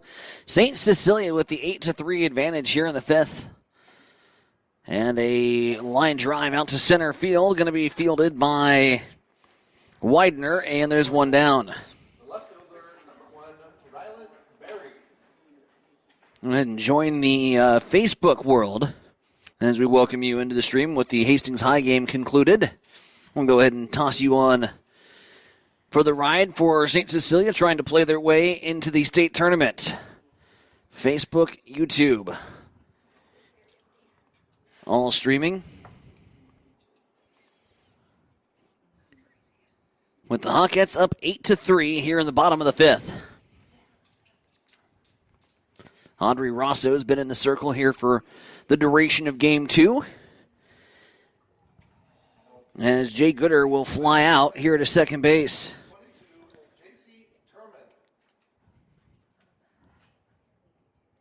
Check that. That was Ryland Berry flying out to second base. 2 down, J.C. Turman stepping up to the plate. Rosso trying to set the Cardinals down in order and go back to the top of the order in the 6th. Rocket, third base side. Bauer, Kuchera in time. Check that was Kissinger back at the first base bag. So a 5-3 put out and a quick inning here in the 6th. St. Cecilia with the 8-3 advantage over Chadron. Top of the 6th coming up. You're listening to High School Softball. You're on the Extreme Sports Network. Conant Auto Care is the trusted name in automotive repair. Conant Auto Care is the trusted name in automotive repair and maintenance services in Hastings. We're a gold-certified Napa Auto Care Center. Our ASE-certified technicians have the Blue Seal of Excellence, receive continuous training, and are committed to providing the best service your vehicle can get. Whether it's preventative maintenance, major repairs, or just an oil change, Conant Auto Care is here for you.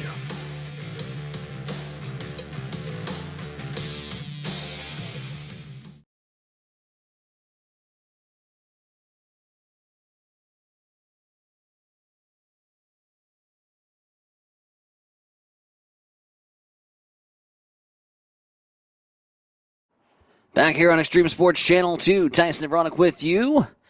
Top of the order up for St. Cecilia as they hold an 8-3 advantage over the Chadron Cardinals. Widener, Kissinger, Head, all due up here for STC after Audrey Rosso set down the Cardinals in order in the bottom half of the 5th. And St. Cecilia looking for that breathing room and maybe the put-away runs here to begin the 6th.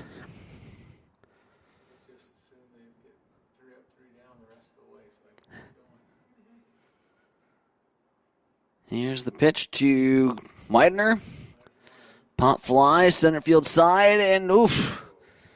Right fielder and center fielder nearly come together. Rasmussen makes the grab, and 2/3 of that softball showing out of the glove.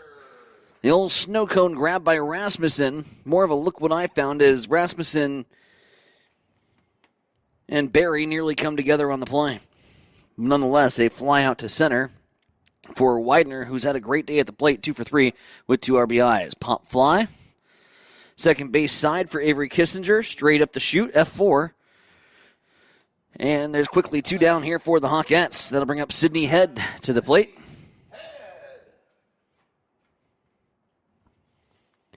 Head so far in this one. Fly ball. Pop out to first. Reached on a walk. Stole a base here in the contest. Picked up a couple knocks in game 1 against the Chadron Cardinal lineup. 1 ball, no strikes, ball upstairs. 2-0. Here to Sid. Maddie Bauer waiting in the on-deck circle. 1 for 2 with a sacrifice fly. So far here in game number 2. She was 2 for 4 with 2 RBIs in game 1. Here's the 2-1. Sydney Head off the barrel. Straight to the shortstop. Hendricks in for the out. 3 up, 3 down for the Hawkettes as we go to the bottom of the 6th. Cecilia still leads at 8-3. You're listening to Hawkette Softball here on the Extreme Sports Network.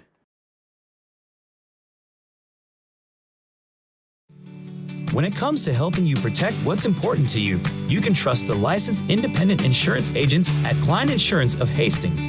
No matter what type of insurance you need, from auto to home to farm and crop, Klein Insurance will get it covered. They'll help you find the right policy for your specific situation. Klein Insurance has been in business since 1959 and is locally owned. Same-day quotes are available. At Klein Insurance, you'll get years of expertise, attention to detail, and exceptional customer service. Klein Insurance, 710 South Burlington in Hastings. Call 402-463-1256.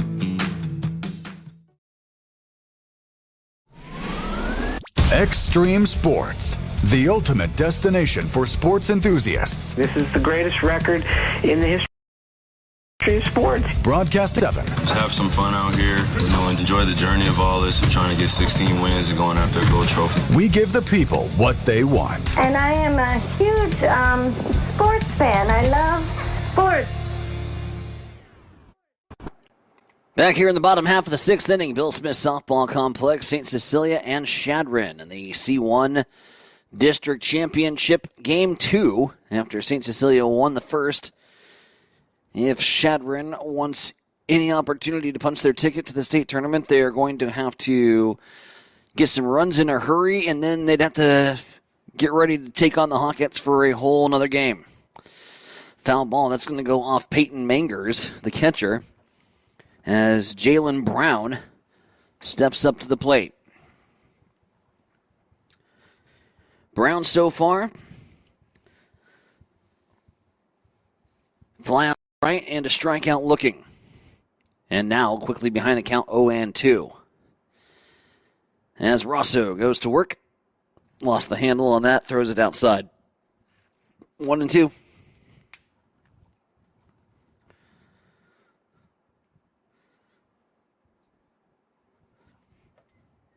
Brown, Fisher, Rasmussen, bottom of the order here for Chadron in the bottom of the 6th. Strikeout looking. Good night, Jalen Brown. That's her second strikeout looking, as that'll bring up Kennedy Fisher. Cadence Fisher, excuse me. Fisher has popped up to second and struck out.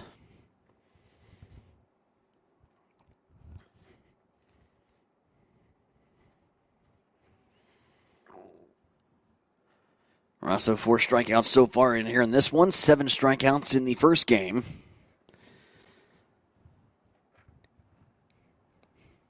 Came into the district finals with 126 on the season. Ground ball with eyes. As Cadence Fisher gets a base knock. Her first hit of the afternoon, and Alex Rasmussen now steps up to the plate. Rasmussen reached on an error and singled. And courtesy runner coming in here for Chadron. That'll be number 4, Josephine Werner. So Warner will run for the first baseman Fisher to put a little speed on the base paths. Try to manufacture something here with 1 down. Let's manufacture a ground ball, shall we? Shortstop side, 6-4-3. 4-3-6, I don't care how we slice it. Base runner on, and that breaks up the, by the way, that single for Fisher broke up a string of 6 straight retired from Rosso. Here's the pitch. Fouled out in front. As Warner will retreat back to the first base bag, it's an 0-2 here to Rasmussen. How about another K on the day, Audrey? Heading the count 0-2. Pitch inside in the dirt. Mangers is going to have to get up out of the crouch, and that allows Warner to swipe the second base bag. Tried to throw a pitch to get Rasmussen to chase and threw it away. 1-2 in the 6th with a 5-run advantage. Can start counting outs, but I don't do that because I'm superstitious, so you're not going to hear it here on the broadcast. 2 balls, 2 strikes, 1 down.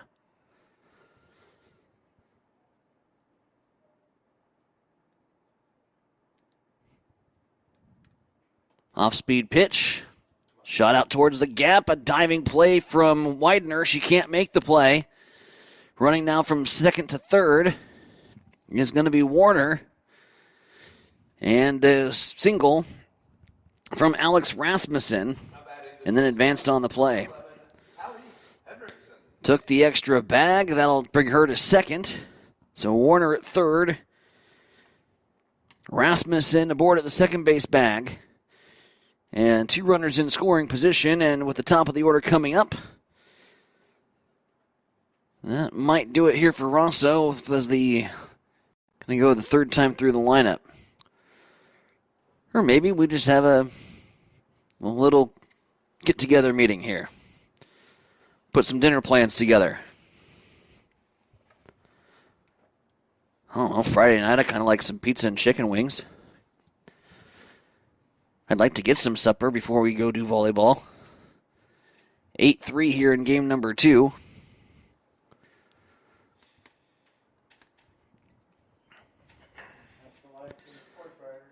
Love all the sports happening on the sports equinox of the day, if you will. Softball here this afternoon, volleyball tonight, football also in action tonight. Umpire letting this conference go on for a while. Just kind of hanging out outside the circle.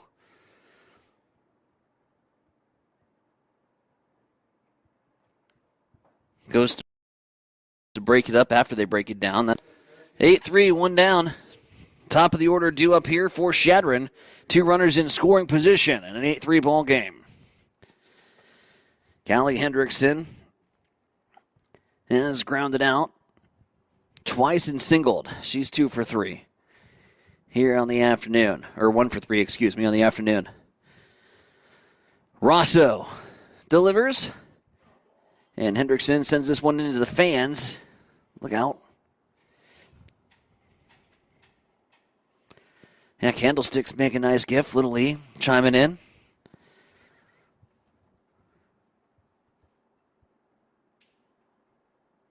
Gonna send the ball in.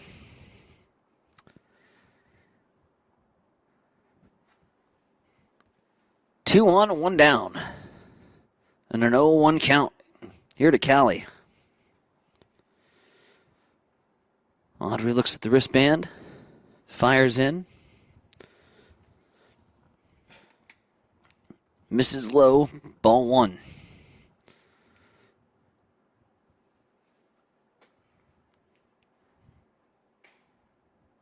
Rosso winds and delivers. Throws that one outside. Control starting to escape Rosso here in the 6th.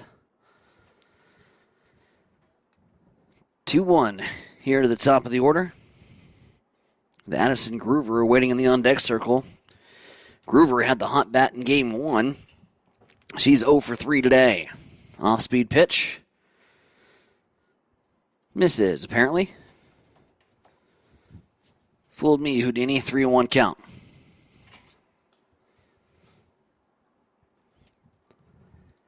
Outfielders playing in here on Hendrickson. As Hendrickson puts one second base side, that's fielded by Kissinger over to first in time, but a run comes around to score. So Hendrickson grounds out to first, but grits the RBI.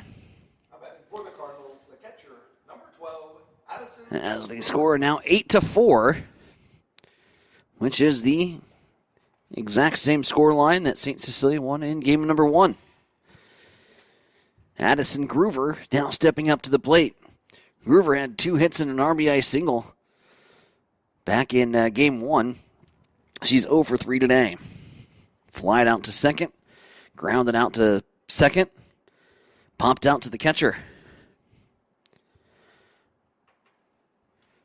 And an 0-1 count here in the bottom of the 6th. Groover's pitch taken high for a ball. 1-1.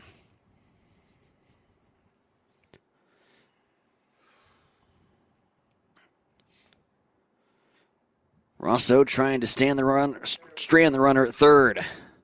One hopper fielded by Bauer, fired over to Kissinger for the third out. Run comes across to score for Chadron, but they can't climb back any further than that.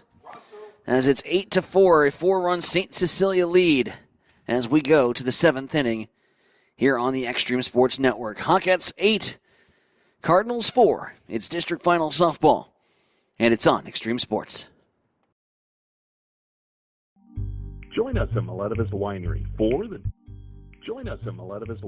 for the Day the Internet Died, a hilarious mystery dinner that you become a part of. Hey, this is Mick inviting you to get your tickets for 2 unforgettable nights, October 18th and November 8th. Gather your friends, enjoy a great meal, crack the case before dessert. Seating is limited, so get your tickets today at MiletaVistaWinery.com. And don't miss the mystery that everyone will be talking about, the day the Internet died. Get your tickets online at MiletaVistaWinery.com, St. Paul, Nebraska. You're locked in to Extreme Sports Olivares now hits a line drive to deep left field. Ward is back to the wall. Granny time! Here's Doncic wheeling inside in traffic and got it to go. Call it the foul. The home of 24/7 Sports Talk. Nothing but pure sports action.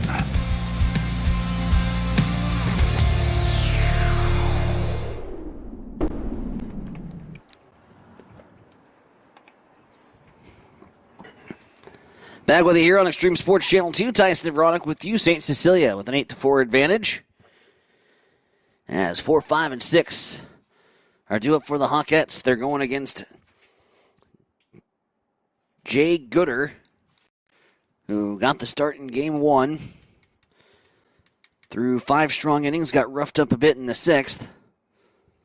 He came out and started with Rylan Berry, but Rylan Berry kept getting into trouble as here's a pop fly onto the first base side, and coming over to make that play is going to be Brown. And there's one down here for STC.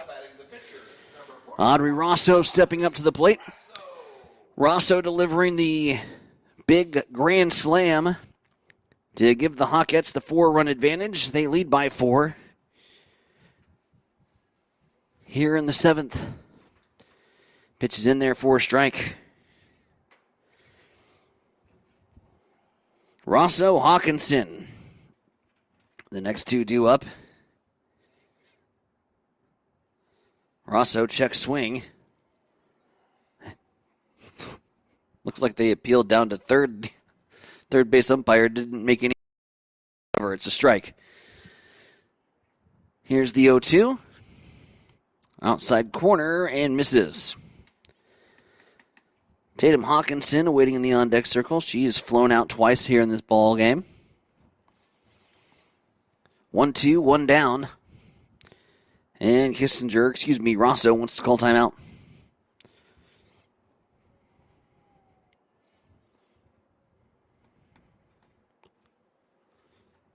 Audrey swings, puts one out towards right field. This one's going to go foul. And we'll do it again.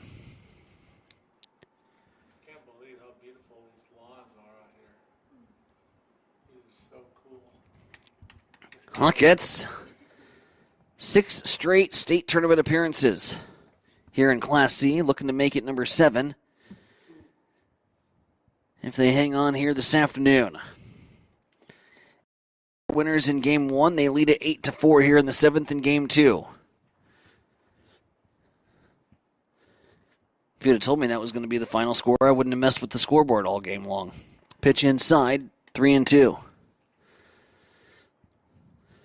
Payoff pitch upcoming to Audrey.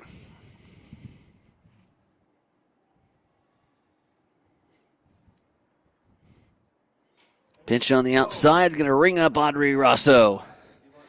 Get back in here, says the home plate umpire. Ringing up Rosso, the upside down K. Now to bring up Tatum Hawkinson. Now to the plate with 2 down. Now batting for the Blue Hawks, the DP number 4, Tatum Hawkinson.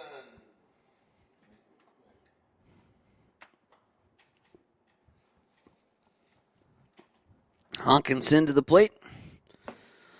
Flew out to right, flew out to second so far here today.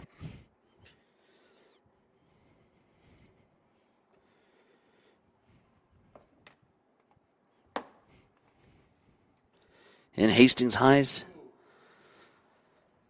district final comes up short as Waverly knocks off the Hastings High Tigers. Number 22, Johanna Salvage.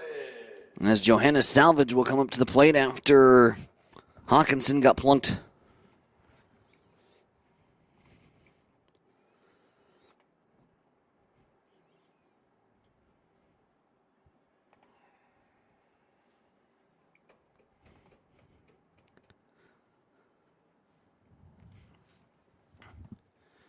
Get some final scores for some of the Class C district finals here in just a few moments. From C2, the C5 district over at Kearney Catholic at Patriot Park. They're starting their games tomorrow morning, playing on Saturday. Bishop Neumann is the host site for Central City and Kearney Catholic.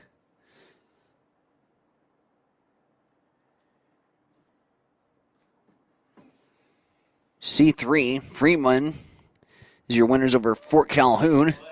And there's a nice play over the third base bag. They are going to get Joanna Salvage.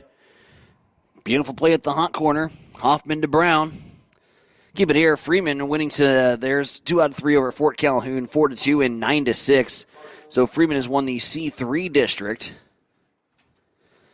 Meanwhile, Centura taking down Malcolm today in C6 over at the Caro Softball Complex.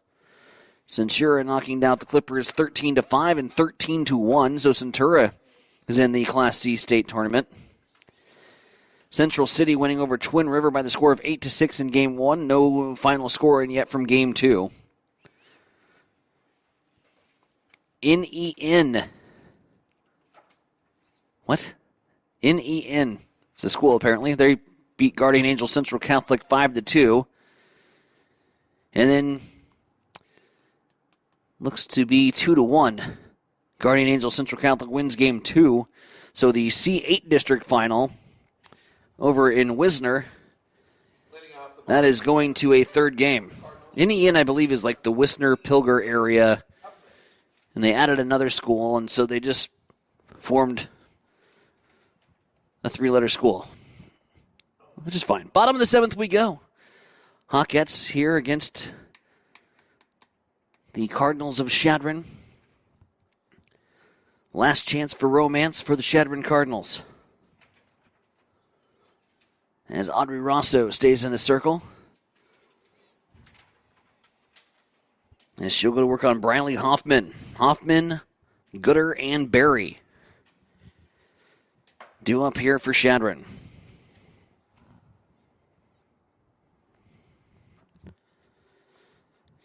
And an 0-2 count here for Audrey. Rosso delivers on the outside. Umpire apparently doesn't have dinner plans on this Friday evening. Watches that one for a ball. Rosso gets the grip. Winds and delivers. That one far outside.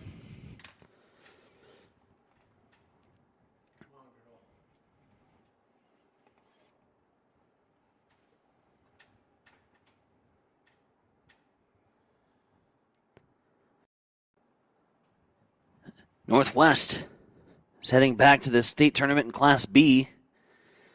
They knock off Ashland Greenwood today by the score of 8-0 and 18-3. Oofta.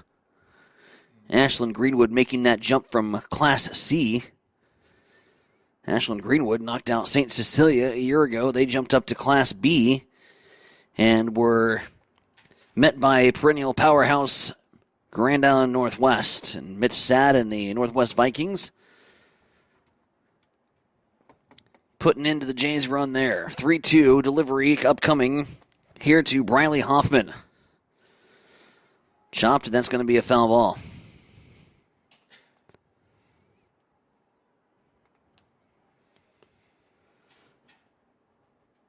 No scores in to report from Beatrice and Elkhorn in Class B.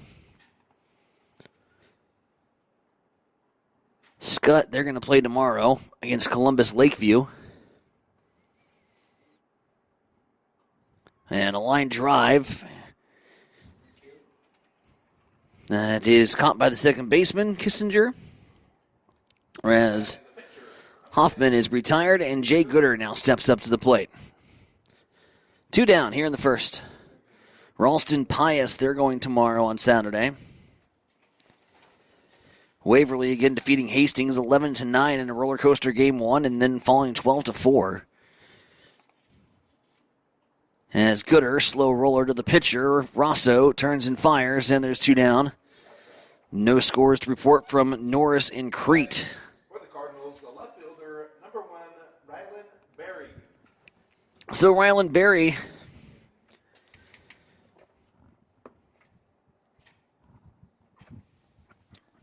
represents the last opportunity here for Chadron as Rosso delivers. Pitch on the inside corner, that's a strike. 8-4, St. Cecilia with the advantage.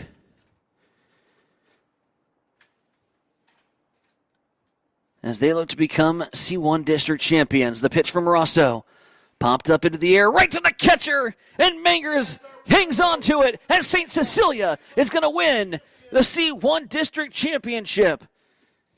2 games, both decided by the same score line, 8-4 victories for the Hawkettes.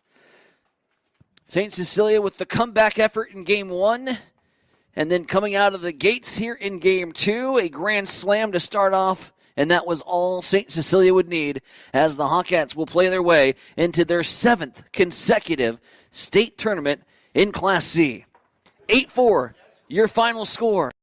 St. Cecilia over the Shadron Cardinals here on this Friday afternoon, and let the party begin for the Hawks. STC victory. STC state-bound. We're back after the break to wrap things all up. St. Cecilia, district champs once again. If you experience heating problems this winter, call the experts at Ruts Heating and Air Conditioning of Hastings. Ruts is a locally owned family business with over 45 years of experience in the HVAC industry. They service all makes and models of heating and cooling equipment for both residential and commercial customers. You can trust Ruts Heating and Air Conditioning to complete all repairs, installations, and maintenance work on time. If you're shopping for a new air conditioner or heating system, remember Ruts Heating and Air Conditioning. Call 402-463-4853. Physical Therapy and Sports Rehab, 207 South Burlington, is the place for all your rehabilitation needs. PTSR offers a wide variety of services, including orthopedic, neurological, and sports injury rehabilitation.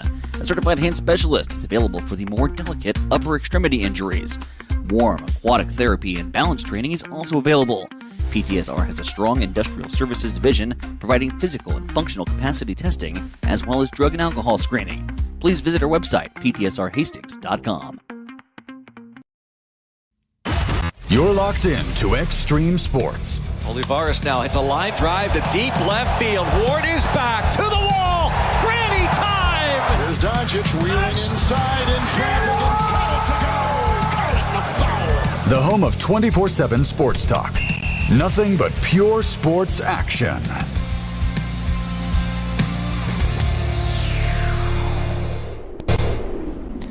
Back here at the Bill Smith Softball Complex in Hastings, a great day to be a St. Cecilia Blue Hawk as the Hawkettes knock off the Shadron Cardinals by the score of 8-4 here in game number 2. Same scoreline that we had in game number 1. Walk you through this second game here for St. Cecilia. It started early and often with a back-to-back singles. Avery Kissinger got aboard on an error, and you know what they say, errors will come back to kill you, and one did. A pitch coming into the wheelhouse of Audrey Rosso, who barreled up and didn't miss. Line drive straight away to center field. Hawkettes go up 4-0, and that was the 4-run cushion, ultimately, that St. Cecilia would need, because Audrey Rosso was also dominant in the circle here, shutting down the Shadron Bats this afternoon. Shadron tried to make a run of it, had runners at second and third. An excellent defensive play. They ran into a double play, and STC is able to pick up a big swing in momentum and picked up the victory here this afternoon. So St. Cecilia heading back to the Class C state tournament next week here at the Bill Smith Softball Complex. Much more coming your way here on the Extreme Sports Network tonight. We've got Sandy Creek and Exeter Milligan Friend. They will be on Extreme Sports Channel 1, 645 with the pregame show, 7 o'clock kickoff. And then later on tonight here on Extreme Sports 2, I will join you from the Lynn Farrell Arena, Hastings College Volleyball, as they take on the Dordt Defenders. So 2 in the books here on a busy Friday. Saturday, looking busy as well. We'll have volleyball and soccer for you, so we'll have another triple header of college sports coming your way on Saturday. 6 broadcasts, 2 days, no big deal, right? That's why we're here on Extreme Sports 2 to bring you all of the sports, and literally bringing you all of the sports here today. Softball, football, volleyball, and looking forward to the call tonight from the Lynn Farrell Arena. Congratulations once again to the St. Cecilia Hawkettes. Offensive numbers Player of the game offensively, Kyler Widener, 2 for 4 with 2 RBIs here in game number 2 to pace the offense. 2 for 3 with 2 RBIs for Widener. And then again, pitching was Rosso, and it was phenomenal at times here today for St. Cecilia. St. Cecilia district champs once again with back-to-back victories over Shadron. Celebrations continue. It's photo time with the district trophy as we wrap up shop here from the Bill Smith Softball Complex. Big thank you to the entire gang taking good care of us here today up in the press box. And we will set our plans for next week at the state softball tournament here with the St. Cecilia Hawkettes. So that'll wrap it up for us. For our sports director, Mike Will, the IT man, Shaner, and the rest of the gang. For Extreme Sports, I'm Tyson Nevronik, wishing you a very pleasant good evening from Hastings.